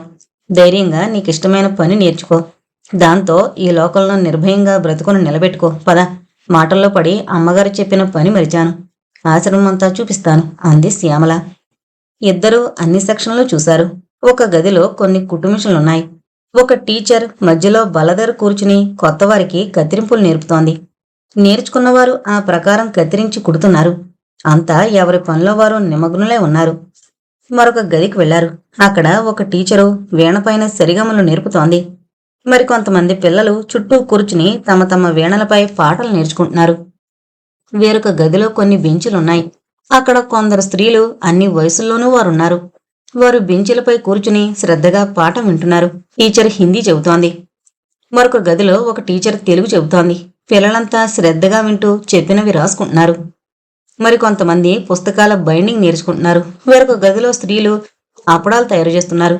కొందరు చట్నీ పొడి, చారు పొడి లాంటివి తయారు చేసి ప్యాకెట్లలో నింపుతున్నారు. కొందరు ఊరగాయలు తయారు చేసి సీసాల్లో నింపి సీలు వేస్తున్నారు. మరొక చోట స్త్రీలు ఊదుగడ్డీలు చేస్తున్నారు. మరికొందరు అగ్గిపుల్లలకి మందు రాసి ఆరబెడుతున్నారు. కొందరు అగ్గిపుల్లల్ని అగ్గిపెట్టెల్లో పెట్టి ప్యాకెట్లలో పేర్చి సీల్ చేస్తున్నారు. ఎందరో అనాథలు చేరారు. వీరంతా దిక్కు ముక్కు లేక, ఆదరించేవారు లేక ఆశ్రమంలో చేరినవారే. అందరూ ఎంతో శ్రద్ధతో, ఎంతో నేర్పుతో తమ తమ పనులు చేసుకుంటున్నారు. ఇది ఒక సమిష్టి కుటుంబంలా ఉంది. అందరూ తమ తమ పనుల్ని చక్కగా చేస్తున్నారు. చాడీలు లేవు. ఒకరినొకరు నిందించుకోవడం లేదు. నవ్వులు లేవు, తుళ్ళులు లేవు. ఫ్యాక్టరీల్లో కూలీలు ఎంతగా ఒళ్ళు వంచి పనిచేస్తారో వీరు అలాగే పాటుపడుతున్నారు. వేరొక చోట వంటశాలుంది. కొందరు అమ్మాయిలు కూరలు తరుగుతున్నారు. కొందరు వంట చేస్తున్నారు. కొందరు గిన్నెలు శుభ్రం చేస్తున్నారు. అందరూ ఏకోదరుల వలె స్వంత చెల్లెళ్ల కన్నా మిన్నగా కలిసిమెలిసి పనిచేస్తున్నారు. రుక్మిణికి ఇల్లు వదిలి వచ్చానన్న బెంగ వదిలింది. ఎందరు స్త్రీలు తమ తమ భవిష్యత్తును వెతుక్కుంటూ, తమ భావిని తామే నిర్మించుకుంటూ, తమ కాళ్లపై తాము బ్రతకడానికి తగిన విద్యను నేర్చుకుంటూ కష్టపడుతున్నారు.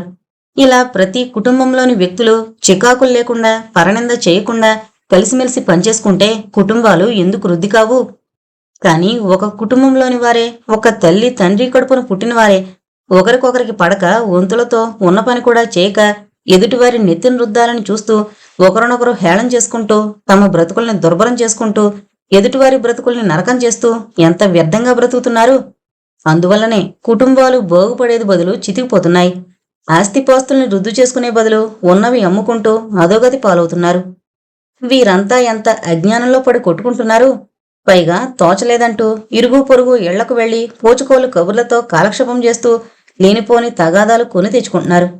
ఇంట్లో పని చేసుకోవడానికి ఒంట్లో ఓపిక లేదంటూ పని మనుషుల్ని పెట్టుకుని మరలా కాలక్షేపం కాలేదంటూ సినిమాలకి షికార్లకి తిరుగుతూ కాలాన్ని డబ్బుని దుర్వినియోగం చేస్తున్నారు.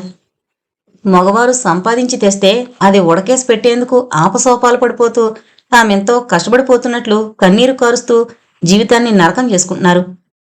ఇలాంటి సంస్థలు దర్శించి సమిష్టిగా ఉండి ఎంతటి పనినైనా ఎలా సాధించొచ్చో, ఎంతటి అభ్యున్నతిని పొందొచ్చో తెలుసుకోవడం ఎంతైనా అవసరం అనుకుంది రుక్కు.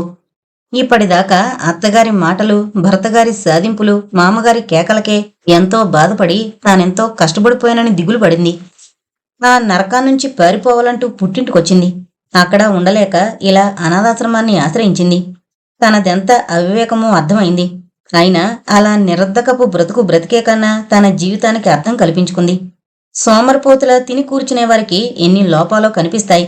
ఎక్కడో పరుల దయపైన ఆధారపడి బ్రతుకుతూ, ఇచ్చిన బట్ట కట్టుకొని, పెట్టిన తిండి తిని, చెప్పిన పని చేస్తూ నిర్విచారంగా కాలం గడిపే ఈ స్త్రీలు అదృష్టం ఉన్నదంటారే, దానినేమో అనుకుంది రుక్కు. ఏదో ఒక పనిలో ఎప్పుడూ నిమగ్నమై ఉండడం ఎంత అవసరమో తెలుసుకుంది. వారికి ఎడతెగని ఆలోచనలు లేవు. ఆలోచించడానికి అసలు టైం దొరకదు. వంతుల వారీగా అందరూ వంట వార్పు వడ్డన చేయవలసిందే. తోట పని చేయవలసిందే. తమకిష్టమైన చదువో వృత్తి విద్యో నేర్చుకోవలసిందే. ఇంకా తీరికెక్కడని ప్రతివారు నిర్బంధంగా చదువుకొని తీరాలి. పూర్తిగా చదువుకోదలిచిన వారు అలాగే చెయ్యొచ్చు. నిర్ణీత కాలంలో చదువుకుంటూ ఎవరి బట్టలు వారు పిండుకోవడం, ఎవరి పని వారు చక్కబెట్టుకోవడమే కాక వంట పని, తోట పని కొన్ని గంటలు చెయ్యాలి. కొన్ని గంటలు చదువుకోవాలి. గంట కొట్టగానే నిద్రపోవాలి. గంట కొట్టగానే నిద్ర లేవాలి. కాలకృత్యాలు తీర్చుకుని ప్రార్థనానంతరం అందరూ ఎవరికి ఉద్దేశించిన పనివారు చేసుకుని పోవాలి. ఆ పైన చదువు, వృత్తి విద్యలో తర్పీదు పొందాలి. మరలా భోజనం గంట కాగానే ఎవరి కంచం గ్లాసు వారు తెచ్చుకుని పంక్తిలో కూర్చోవాలి. కొందరు వడ్డన చేస్తారు, మిగతా వారు తింటారు. తినే టైంలో సరదాగా కబుర్లు చెప్పుకోవచ్చు. అదైనా నిర్ణీత కాలంలోనే అంతా నియమబద్ధంగా జరుగుతుంది.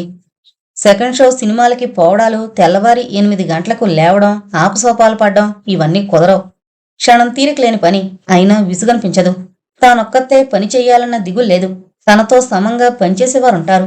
రుక్కు సంతోషపడింది. శ్యామలతో అన్నీ చూశాక తాను తెలుగు చదవదలుచుకున్నానని చెప్పింది. శ్యామల రుక్మిణిని తెలుగు క్లాస్ టీచర్కు పరిచయం చేసి ఆ పిల్లను చేర్చుకోమని తన పని మీద తను వెళ్లిపోయింది. రుక్మిణి శ్రద్ధగా వింటూ కూర్చుంది. పక్కనున్న వారిని పరిచయం చేసుకుని ఆనాటి కార్యక్రమంలో పాల్గొంది. రాత్రి 10 గంటలకు తనకిచ్చిన చాపపై తాను తెచ్చుకున్న పక్కబట్టలు పరుచుకుని పడుకుంది.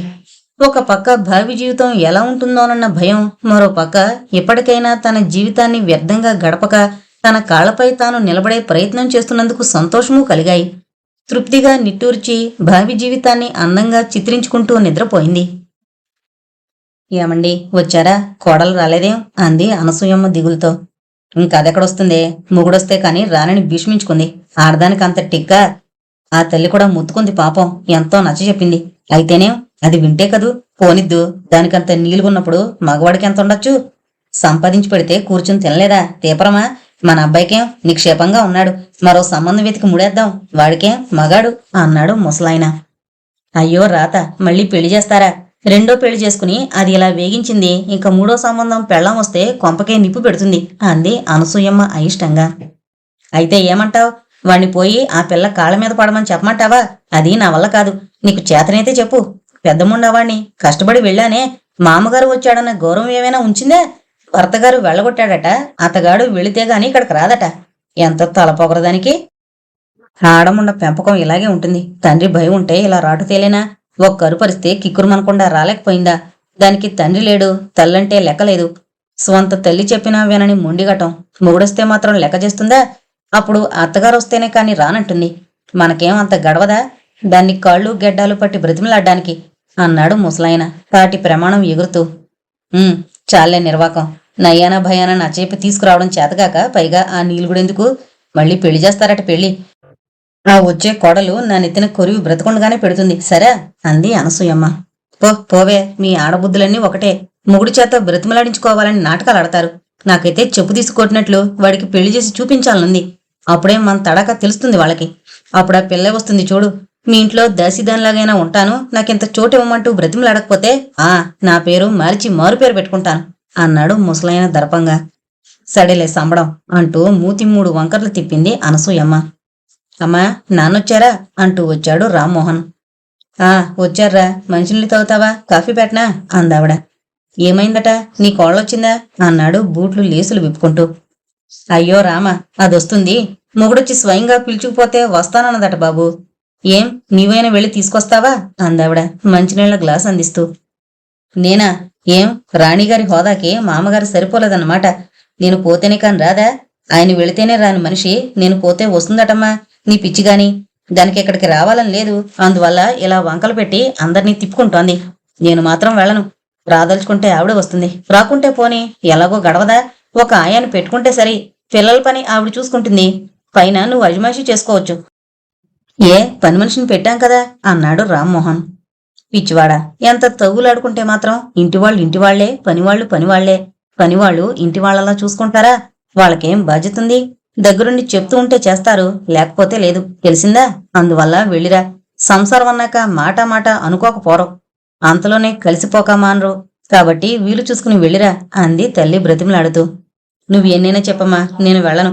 అక్కడికి వెళ్ళడం అంటే దానికి ఇంకా లోకు కావడం అన్నమాట. అది రేపు నా మాట నీ మాట ఖాతరు చేయదు. తాను లేకపోతే మనకి గడవదన్న గర్వం ఎక్కువ అవుతుంది అన్నాడు రామ్మోహన్ మండిపడుతూ. ఏమో బాబు, చెప్పవలసింది చెప్పాను. ఆ పైన నీ ఇష్టం, మీ నాయన ఇష్టం. నా మాటకి ఏనాడు ఏంట విలువుంది? మీ ఇద్దరూ ఆలోచించుకుని ఎలా తోస్తే అలా చేయండి అంటూ ఆవిడ లోపలికి వెళ్ళిపోయింది కోపంగా. ఏన్నన్నా, ఏం చేద్దామంటారు అన్నాడు రామ్మోహన్ తండ్రి గదిలోకి వెళ్ళి. ఏ సంగతిరా బాబు అన్నాడాయన. మీ కోడల సంగతి అన్నాడు రామ్మోహన్. అదింక రాదురా బాబు, నిన్ను పంపమంది. అయినా వెళ్ళొస్తే మంచిదేమో. నింద మనపైన అడ్డే పెట్టుకోవడం దేనికి? రేపు లోకులు మననే అంటారు, భర్త వచ్చి పిలుచుకుపోతే రాకపోయిందా అంటూ. నువ్వు వెళ్ళి ముక్కుబడి తీర్చుకురా. పిల్ల రానంటే లక్ష్యమైన సంబంధం చూసి చేస్తాను. దానికి ఎంతో అహంకారంగా ఉందిరా బాబు. దాని అహం అణిగేలా నీ పెళ్లి చేసి చూపాలనుంది. అలాగని నింద మన్నెత్తిందేనికి? లాంఛనంగా వెళ్ళొస్తే సరిపోతుంది అన్నాడు ముసలాయన. ఏమో నాన్న, నాకు అక్కడికి వెళ్లాలని లేదు. ఒక ఆయన పెడితే పోలేదు అన్నాడు రామ్మోహన్ సాలోచనగా చూస్తూ. వెర్రివాడివా ఏంరా? నీకేం వయసు మించిపోయిందని మళ్ళీ పెళ్లి చేసుకో. లక్షణమైన పిల్లని తెస్తాను. నీ భార్య కంటే అందమైన దాన్ని చూసి చేస్తాను, సరే? ఎందరో తల్లిదండ్రులు ఆడపిల్లల పెళ్లిళ్లు చేయలేక అవస్థపడుతున్నారు. తినడానికి కట్టడానికి బట్ట ఉన్న సంబంధం అంటే, కానీ కట్నం లేకుండా పిల్లచేర వదులుతుందంటే గంతేసి పిల్లనిస్తారు. తెలిసిందా? నువ్వు ఊరుకో, నేనంతా చూసుకుంటాను, సరే అన్నాడు ముసలాయన. ఏమో నాన్న, నాకింకా మనసు ఒప్పడం లేదు. అసలు రెండో పెళ్లి చేసుకోవడమే బుద్ధి తక్కువ పని. నలుగురిలో నవ్వుల పాలు కావడం కన్నా మిగిలిందేముంది? మళ్ళీ పెళ్ళంటే అంతా నవ్వరు. రేపు వీళ్ళు దావా వేస్తే లేనిపోని తంటా కదూ అన్నాడు రామ్మోహన్. నీకెందుకురా బాబు, నేను చూసుకుంటానుగా. మరోసారి వెళ్ళొస్తాను. పిల్లని పంపుతారో మరో పెళ్లి చేసుకోమంటారో తేల్చమంటాను. దాంతో అన్ని చిక్కులు విడిపోతాయి అన్నాడు ముసలాయన. సరేనన్నా, నువ్వంతగా బలవంతం చేస్తుంటే నేనెందుకు కాదనాలి అంటూ తన గదిలోకి పోయి మరనాటి కేసుల రికార్డులు చదవసాగాడు. వంటైంది, భోజనానికి రండి అని తల్లి పిలవగా తండ్రి కొడుకు వెళ్లి పీటల మీద కూర్చున్నారు. అనసూయమ్మ వడ్డన చేస్తుంటే ఇద్దరూ భోంచేసి లేచారు. రామ్మోహన్ తన గదిలోకి వెళ్లి చదువుకోసాగాడు. ముసలాయన మంచం మీద వాలి కొడుకు పెళ్లి ఎలా చెయ్యాలా అని ఆలోచించసాగాడు. వాకిట్లో దిగిన ముసలాయన్ని చూసి తెల్లబోయింది దుర్గమ్మ. ఏంటన్నగారు ఇలా వచ్చారు అంది కాళ్లకి నీళ్ళిస్తూ. ఏముంది తల్లి, ఇంటికి పెద్దవాణ్ణి, నా పాటలు తప్పుతాయా? వాణ్ణి వెళ్ళి రారా అంటే నాకు తీరదు. అయినా నువ్వు వెళితేనే రాంది, నేను వెళితే వస్తుందా అంటాడు. తాను లోకువైపోతాడట. ఏం చెప్పను? ఈ కాలం పిల్లలకి పట్టుదలలు పంతాలు హెచ్చు. వాళ్ళు పంతం పట్టుకుని కూర్చున్నారని మనం చూస్తూ ఊరుకోగలమా? మన చేదస్తం మంది. అయ్యో, పచ్చటి సంసారంలో చిచ్చుపెట్టుకుంటున్నారే. వీరు మూర్ఖత్వం ఎలా వదిలించాలని ఒకటే తపన పడిపోతున్నాను. అటు మీ వదిన అలల్లాడిపోతుంది. అందరూ నన్నంటున్నారు కోడరికం పెట్టి కోడల్ని కోసుకు తిన్నానని. ఎలాగైనా కోడల్ని తీసుకురండి అంటూ ఒకటే పోరు. పైగా లోకులు ఏమంటారు? పిల్లవాడిది తప్పంటారా? పిల్లలకేం తెలుసు మంచి చెడ్లు? పెద్దవాళ్ళిద్దరూ నట్టింట్లో ఉండి సంసారాన్ని విడదీస్తారా? ఏదో విధంగా కలపాలిగాని అంటారు. చూసారా ఎన్ని పాటలు ఈ ముసల్తనంలో. అమ్మాయిని పంపితే తీసుకుపోతానమ్మా. ఆవిడ్నేం కష్టపెట్టాం, నేను చూసుకుంటాను. ఎవరైనా అంటే నాతో చెప్పమను అన్నాడు ముసలాయన కాళ్ళు కడుకునొచ్చి కుర్చీలో కూర్చుని. ఎలా చెప్పనాన్నగారు, ఈ కాలం పిల్లల పంతాలు చూసారా? అది చెప్పిన మాట వినక అక్కడికి వెళ్ళని పంతం పట్టిందా? నాకు ఒళ్ళు మండి కోకలేశాను. దాంతో కోపంతో వెళ్ళిపోయి అనాథాశ్రమంలో చేరిపోయింది. అలాంటి బిడ్డ బ్రతికినా చచ్చినా ఒకటే అని ఏమంటారు? కనిపించిన తల్లిని. బుద్ధి చెప్పదగనా చెప్పండి. అందుకని వెళ్ళిపోతుందా? నలుగురు నన్ను ఆడిపోసుకుంటున్నారు. పిల్లల్ని అదుపులో పెట్టలేదని హవ్వా నోరు నొక్కుని ఇంట్లో పడుంటున్నాను. అది వీధి గడప దాటినలాగాయితూ నేను వీధి ముఖం చూడలేదంటే నమ్ముతారో నమ్మరో అన్నగారు. మీరు అబ్బాయి కూడా వెళ్ళి దాన్ని అడిగిపోండి, వస్తే తీసుకుపోండి. నేను మాత్రం దాని ముఖం చూడండి బాబు. ఒకసారి అన్నాక అంతే, మాటంటే మాటే. మాటకి విలువ లేకపోయాక బ్రతికి దేనికండి అన్నగారు చెప్పండి. పిల్లదానికి అంత పంతమైతే నాకెంత ఉండాలి అంది దుర్గమ్మ కళ్ళనీళ్లు తుడుచుకుంటూ. ఏంటి, పెళ్ళింట్లో లేదా? అనాథాశ్రమంలో చేరిపోయిందా? తండ్రితో పాటు తల్లి చనిపోయిందనుకుందా? అయ్యో, ఎంతకు తెగించింది. కన్నతల్లివి, నీ మాటే వినని పిల్ల మా మాట మన్నించి వస్తుందా చెల్లమ్మ? నీ అవ్వేగం కాని ఇంకా ఇక్కడే ఉందనుకున్నాను సుమా. ఎవరికెంత ప్రాప్తమో అంతే దక్కుతుంది. పుట్టెడు గింజల్లో దొర్లిన అంటే గింజే అంటుతుంది కాని పుట్టెడు ఒంటిని పట్టుకుంటాయా? పోనివ్వండి, దానికి అనుభవించే గీత లేదు. మనమేం చేస్తాం? అలాంటి పిల్లని తీసిపోయి మేం మాత్రం ఏం నిభాయిస్తాం చెల్లెమ్మా. ఇంక వెళ్ళొస్తాను. అబ్బాయికి వేరే పెళ్ళైనా చేస్తాను. ఏమంటావ్? దీనికోసం వాడు బ్రతుకు బండలు చేసుకోలేడు కదూ. మీకు చెప్పి పిల్లని తీసుకుపోదామని కొండంత ఆస్తో వచ్చాను. ఇక ఏదో ఒక సంబంధం చూసి నిశ్చయించాలి. వాడికి పెద్ద వయసేముందమ్మా, 3వ పెళ్ళన మాటేగాని అన్నాడు ముసలాయన. దుర్గమ్మకి బాధగా ఉంది. నిక్షేపం లాంటి సంసారం వదిలి అది అనాథాశ్రమంలో చేరడమేమిటి అని ఏక బాధపడుతోంది. అలాగని వాళ్ల పిల్లాడికి మళ్లీ పెళ్లి చేయొద్దని ఏ ముఖం పెట్టుకుని చెబుతుంది? పిల్లని పంపమంటూ 2 సార్లు వచ్చిన వాళ్ళని తిప్పి పంపుతూ మా అమ్మాయికి బుద్ధి కుదిరేదాకా మీ అబ్బాయిని అట్టే ఉండమని చెప్పమని ఏ నోటితో చెప్పగలదు? పిల్లని పంప చేతకాంది తను ఏ ముఖం పెట్టుకుని ఈ విపత్తుని తప్పించమని ప్రాధేయపడగలదు? అయినా ఈ పిల్లకి బుద్ధి కుదురుతుందన్న నమ్మకం ఉంటే ఎలాగైనా ప్రాధేయపడచ్చు. మన బంగారం మంచిది కాకపోయాక కంసాల్ని నిందించే ప్రయోజనమేమిటి? పరిపరి విధాల ఆలోచించి కళ్ళనీళ్లు తుడుచుకుంటూ కూర్చుంది. ఈ అమ్మ చెల్లెమ్మ, నా మీద నిందవేకు. నేను 2 సార్లు వచ్చాను. పిల్లొస్తే తీసుకుపోదామని అనుకున్నాను. మగపిల్లాడి తండ్రినన్న అహం కూడా వదిలొచ్చాను. అయినా ఫలితం లేకపోయింది. అబ్బాయికి తగిన సంబంధం చూసి చేసేస్తాను. నాకు వయసు చెల్లిపోయింది. రేపో మాపో రాలిపోయేటట్లున్నాను. ఆ పరమాత్ముడి అనుజ్ఞ ఎప్పుడవుతుందో తెలీదు. అందుకు సిద్ధంగా ఉండాలి కదమ్మా. వాడు ఈశ్వరమంటూ ఆ పిల్లలతో అవస్థపడుతుంటే నాకు స్వర్గానికైనా సంతోషంగా పోవడానికి మనస్కరించదు కదా. దీపముండగానే ఇల్లు చక్కబెట్టుకోమన్నారు పెద్దలు. ఒంట్లో కాస్త శక్తి ఉండగానే బాధ్యతలు వదిలించుకోవాలి.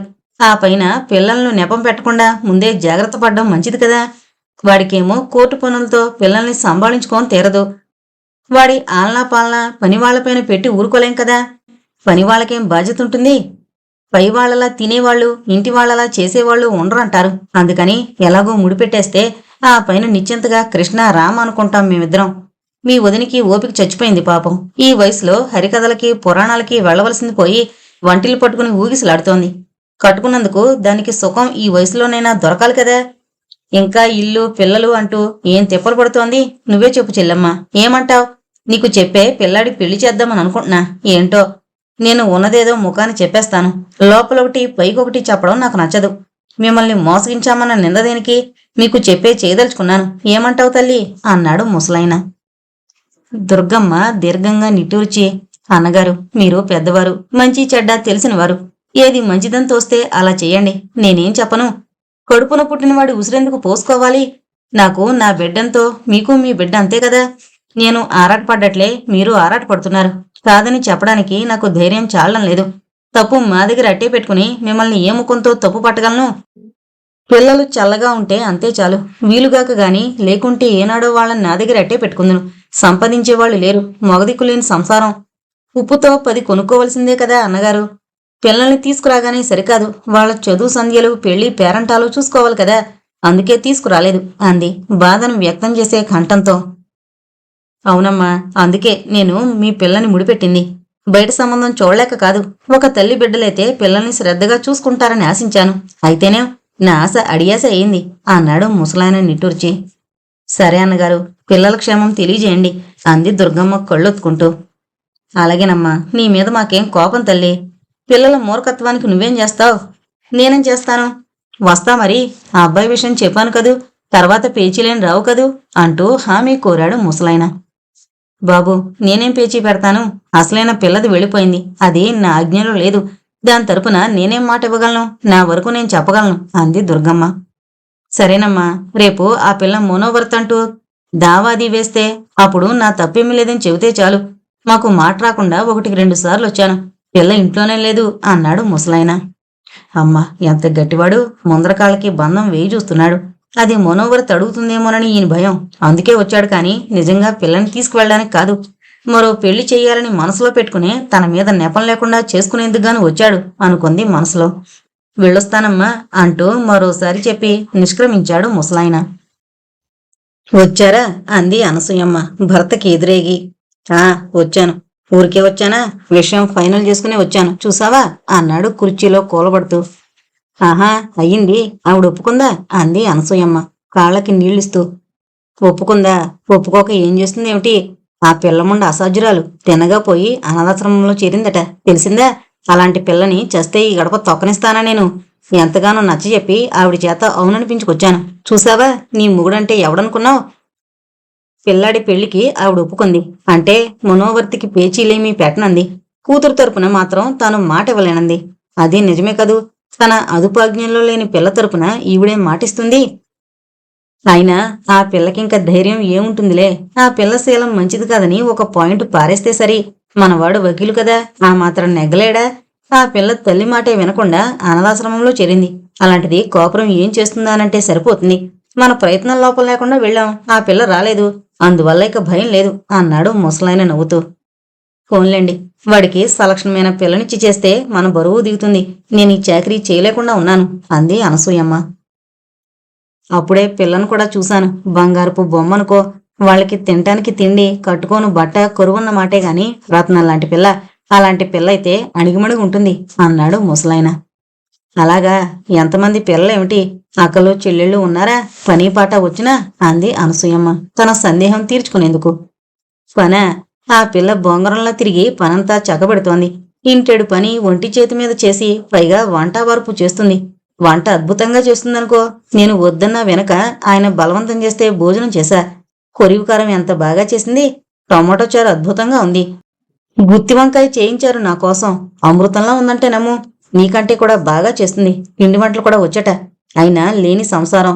చూడు, చేయడం వచ్చినా చేసుకోవడానికి స్తోమత ఉండాలి కదా. నీకింక భయమేం లేదు. రాణిలా కాలు మీద కాలేసుకుని కూర్చో, వండి వడ్డిస్తుంది. ఏం చేతగాలేదు? అయినింటి ఇల్లాలైతే ఒక్క పని చేత కాదు. అస్తమానం ఏ వారపత్రికో పట్టుకుని కూర్చుంటారు. ఆ పిల్ల అలాంటిది కాదు అన్నాడు ముసలాయన సంతోషంతో. అయ్యో, అలాగా? అయితే మంచిదే.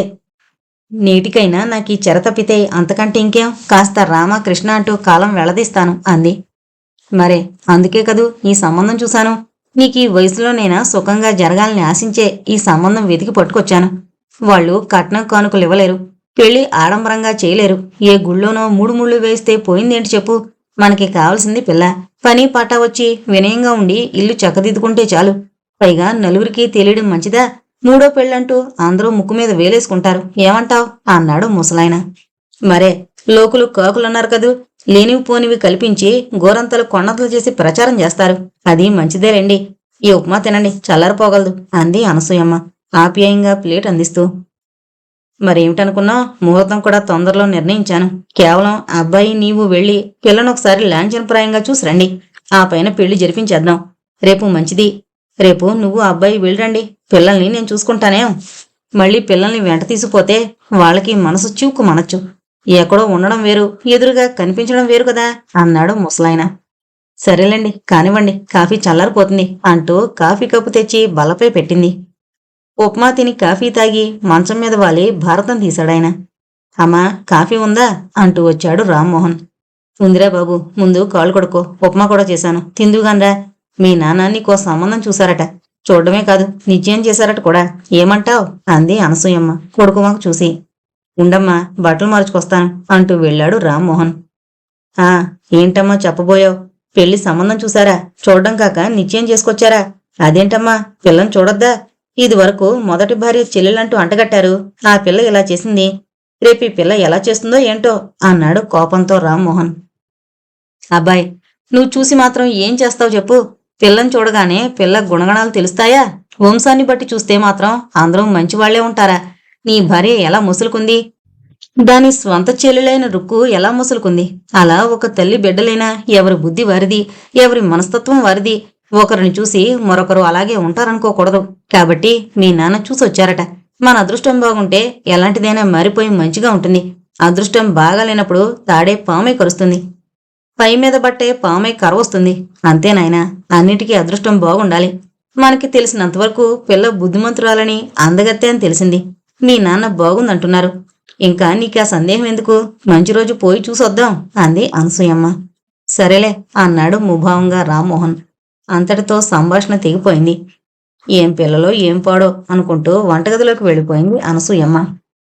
ఆ రోజు పంచమి బుధవారం. వర్జం లేకుండా చూసి అనసూయమ్మ కొడుకుతో కలిసి పిల్లని చూడ్డానికి వెళ్ళింది. వచ్చారా, రండి వదినగారు అంటూ పిల్ల తల్లి ఎదురొచ్చింది. ఇల్లు ఇక్ష్వాకుల నాటిదిలా ఉంది. అది పూరికొంపే. కప్పు తిరగేసి కూడా చాలా కాలమైనట్లుంది. ఇంటివారు పేదవారే అయినా ఇల్లు చూడముచ్చటగానే ఉంది. గోడలు శుభ్రంగా పేడతో మట్టితో మెత్తబడ్డాయి. సున్నం తెల్లగా ఉంది. గోడలకు దేవుళ్ల పటాలు, దేశ నాయకుల ఫోటోలు వేలాడుతున్నాయి. ఇల్లు నేల అయినా గచ్చులా నున్నగా ఉంది. శుభ్రంగా పేడతో అలికి ముగ్గులు పెట్టుంది. ఇల్లు పొందిగ్గా ఉంది. 2-3 జాజికాయ చెక్కలు, షెల్ఫులపై బట్టలు, పుస్తకాలు పేర్చబడున్నాయి. పిల్లలంతా చూడముచ్చటగా ఉన్నారు. అందమైన ముఖాలు, పచ్చటి ఒంటి మేని ఛాయ, చక్రాల వంటి మిలమిలా మెరిసే కళ్ళు. చలాకీగా ఉత్సాహంగా ఇంటి పని చేసుకుపోయే ఆడపిల్లలను చూసి అనసూయమ్మ ముచ్చటపడింది. ఒకరు చాప పరిస్తే మరొకరు శుభ్రంగా తోమిన కంచు గ్లాసుతో మంచినీళ్ళు అందించారు. అనసూయమ్మ కూర్చుంది. ఆవిడతో పాటు పిల్ల తల్లి రాధాంబ కూర్చుని మంచి చెడ్లు మాట్లాడుతోంది. అమ్మాయి, మా అబ్బాయికి ఇస్తానన్న పిల్లేది అంటూ అనసూయమ్మే కల్పించుకుంది. పిల్లని తీసుకురమ్మంటారా వదినగారు అంటూ రాధాంబ అడిగింది. మరే, పిల్లలంతా పొందిగ్గా ఉన్నారు వదిన. రత్నాల వంటి పిల్లల్ని కన్నావు, అదృష్టవంతురాలివి. కూర్చోబెట్టి చేసి పెడుతున్నారు కదా, పిల్లలంటే అలా ఉండాలి అంది అనసూయమ్మ. ఏం పిల్లలు వదినగారు, ఆయన సంపాదన చూడబోతే గుర్రతోకలా ఎదుగు బొదుగు లేదు. సంసారం చూడబోతే రోజురోజుకి పెరిగిపోతుంది కుచేల సంతానంలా. ఇంటి నిండా గంపెడు పిల్లలు, అందులో అందరూ ఆడసంతే. వీళ్ళందరినీ వదిలించుకునేసరికి మా తాతలు తలపుకొస్తారు. ఎలా వీళ్ళందరూ పెళ్లిళ్ళయ్యి ఓ ఒడ్డున పడతారా అంటూ నేను భయపడి చూస్తున్నాను. కట్నాలు చూడబోతే మిన్నుముడుతున్నాయి. పిల్లాడి తల్లిదండ్రులు కోరే కోరికలకి అంతూ పొంతూ లేదు. మాక తినడానికే బొటాబొటిగా సరిపోయే సంపాదన. వీళ్ళందరికీ తిండి పెట్టి కట్టుకునేందుకు 2 బట్టముక్కలు ఇవ్వడమే గగనంగా ఉంటే ఇంకా పెళ్లిళ్ళే చేయాలరా భగవంతుడా అని రాత్రింబవళ్ళు భయపడిపోతున్నాను. కంటి మీద కునుకు రాదు. ఆయనకి ఇవన్నీ పట్టవు. వేళకి వచ్చి ఉన్నదేదో తిని నిద్రపోతారు. నాకేంటో అలా నిశ్చింతగా నిద్రపోదామన్నా రాదు. ఆపరేషన్ చేయించుకుంటానంటే విన్నారు కాదు. మగపిల్లలంటూ కలవరించారు. దేవుడు పంతం పట్టినట్లు అందరూ ఆడపిల్లల్ని ప్రసాదించాడు అంది రాధాంబ దిగులుగా. అలా దిగులు పడకండి. భగవంతుడు ఎవరినిస్తే వాళ్లే మనకు పిల్లలు. పిల్లలు ఎవరైనా ఒకటే కదమ్మా. బిడ్డల మీద ప్రేమ ఒకటే కదూ. ఒకరుంటే మరొకరు లేదన్న బాధ సహజం. ఉన్నదాంతో తృప్తిపడక లేని దానికోసం వెంపర్లాడడం మానవ సహజం అంది అనసూయమ్మ. ఏంటో నా మాట చెవిని పెట్టలేదు వారు. ఇప్పుడు ఈ గంపెడు పిల్లలతో కొట్టుమిట్టాడుతున్నాను. వీళ్ళందరికీ పెళ్లిళ్ళయ్యి ఒక ఇంటి వాళ్ళైతే నాకు నిశ్చింత. ఆ భగవంతునిదే ఎలా ఉందో అంది రాధాంబ. పిల్లని చూపుతారా వదినగారు అంది అనసూయమ్మ. అదేం భాగ్యం, అందుకోసమే కదూ మీరొచ్చింది. చూడండి, ఒక దాని భారం తగ్గించిన వారవుతారు అంది రాధాంబ నిట్టూర్చి. అమ్మాయి భారతి, అక్కను రమ్మను అంది రాధాంబ లేచే ప్రయత్నం చేయకుండా. పెద్ద పిల్ల సుమనొచ్చింది. సుమన వెంట భారతి కూడా ఉంది. ఇలా కూర్చో తల్లి అంది అనసూయమ్మ చోటు చూపుతూ. సుమన సిగ్గుపడుతూ వచ్చి కూర్చుంది తల వంచుకుని. చూడమ్మా, తలెత్తి ఆ అబ్బాయి వంక చూడు అంది అనసూయమ్మ ఆ పిల్లవంక చూస్తూ. సుమన సిగ్గుతో ఓ మాటు తలెత్తి చూసి మరలా తలవాల్చి కూర్చుంది నిర్లిప్తంగా. అబ్బాయి నచ్చాడా అంది అనసూయమ్మ ఆ పిల్ల బొగ్గలు గిల్లి. సుమన సమాధానం చెప్పలేదు. అంత సిగ్గైతే ఎలా తల్లి, చూడు, రేపు కాబోయే భర్తను చూడడం మంచిది కదా, ఆనాక విచారించి లాభమేమిటి అంది అనసూయమ్మ. సుమన తలెత్తి చూడలేదు. ఏరా అబ్బాయి, ఆ అమ్మాయినేమైనా అడుగుతావా? ఈ కాలం పిల్లలు ముందే అన్నీ మాట్లాడుకుంటారట కదా అంది నవ్వుతూ. లేదు అన్నట్లు తలడ్డంగా ఊపాడు రామ్మోహన్. పిల్ల చక్కని చొక్కే, సందేహం లేదు. తండ్రి అతిశయోక్తులేమీ చెప్పలేదు. అయినా తన అదృష్టం ఎలా ఉందో అనుకున్నాడు రామ్మోహన్. రుక్కు గుర్తుకు రాగానే తనేదో తప్పిదం చేసినట్లు మనస్సు రొక్కించసాగింది. ఈ పిల్లంతా అందగత్తె కాకపోయినా రుక్కు అందగత్తెల్లో జమే. ఆమెని చేతులారా పోగొట్టుకున్నాడు. తన తెలివి తక్కువతనమే అందుకు కారణం. ఈసారైనా జాగ్రత్తగా ఉండాలని నిశ్చయించుకున్నాడు. చేసుకున్న పెళ్లాన్ని నిర్లక్ష్యం చేస్తే వాళ్లు పడుంటారా అనుకున్నాడు. పెళ్లిచూపులు నిర్విఘ్నంగా సాగాయి. అనసూయమ్మ కొడుకుని వెంటబెట్టుకుని తిరిగొచ్చింది. అక్కయ్య, పెళ్ళికొడుకు ఎలా ఉన్నాడే అంది భారతి నవ్వుతూ. చిపో అవతలకి అంది సుమన కసురుతూ. అబ్బా, ఇంకా పెళ్ళైనా కాలేదు, అప్పుడేం మమ్మల్ని కసురుతున్నావే? ఇంకా పెళ్ళై అత్తవారింటికి పోతే మమ్మల్ని గుర్తుంచుకుంటావేమిటి? అమ్మాయి గారికి ఏం చూసుకున్నావు అంత గర్వం అంది భారతి కిలకిలా నవ్వి. నీకాదు చెప్పేది, నేను కురిదేయని పెళ్లి చేసుకోను. అంత వయసు మీరిని వాడితో నాకు పెళ్ళేంటి? చిపో అంది సుమన కోపం పట్టలేక. అలాగా, అయితే అమ్మతో చెప్పనా? అమ్మాయి గారికి పెళ్లిష్టం లేదట. ఏ రాజకుమారుడో దిగి రావాలట. 7 సముద్రాలు దాటొచ్చి అమ్మాయి గారిని కీలుగుర్రం మీద ఎక్కించుకుని ఆకాశ మార్గాన వేయించేయాలని కోరికగా ఉందట. అలాంటి రాజకుమారుణ్ణి దేశాలు గాలించి మరీ పట్టుకురమ్మంది అందాల రాణి, అపరంజి బొమ్మ అయిన సుమన రాణిగారు అంటూ చెప్పేదా అంది భారతి మరింత పగలబడి నవ్వుతూ. ఏంటే నీకింత వేళకోళం? నాకు ఈ సంబంధం నచ్చలేదు. ఇలాంటి పెళ్లి చేసుకోపోతేనేం, ఈడు జోడు కలియని తర్వాత ఎంత ఆస్తుంటేనేం, ఎంత ఐశ్వర్యం ఉంటేనేం ఏం చేసుకోను? ఓ అచ్చట ముచ్చట ఏం తీరతాయని ముచ్చటగా మూడో పెళ్లి చేసుకోబోయే ముసలాన్ని తీసుకొచ్చి గొప్ప సంబంధం అంటూ డప్పు కొట్టుకోవడం మినహా ఏముందట అంది సుమన మండిపడుతూ. అయితే నాకు ఈ పెళ్లి ఇష్టం లేదని చెప్పేశాయి. అంత్యనిష్ఠూరం కన్నా ఆదినిష్ఠూరం మేలు కదా. ఇష్టం లేని పెళ్లి చేసుకుని ఇడుములు పడే కన్నా మొదటే ఉన్నదన్నట్లు చెప్పడం మంచిది అంది భారతి. ఆ మాట నువ్వే చెప్పమ్మతో, నేను చెబితే తిడుతుంది అంది సుమన భయపడుతూ. అంత భయపడేదానివి సంబంధం వద్దని ఎలా చెప్పగలవు? అలా చెప్పలేని దానివి దొరికిన దాంతో తృప్తిపడు అంది భారతి ఎకసెక్కంగా. అయితే భారతి, నిన్నొటడుగుతాను, చెబుతావా? నిన్నే అమ్మ వాళ్ళి సంబంధం చేసుకోమన్నారనుకో, చేసుకుంటావా? మనస్ఫూర్తిగా చెప్పు అంది సుమన భారతి కళ్ళలోకి చూస్తూ. నేనా? చస్తే చేసుకోను అంది నిష్కర్షగా. ఏం, ఎందుకని అంది సుమన ఆశ్చర్యపడుతూ. నాకంటే పెద్దదానివి నువ్వే తిరస్కరించావు, అదొక కారణం. పైగా నువ్వు చెప్పినట్లు అతనికి మనకి వయసులో పెద్ద భేదం ఉంది. వయసులో ఉన్న వాళ్లకుండే సరదాలు ముచ్చట్లు వయసుడిన వాళ్లకుండవు. వాళ్ళేమో జీవితం కొంతవరకు అనుభవించిన వాళ్ళు, మనమా జీవితం అంటే ఏంటో తెలియని వాళ్ళం, జీవితంలో కొత్తగా అడుగు పెట్టబోయేవాళ్ళం. వాళ్ళకి మనకి ఎలా కుదురుతుంది పొత్తు? అందువల్లే అనేక తగాదాలొస్తాయి. ఒకే వయసులో వాళ్ళైతే కొట్టుకున్నా తిట్టుకున్నా సరదాగా కలిసిపోతారు. ఇద్దరికీ ఉత్సాహంగా ఉంటుంది. జీవితాన్ని ఇద్దరూ అనుభవించలేదు కాబట్టి సరదాలు కోరికలు సమానంగా ఉంటాయి. అందుకే ఆస్తి లేకపోయినా నిరుపేదవాడైనా నాకు తగిన జోడియే నాకు కావాలి. నా అభిప్రాయం అమ్మ వాళ్ళకి ముందే చెప్తాను. అలా అయితే వాళ్ళకి కష్టం ఉండదు. గంతకు తగిన బొంతను వెతుకుతారు. పెట్టుపోతలు కట్న కానుకల ప్రసక్తి అట్టే ఉండదు కదా. సన్యాసి రాసుకుంటే బూడిదరాలని చందాన ఏదో విధంగా పెళ్లమారిపోతుంది అంది భారతి. మరింకేం, నీకిన్ని అభిప్రాయాలు ఆశయాలు కోరికలు ఉండగా లేంది నాకేనా? నన్ను అర్థం చేసుకోగలదానివి ఇంట్లో నువ్వు ఒక్కదానివే. అందుకే అమ్మతో ఈ మాట చెప్పు అంది సుమన. ఏమో, నీ సంగతి నువ్వు చెప్పడం వేరు, నేను చెప్పడం వేరు. మనకిష్టం లేని విషయంలో స్వయంగా ప్రతిఘటించాలి గాని వారి సహాయం వీరి సహాయం ఆపేక్షించి లాభం ఏమిటి? నేను చెప్తానేనుకో, అమ్మ కేకలేస్తుంది, అరుస్తుంది, తిట్టిపోస్తుంది. వెంటనే జావకారి సరేనమ్మా అనేస్తావు. అప్పుడు నా మాట వల్ల ఒరిగిందేముంది చెప్పు? అందువల్ల నీకా పరిస్థితులను తట్టుకోగల ధైర్యం ఉంటే వెళ్ళి చెప్పు, లేదా నేను చెప్తాను. కాని వాళ్ళు రొక్కించి అడిగినప్పుడు డూడు బసవనలా తల ఒప్పుకో అంది భారతి. సరేలేవే అంది విసుగ్గా సుమన. ఇంతలో భారతి లోపలికి వెళ్ళి, అమ్మా, అక్కకి సంబంధం ఇష్టం లేదట అంది భారతి. ఏదో పని చేసుకుంటున్న రాధాంబ ఉలిక్కిపడి తలెత్తి కూతురి కళ్ళలోకి విస్తుపోయి చూసింది. ఏంటి నువ్వు అంటోంది అంది. అక్కకి సంబంధం ఇష్టం లేదటమ్మా, నీతో చెప్పమంది భారతి తొణకుండా అంది. ఏంటి, సంబంధం ఇష్టం లేదు? మరే సంబంధం చేసుకుంటుందట? కాళ్ళదెరుకొచ్చిన సంబంధాన్ని కాళ్ళదనేస్తుంది. తిని కూర్చుని చేసే నిర్వాకం మీద ఏం లోపముందని ఈ సంబంధం వద్దట? పిల్లవాడికేం కాలంకరా కన్నంకరా?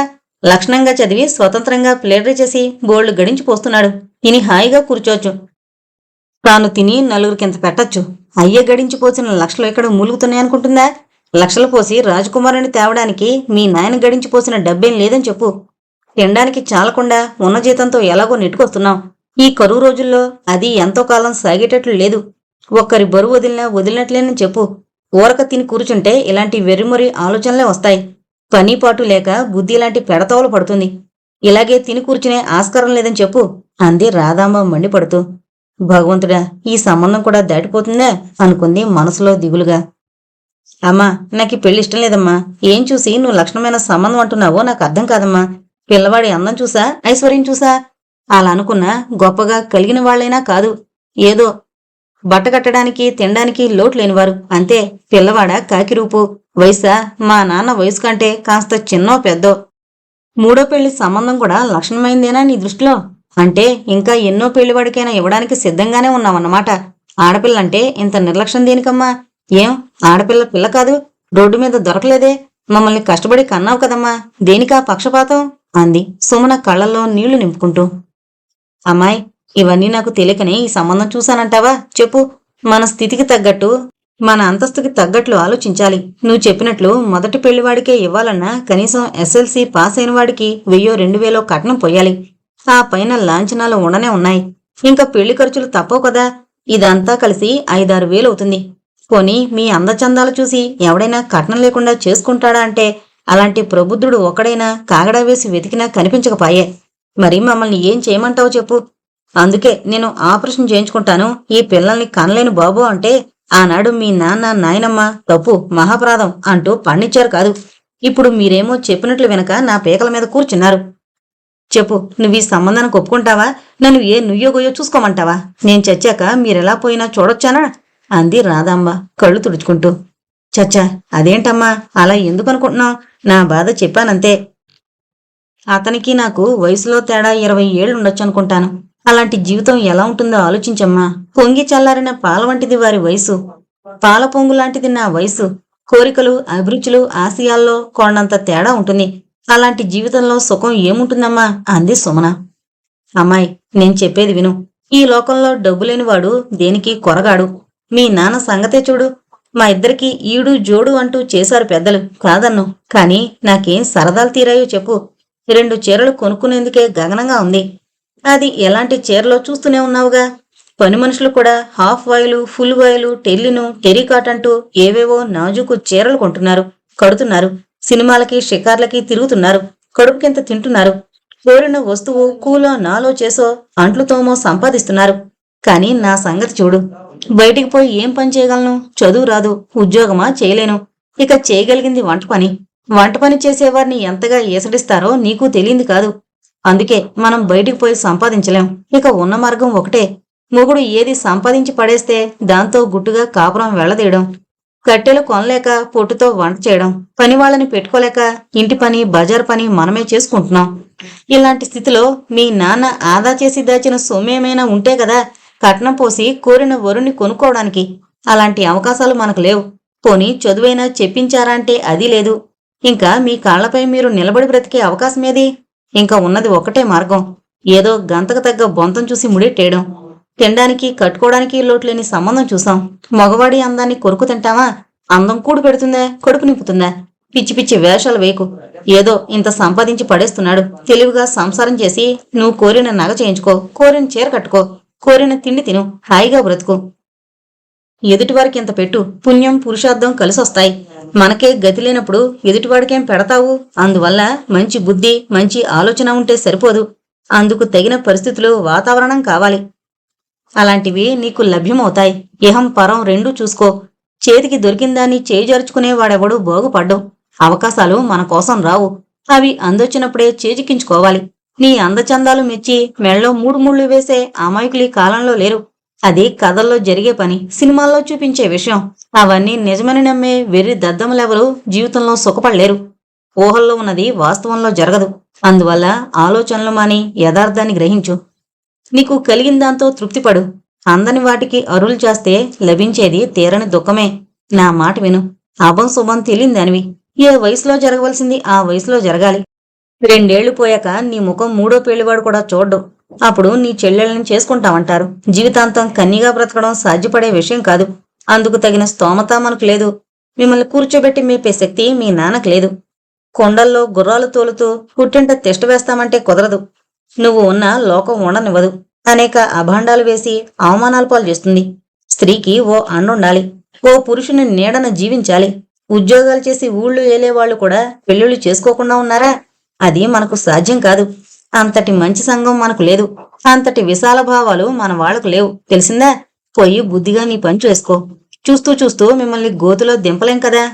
కనిపెంచిన తల్లిదండ్రులు అంత కఠినాత్ములని ఎందుకు అనుకుంటున్నావు? అందని వాటికి ఎగరడం దేనికి? ఎగరలేక వెనక్కి పడడం దేనికి? నువ్వే ఆలోచించు.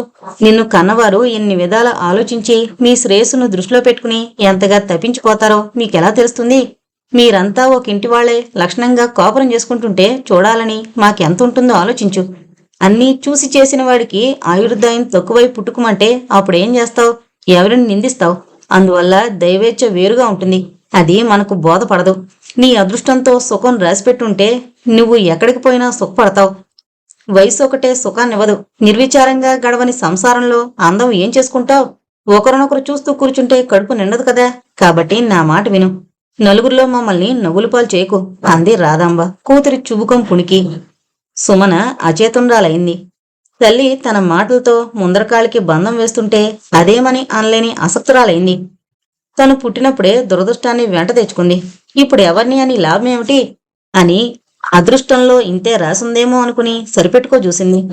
తన కోసం తన తల్లిదండ్రుల్ని బాధించి తానేం చేయగలదు? వాళ్లను శక్తికి మించిన పనిని వాళ్ళని చేయమనడిగితే ఏం లాభం? సరేనమ్మా, నీ ఇష్టం ఎలా ఉంటే అలా కాని అంది సుమన. సుమన ఏకాంతంగా చిక్కినప్పుడు భారతి దెప్పనే దెప్పింది. నేను చెప్పలేదా నువ్వు ఆ సంబంధానికి ఒప్పుకొని తీరతావని? ఆ మాత్రానికి వాళ్ల మనసు కష్టపెట్టుకోవడం దేనికి? నీకు దృఢ చిత్తం లేదు, మనస్థైర్యం అసలే లేదు. అందువల్ల బుద్ధిగా అమ్మవాళ్లు చెప్పినట్లు విను అంది భారతి ఎగతాళిగా. ఏం చేయనే భారతి? అమ్మ అలా కేకలేసి కళ్ళనీళ్లు పెట్టుకుంటే ఏం చేయను? ఆవిడ్ని నా కోసం ఏ నుయ్యోగొయ్యో చూసుకోమన్నా చెప్పు, కన్నందుకు ప్రతిఫలం అదేనా ముట్ట చెప్పవలసింది అంది బాధ నిండిన గొంతుతో. అలానే బెదిరిస్తారే తల్లి, లేకపోతే నువ్వు నేను బలిపశువుల్లా ఇలాంటి పెళ్లికి సిద్ధపడతావా? సహజంగా జాలి ఎవరికొండదు. ఆ జాలినే వారు తమ స్వార్థానికి అనువుగా వాడుకుంటారు. వాళ్ల మరణాన్ని తప్పించాలనే జిజ్ఞాసలో మనమే వ్యవసలనెక్కుతాం. సరే కానివ్వు, ఎప్పటికైనా పరిస్థితులతో రాజీ పడ్డం కన్నా వేరు మార్గం లేదు అంది భారతి.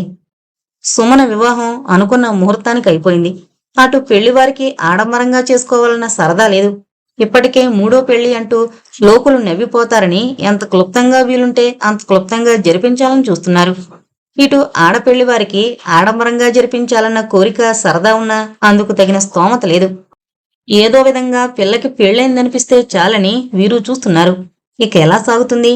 పెళ్లి కూతురికి పెళ్లి మీదే ఆసక్తి లేదాయే. తప్పనిసరి తల్లిదండ్రులకి బరువుగా ఉండలేక ఒప్పుకున్న పెళ్ళాయే. ఏదో తూతూ మంత్రంగా పిల్లవాడు పిల్ల మెడలో మూడు ముళ్ళు వేసి పెళ్ళయిందనిపించారు. పిల్లవాడికి భారీ అవసరం ఉంది కనుక పిల్ల తండ్రికి మరోసారి ఆడంబరంగా కార్యం జరిపించే శక్తి లేక పెళ్లి కాగానే దంపతుల్ని ఒకటి చేశారు. ఇంకా అడ్డు కాస్త తీరాక పిల్ల పుట్టింట్లో ఉండడం దేనికని అత్తవారింటికి అంపకం పెట్టారు. సుమన అత్తవారింట్లో అడుగు పెట్టింది. అత్తగారు అనసూయమ్మ కొత్త కోడల పట్ల శ్రద్ధ చూపుతోంది. వెనుకట్ల మళ్లీ ఈ కోడలు పుట్టింటికి పోతే తన నెత్తిన నింద పడుతుందని, ఆ పైన ముసలితనంలో పిల్లల భారం పైన పడుతుందని ఆలోచించుకుని ఇంటి విషయంలో, వంట విషయంలో, పిల్లల విషయంలో కల్పించుకుని పని పాటు చేసుకుంటూ కోడల్ని కష్టపెట్టకుండా చూసుకుంటోంది. పొద్దుటిపూట వంట ఆవిడే చేస్తోంది. సుమనకి పుట్టింట్లో వలె ఊపిరి సలపని పని లేదు. అన్నీ అత్తగారే చూసుకుంటుంది. కాఫీలు కలపడం, టిఫిన్లు చేయడం, పిల్లల ముస్తాబు, పిల్లలకి అన్నాలు పెట్టడం వంటి తేలిక పనులే చేస్తోంది. వాటికి కూడా భర్త కోపగించుకుంటాడు. దేనికమ్మా దాన్ని కష్టపెడతావు? నువ్వు చూసుకోరాదా? పెద్దదానివి నువ్వు ఉండగా దాన్ని కష్టపెట్టడం దేనికి అంటూ తల్లినే కోపడుతున్నాడు. సుమన కట్టే పనిలేకపోవడంతో ఎక్కువ కాలం అలంకరణ విషయంలో ఖర్చు చేస్తోంది. బజార్లో కనిపించిన చీరల్లా తెచ్చి పడేస్తున్నాడు భర్త. ఇంకా బజార్కు పోయే పనిలేదు. పొద్దుట పని కాస్త చేసేసుకుని స్నానం చేసి చక్కగా అలంకరించుకుని రోజుకో కొత్త చీర సింగారించేది. రోజుకో రకంగా జుట్టుని ముడివేసేది. ఓనాడు పోంటేలు కడితే ఓనాడు 2 జళ్ళు వేసుకుని అందంగా గులాబీలను అలంకరించుకునేది. ఒకనాడు పెద్ద కుప్పు పెట్టి గులాబీని ఓ పక్కన పెట్టుకునేది. చీర రంగుకి తగిన జాకెట్టు, గాజులు వేసుకునేది. రకరకాల స్లిప్పర్స్ కొనేది. పెదవులకి రంగులు వేసుకునేది. కనుబొమ్మలు దిద్దేది. ఒకనాడు పంజాబీ డ్రెస్ వేస్తే వేరొక రోజున లుంగీ షర్టు వేసుకునేది. మరో రోజు చీర సింగారించేది. రామ్మోహన్కి భార్య అలంకరణ ఎబ్బెట్టుగా విపరీతంగా కనిపించినా ఏమంటే ఏం కష్టం పెట్టుకుంటుందోనని ఊరుకునేవాడు. నేనీరోజు ఈ డ్రెస్లో ఎలా ఉన్నానంటారు అంటూ భర్తను పదే పదే ప్రశ్నించేది. రామ్మోహన్ ముఖం చిట్లిస్తే, అదేంటి మాట్లాడరు? నేను పలానా సినిమాలోని వాణిశ్రీలా లేనా? జయలలితలా లేనా? జముల్లా లేనా? అంటూ ప్రశ్నించేది. కాదనడానికి ధైర్యం చాలక, అవునడానికి ఇష్టం లేక ఇబ్బంది పడిపోయేవాడు. అది బాగాలేదు, మార్చుకురా సుమన అంటే చాలు మండిపడిపోయేది. అదేంటి మీ మగవాళ్ళింత సంకుచిత స్వభావులే? కాస్త చక్కగా అలంకరించుకుంటే చూసి ఓర్చలేరు. ఆఖరికి జుట్టు బొట్టు దగ్గర నుంచి అన్నీ మీ ఇష్టం ప్రకారమే జరగాలా? మా ఇష్టం వచ్చిన విధంగా మేముండడానికి వీల్లేదా? అలా అని మీ దుస్తుల్ని మార్చుకోమంటే మీరు మార్చుకుంటారా అంటూ 4 దులిపేసేది. తప్పైంది బాబు, క్షమించు, చెంపలేసుకుంటున్నాను అంటూ క్షమాపణలు కోరుకునేదాకా సుమన శాంతించేది కాదు. సినిమాకి పోదామా అంటూ భర్తని ప్రశ్నించేది. అలాగే, పిల్లల్ని తయారు చేసి నువ్వు సిద్ధంగా ఉండు అనేవాడు రామ్మోహన్. ఏంటి పిల్లలనా? వాళ్ళెందుకు మధ్యన తగలాటకం? ఎవరన్నా చూస్తే నవ్విపోరా? ఈవిడికి పొట్టుమని 20 ఏళ్లైనా లేవు, అప్పుడే ఇంతమంది పిల్లలా అంటూ. చాలండి సరసం. సరదాగా పోదామంటే పిల్లల కోళ్ళ పిల్లలందరినీ వెంటేసుకుని రమ్మంటారు. పోనీలేండి, మీకంత ఇష్టం లేకపోతే మానేమని చెప్పరాదు. ఆ భాగ్యానికి ఇన్ని షరతులెందుకు అనేది నిష్ఠూరంగా. రామ్మోహన్ కిమ్మనేవాడు కాదు. పోనీలే, అమ్మ దగ్గర ఉంటారు. వచ్చినా నిద్ర కాగలేరు. పైగా దేనికో దానికి పేచీ పెడతారు. నువ్వవన్నీ ఏం భరిస్తావులే, పద పోదాం అనేవాడు. ఇంతలో అనసూయమ్మ, ఏరా పిల్లల్ని కూడా తీసుకుపోరాదా అనేది కొడుకుతో. ఆ, వాళ్ళెక్కడొస్తారులేమ్మా, ఎప్పుడు ఏదో దానికి పేచీ పెడతారు. అవన్నీ అదేం సమర్థించుకురాగలదు. రేపు నువ్వు పిల్లలు వెళ్ళరండి సరదాగా అనేవాడు రామ్మోహన్, భార్య అయిష్టతని తల్లికి విప్పి చెప్పలేక. అయినా తల్లి మనసుని కష్టపెట్టడం ఇష్టం లేదు. ఇటు ముద్దుల మూడో భార్యని ఏమనడానికి నోరు రాదు. పైగా ఆవిడతో సమంగా వదులాడితే తమకే పరువు పోతుంది. మూడో పెళ్లి వెలిగించాడు. అయినా ఆవిడ కూడా రాచి రంపాన పెడుతున్నాడు. ఈవిడ ఆవిడలాగే పుట్టింట ఉండిపోగలదు అంటారేమోనని భయం. కొడుకు అవస్థ గ్రహించిన అనసూయమ్మ, సరేలేరా, మీరు వెళ్ళండి సరదాగా, పిల్లలు అన్నం తిని నిద్రపోతారు, వాళ్లతో అదేమి ఆగలదు అంటూ సర్ది చెప్పుకుంటుంది. ఇంకా చేసేది ఏముంది కనుక చిన్నపిల్లతో సమంగా వాదులాడితే లోకులు తననే దుయ్యబడతారని ఆవిడ భయం. కోడల్ని కోడంట్రకం పెట్టింది, బ్రతకనిచ్చింది కాదు అంటారేమోనని భయం. ఒకసారి కాదు, 2 సార్లు కాదు, 3ఓసారి పెళ్లి చేశారు. ఈ వయసులో ఆ పిల్ల పుట్టింటికి వెళ్ళిపోతే మళ్లీ తమ పాటలు దేవుడికెరుక అనుకుని సర్దుకుపోతోంది. అదే రుక్కు కాలంలో చేసుంటే ఎంత బాగుండని వాపోతుంది. రత్నం లాంటి పిల్లను వదులుకున్నాను కదా అని చింతిస్తోంది. ఆ పిల్ల అన్నీ చేసిపెట్టినా ఏవో వంకలు వెతికి వేధించేవారు. ఇప్పుడు అవన్నీ తలచుకుని కుళ్ళిపోతుంటుంది. ఎందుకలా ప్రవర్తించానని తనని తానే శపించుకుంటుంది. రుక్కు జీవితం ఒక గడిన పడింది. తెల్లవారుజామున లేస్తే వరుస క్రమంలో ప్రార్థన, స్నాన పానాదులు పూర్తయ్యేవి. ఆ పైన డ్యూటీ ప్రకారం వంటో వడ్డనో, కూరలు తరగడమో, నీళ్లు తోడడమో చేసేది. టైంకి భోంచేయడం, ఎవరి బట్టలు వారు ఉతుక్కోవడం, చదువు, ఆ పైన తోట పని, సంగీతం, ఇలా కాలం క్షణాల్లా గడిచిపోయేది. చదువు పట్ల శ్రద్ధ కలిగిన రుక్కు అదే పనిగా ఏ మూలకోపోయి కూర్చుని చదువుకునేది. భోజనం సరిగ్గా లేకపోయినా, కట్టుకునే బట్టలు ముతక వస్త్రాలే అయినా మనసుకెంతో తృప్తి, సంతోషం కలిగేది. తాను సాధించదలుచుకున్న ధ్యేయం ముందు ఇవన్నీ అల్పంగా తోచేవి. ఎటువంటి కష్టాన్నైనా ఓర్చుకోవడం అలవాటైంది. తోటి వారితోటి స్నేహం చేయడం, ఒకరికొకరు సాయం చేసుకుంటూ, ఒకరి కష్టాలొకరు తెలుసుకుంటూ, సానుభూతి చూపించుకుంటూ, ఎవరైనా జబ్బు పడితే తమ ఆత్మీయులే జబ్బు పడ్డట్లుగా భావించి వారి సేవ చేస్తూ జీవితానికి అర్థం, పరమార్థం కల్పించుకోగలిగింది. బ్రతకడం కేవలం తిని తిరగడానికే కాక ఎదుటివారి కష్టాన్ని తన కష్టంగా భావించి వారికి సాయపడ్డంలో ఎంత ఆనందముందో గ్రహించింది. ఇంతకుముందు తాను గడిపిన జీవితం నిరర్ధకమైందిగా కనిపించింది. కాకిలా కలకాలం బ్రతికే కన్నా హంసలా 6 నెలలు బ్రతికితే చాలని తెలుసుకుంది. చిన్న నా పొట్టకు శ్రీరామరక్ష అనుకుంటూ బ్రతికే కన్నా ఎదుటివాడి బాధలో పాలు పంచుకోవడంలోని ఆనందాన్ని చవిచూడగలిగింది. కులమత భేదాల్ని పాటించకుండా తోటివారిని తన సోదరీమణుల్లా ఆదరించడం నేర్చుకుంది. కష్టపడి చదివి ఉభయ భాషా ప్రవీణలో ఉత్తీర్ణురాలైంది. అప్పుడప్పుడు తల్లి, అన్న, తమ్ముడు, అక్క జ్ఞాపకం వచ్చినా వాళ్ళని ఈ చదువు ధ్యాతలో మరిచిపోగలిగింది. అలాగే భర్త, స్వంత అక్కబిడ్డలు, వృద్ధులైన అత్తామాములు తలపుకొచ్చేవారు. తాను వారితో ఎలా తగువులు పెట్టుకునేదో తలచుకుని సిగ్గుపడుతుండేది. వాళ్లతో ఎందుకు రాజీ పడలేకపోయేదో ఇప్పుడు అర్థమయ్యేది కాదు. సుఖంగా సాగే సంసారానికి చేజేతులా నీళ్లు వదులుకున్నానే అని విచారపడేది. అయినా గతాన్ని మరచి వర్తమానంలో జీవించడానికి ప్రయత్నించేది. ఆ లక్ష్యంతోనే తాను సాధించదలిచిందేదో సాధించగలిగింది. తనని చూసి తనే గర్వపడేది. తన కాళ్ల మీద తానిప్పుడు నిలబడగలిగానని సంతోషించేది. అలా మెల్లిగా ఉద్యోగాలకి దరఖాస్తులు పెట్టి ఖాళీ ఉన్న చోటకల్లా వెళ్ళొచ్చేది. ఎలాగైతేనేం ఓ స్కూల్లో టీచర్ ఉద్యోగం దొరికింది. అంతటితో సంతోషపడింది. తనని ఇంత దాన్నిగా తీర్చిదిద్దిన ఆ అనాథ శరణాలయ వ్యవస్థాపకులకు, సంచాలకులకు కృతజ్ఞతలు తెలుపుకుంది. నేరుగా వాణి వాళ్ళింటికి వెళ్లి వాణికి కృతజ్ఞతలు చెప్పుకుంది. వాణి ఎంతో సంతోషించింది. రుక్కు, నువ్వింత దానివి అవుతావు అనుకోలేదే. నీకు ఈ వయసులో చదువు పట్ల ఇంత శ్రద్ధ ఏర్పడుతుందని అనుకోలేదు. పోనీలే, అటు పచ్చటి కాపురానికి నీళ్లు వదులుకున్నా కనీసం నీ బ్రతుకు నువ్వు బ్రతకడానికి మార్గం ఏర్పరచుకున్నావు. పుట్టింట పడి తింటూ అన్నా వదినల చేత తిట్లు, దీవెనలు తినకుండా తప్పించుకున్నావు. నీ బ్రతుకు నువ్వు బ్రతకగలవు, ఒకరికి పెట్టగలవు, అంతే చాలు అంది వాణి. నీ మేలు నేనెన్నటికీ మరిచిపోనే. మా వాళ్లు తన్ని తగలేసినా నువ్వు దయతో నాకొక మార్గం చూపావు. నా బ్రతుకులో చిన్న దివ్యని వెలిగించావు. ఆ వెలుగు సాయంతో నా జీవితాన్ని దిద్దుకుంటాను. నా బ్రతుకును సారథకపరుచుకుంటాను. బ్రతుక్కో అర్థం వెతుక్కుంటాను అంది రుక్కు. వాణి కోరికపై ఆ రోజున వాళ్ళింట్లో భోంచేసి ఉద్యోగం దొరికిన ఊరికి వెళ్ళిపోయింది. అక్కడ స్కూల్లో టీచర్లందర్నీ పరిచయం చేసుకుని వాళ్లతో కలిసిమెలిసి బ్రతకడం నేర్చుకుంది. పిల్లలకి శ్రద్ధగా చదువు చెప్పేది. పిల్లలకి, పిల్లల తల్లిదండ్రులకి ప్రీతిపాత్రురాలైంది. కొందరు చదువురాని పిల్లల తల్లిదండ్రులు రుక్కుకు అప్పగించిపోయేవారు. రుక్కు ఇంటి దగ్గర వారిని దింపి చదువుకోమనేవారు. రుక్కు ఉచితంగా వాళ్ళకి తెలియని విషయాలు చెబుతుండేది. సుమనకి అత్తమామలు ఎంత చేసినా, భర్త కోరినవన్నీ తెచ్చిచ్చినా తృప్తిగా ఉండేది కాదు. ఎవరి మీదనో కసి తీర్చుకోవాలనుండేది. తనకిష్టం లేని పెళ్లి జరిపించిన తల్లిదండ్రులపైన పట్టరాని కోపం వచ్చేది. ముచ్చటగా మూడో పెళ్లికి తయారైన రామ్మోహన్ అంటే ఆవిడకు ఒళ్ళు మంట. ఆ చికాకుని పిల్లలపైన, అత్తగారిపైన ప్రదర్శించేది. ఒకనాడు రామ్మోహన్ తోటి వకీల్ని తీసుకొచ్చాడు.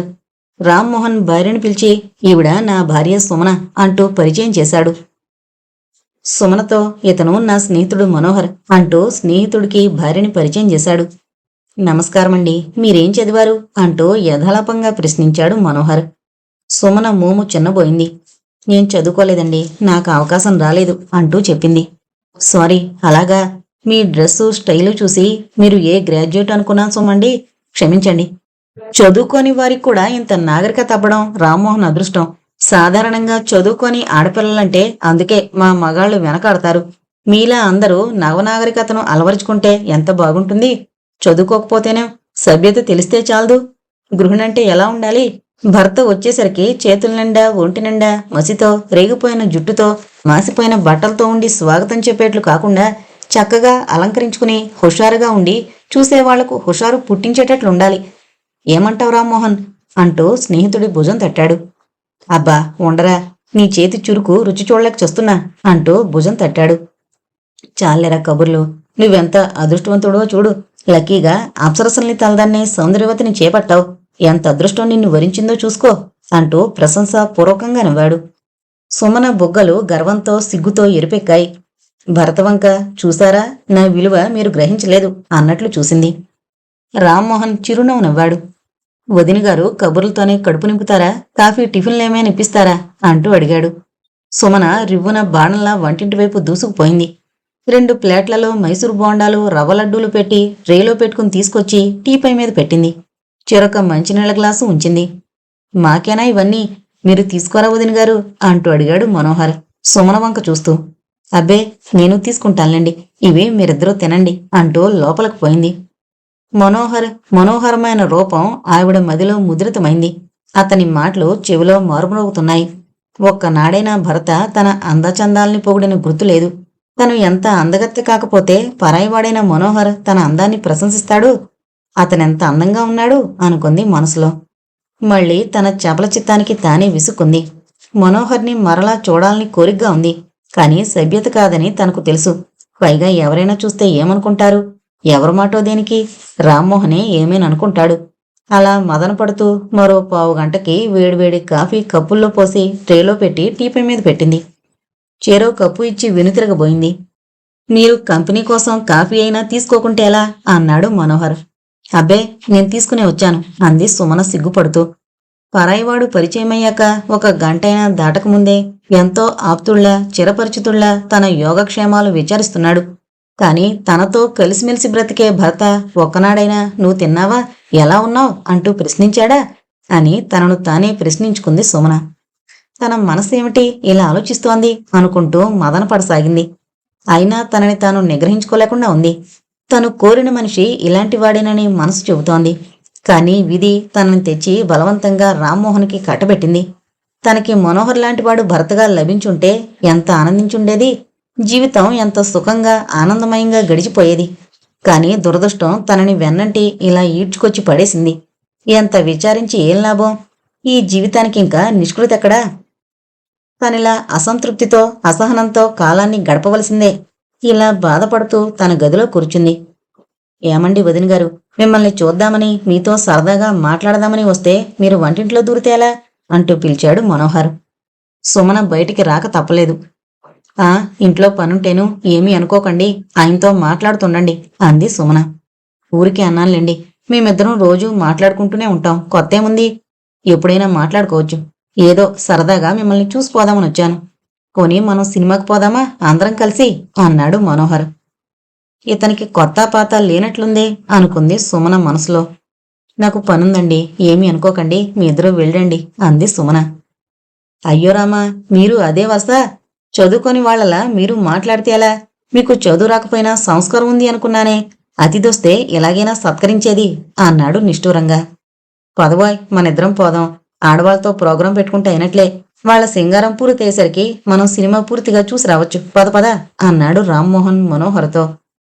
చూశారా వదిన గారు, ఎంత అభండం వేశాడో మీ రామ్మోహన్. అది అబద్ధమని రుజువు చేయడానికైనా మీరు రావాల్సిందే అంటూ పోరు పెట్టాడు మనోహర్.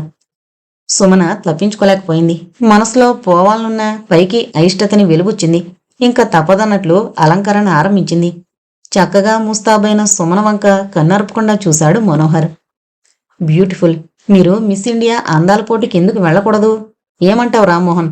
ఇంత అందాల సుందరిని ఇంట్లో దాచేసి లోకానికి ఎంతో అపకారం చేస్తున్నావు. ఆవిడ్ని సినిమాలో చేర్చినా నీకు బోల్డంత డబ్బు, కీర్తి, ప్రతిష్ట వచ్చును. ఏదో ఒకటి చేసే, లేదా మిస్ వరల్డ్ పోటీకి పంపేశాయి.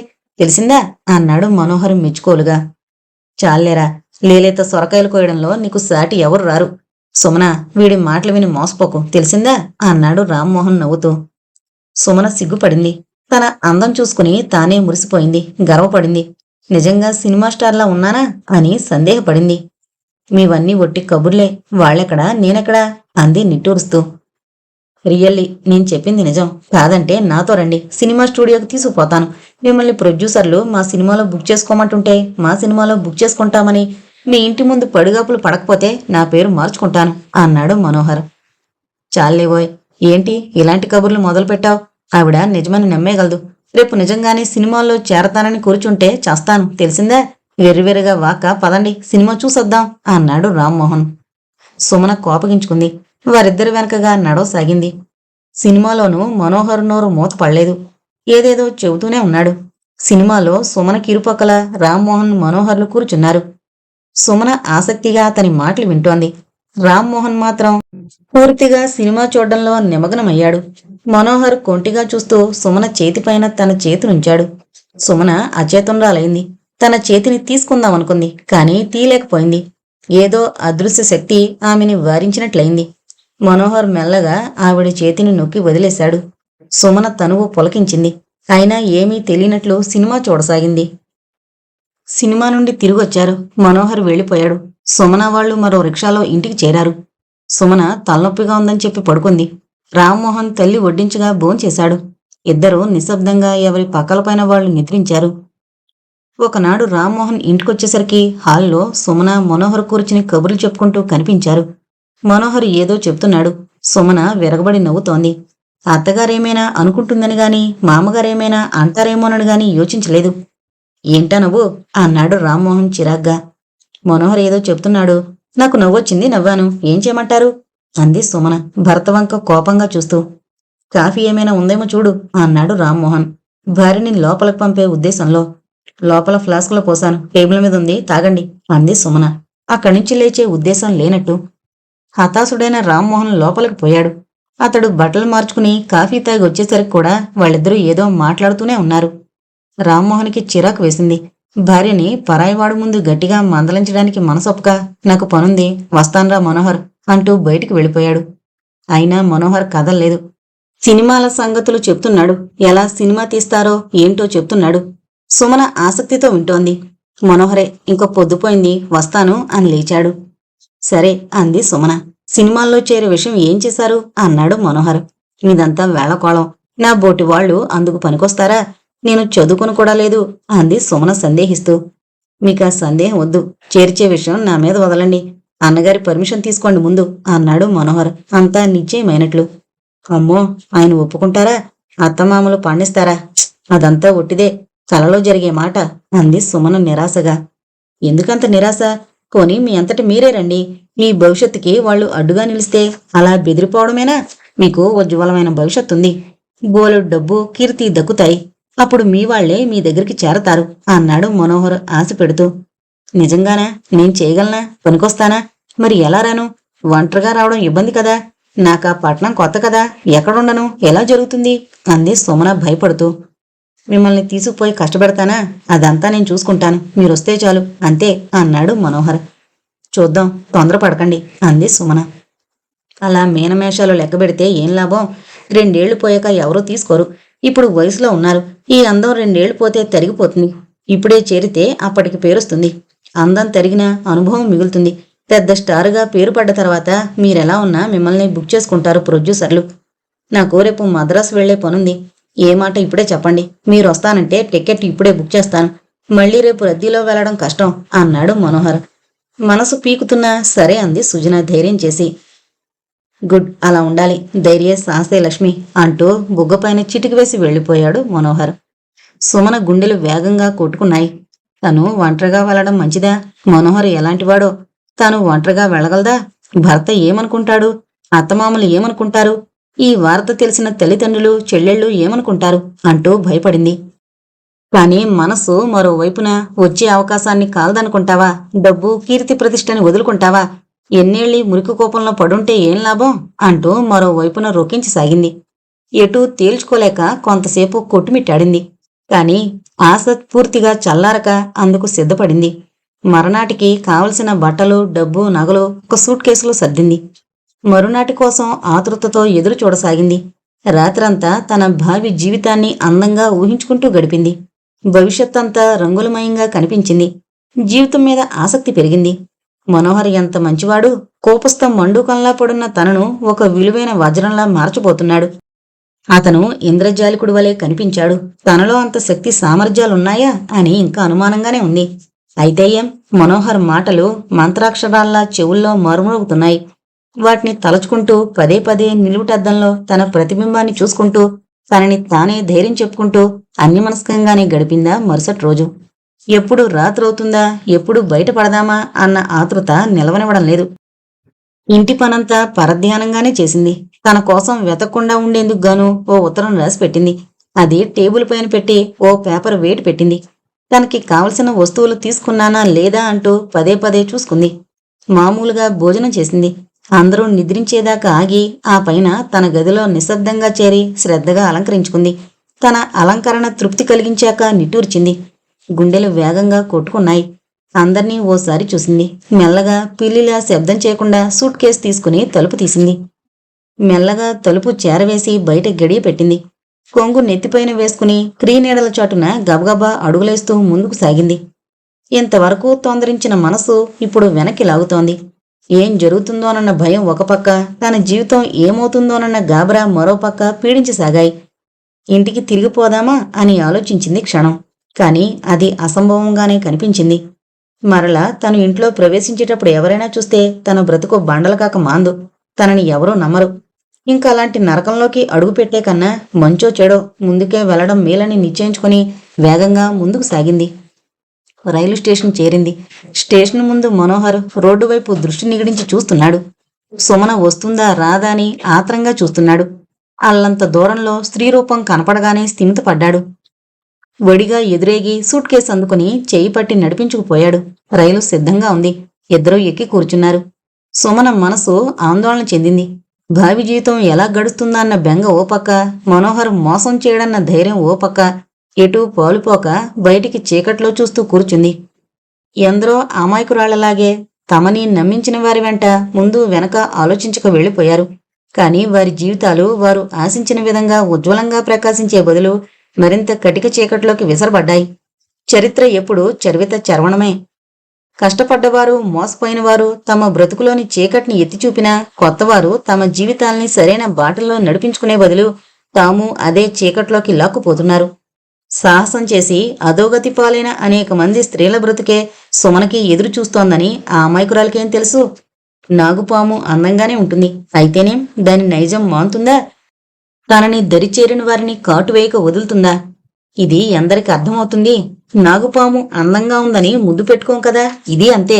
అయితేనేం ఓసారి వెనకటి జీవితానికి స్వస్తి చెప్పి ఉన్న దారులన్నీ మూసుకునొచ్చాక ఇంకా వెనక్కిపోయే ప్రసక్తే లేదు. సుమన జీవితం ఎలాంటి ముళ్లల్లో చిక్కుకుందో వివరించడం అనవసరం. తూర్పు మామూలుగానే తెల్లవారింది. కాని రామ్మోహన్ ఇంట్లో మాత్రం వెలతెలపోతూ తెల్లగా తెల్లవారింది. ఆ ఇంటి లక్ష్మి, ఆ ఇంటి జ్యోతి, ఆ ఇంటి వెలుగు. రామ్మోహన్ కంటిపాపగా చూడబడిన సుమన ఆ ఇంట లేదు. ఆవిడ కోసం కళ్ళెంత చేసుకు చూసిన రామ్మోహన్కి నిరాశే ఎదురైంది. గొంతెత్తి కోడల కోసం పిలిచిన అనసూయమ్మకి మారు సమాధానం ఓ అంటూ వినిపించనేలేదు.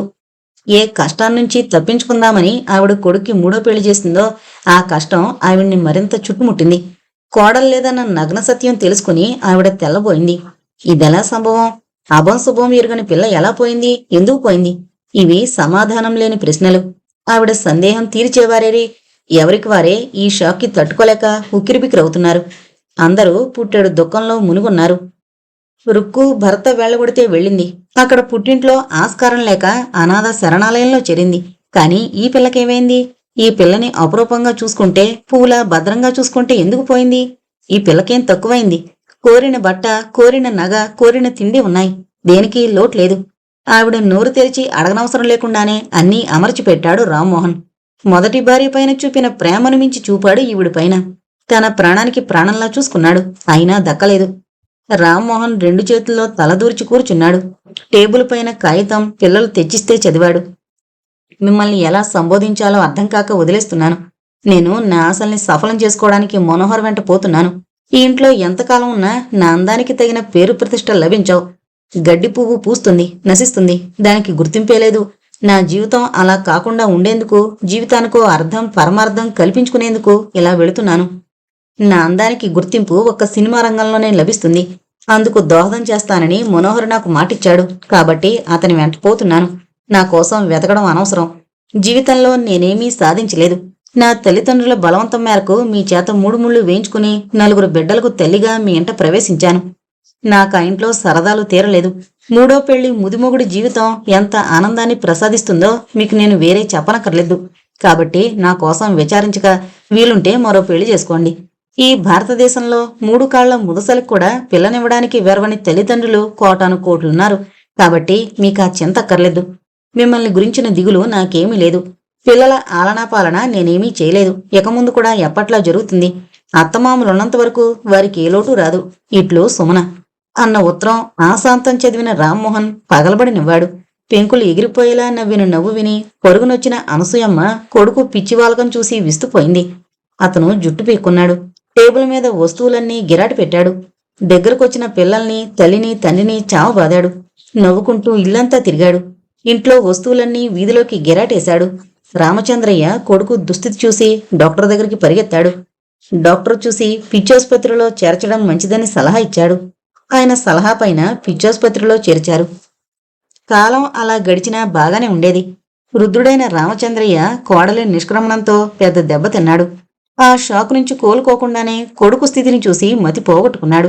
అతని బలహీనపు గుండె మరింక ఆళ్లేనని చెప్పి ఆగిపోయింది. భర్త దుర్మరణం చూసి అనసూయమ్మ గుండె పగిలేలా ఏడ్చింది. కోడలు పారిపోయిందన్న అవమానం దిగులు ఒక పక్కన కొంగదీస్తుంటే కొడుకు పిచ్చితనం చూసి మరో పక్క దుఃఖించింది. ఆ దుఃఖం ఆరకుండానే భర్త మరణం మరో దెబ్బ కొట్టింది. అసలే చాకరీతో దిగుళ్లతో కృంగి కృషించిన అనసూయమ్మ ఒకనాడు కన్ను మూసింది. ఆలన పాలన చేసేవారు లేని ఆ పిల్లలు బజారు పాలయ్యారు. ఇంటి యజమాని మరణించాక అప్పుల వాళ్లు ఇల్లు స్వాధీనం చేసుకున్నారు. చెంబు తప్పేలా తలా కొంచెం పంచుకున్నారు. పిల్లలు అడుక్కుని తింటూ బస్సుల దగ్గర మూటలు మోస్తూ బ్రతుకు వెళ్లమార్చుతున్నారు. ఈ వార్త గాలి వార్తగా రుక్కు చెవిన పడింది. రుక్కు మనసు 1000 ముక్కలైంది. ఏం చేయడానికి పాలుపోలేదు. పిచ్చాసుపత్రికి వెళ్లి భర్తని తీసుకొచ్చింది.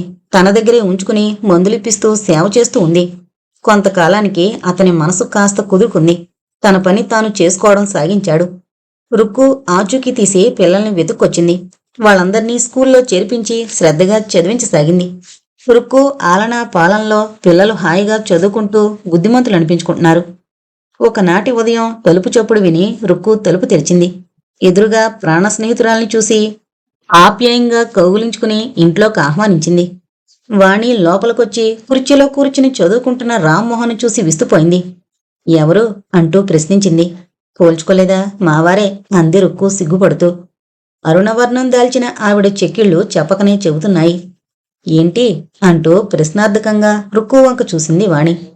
ఏముందే, పద స్నానం చేద్దువుగాని అంది రుక్కు. అది సరేలే, ముందీ సంగతి చెప్పు అంటూ లోపలికి లాక్కుపోతున్న రుక్కు చేయి పట్టాపింది. పద, నా గదిలో కూర్చుని మాట్లాడుకుందాం. ఆయన సంగతేనా? నువ్వు అడగదలుచుకుంది అదేనా? ఆయన 3వ పెళ్లి చేసుకున్న సంగతి నువ్వు వినే ఉంటావు. ఆవిడ ఎందువల్ల సినిమాలో చేరాలనో ఏమో వెళ్ళిపోయిందట. ఆ పైన ఈయనకి పిచ్చి పట్టింది. ఈయన్ని పిచ్చాసుపత్రిలో వేశారు. ఈయన దుస్థితి చూడలేక మామగారు మరణించారు.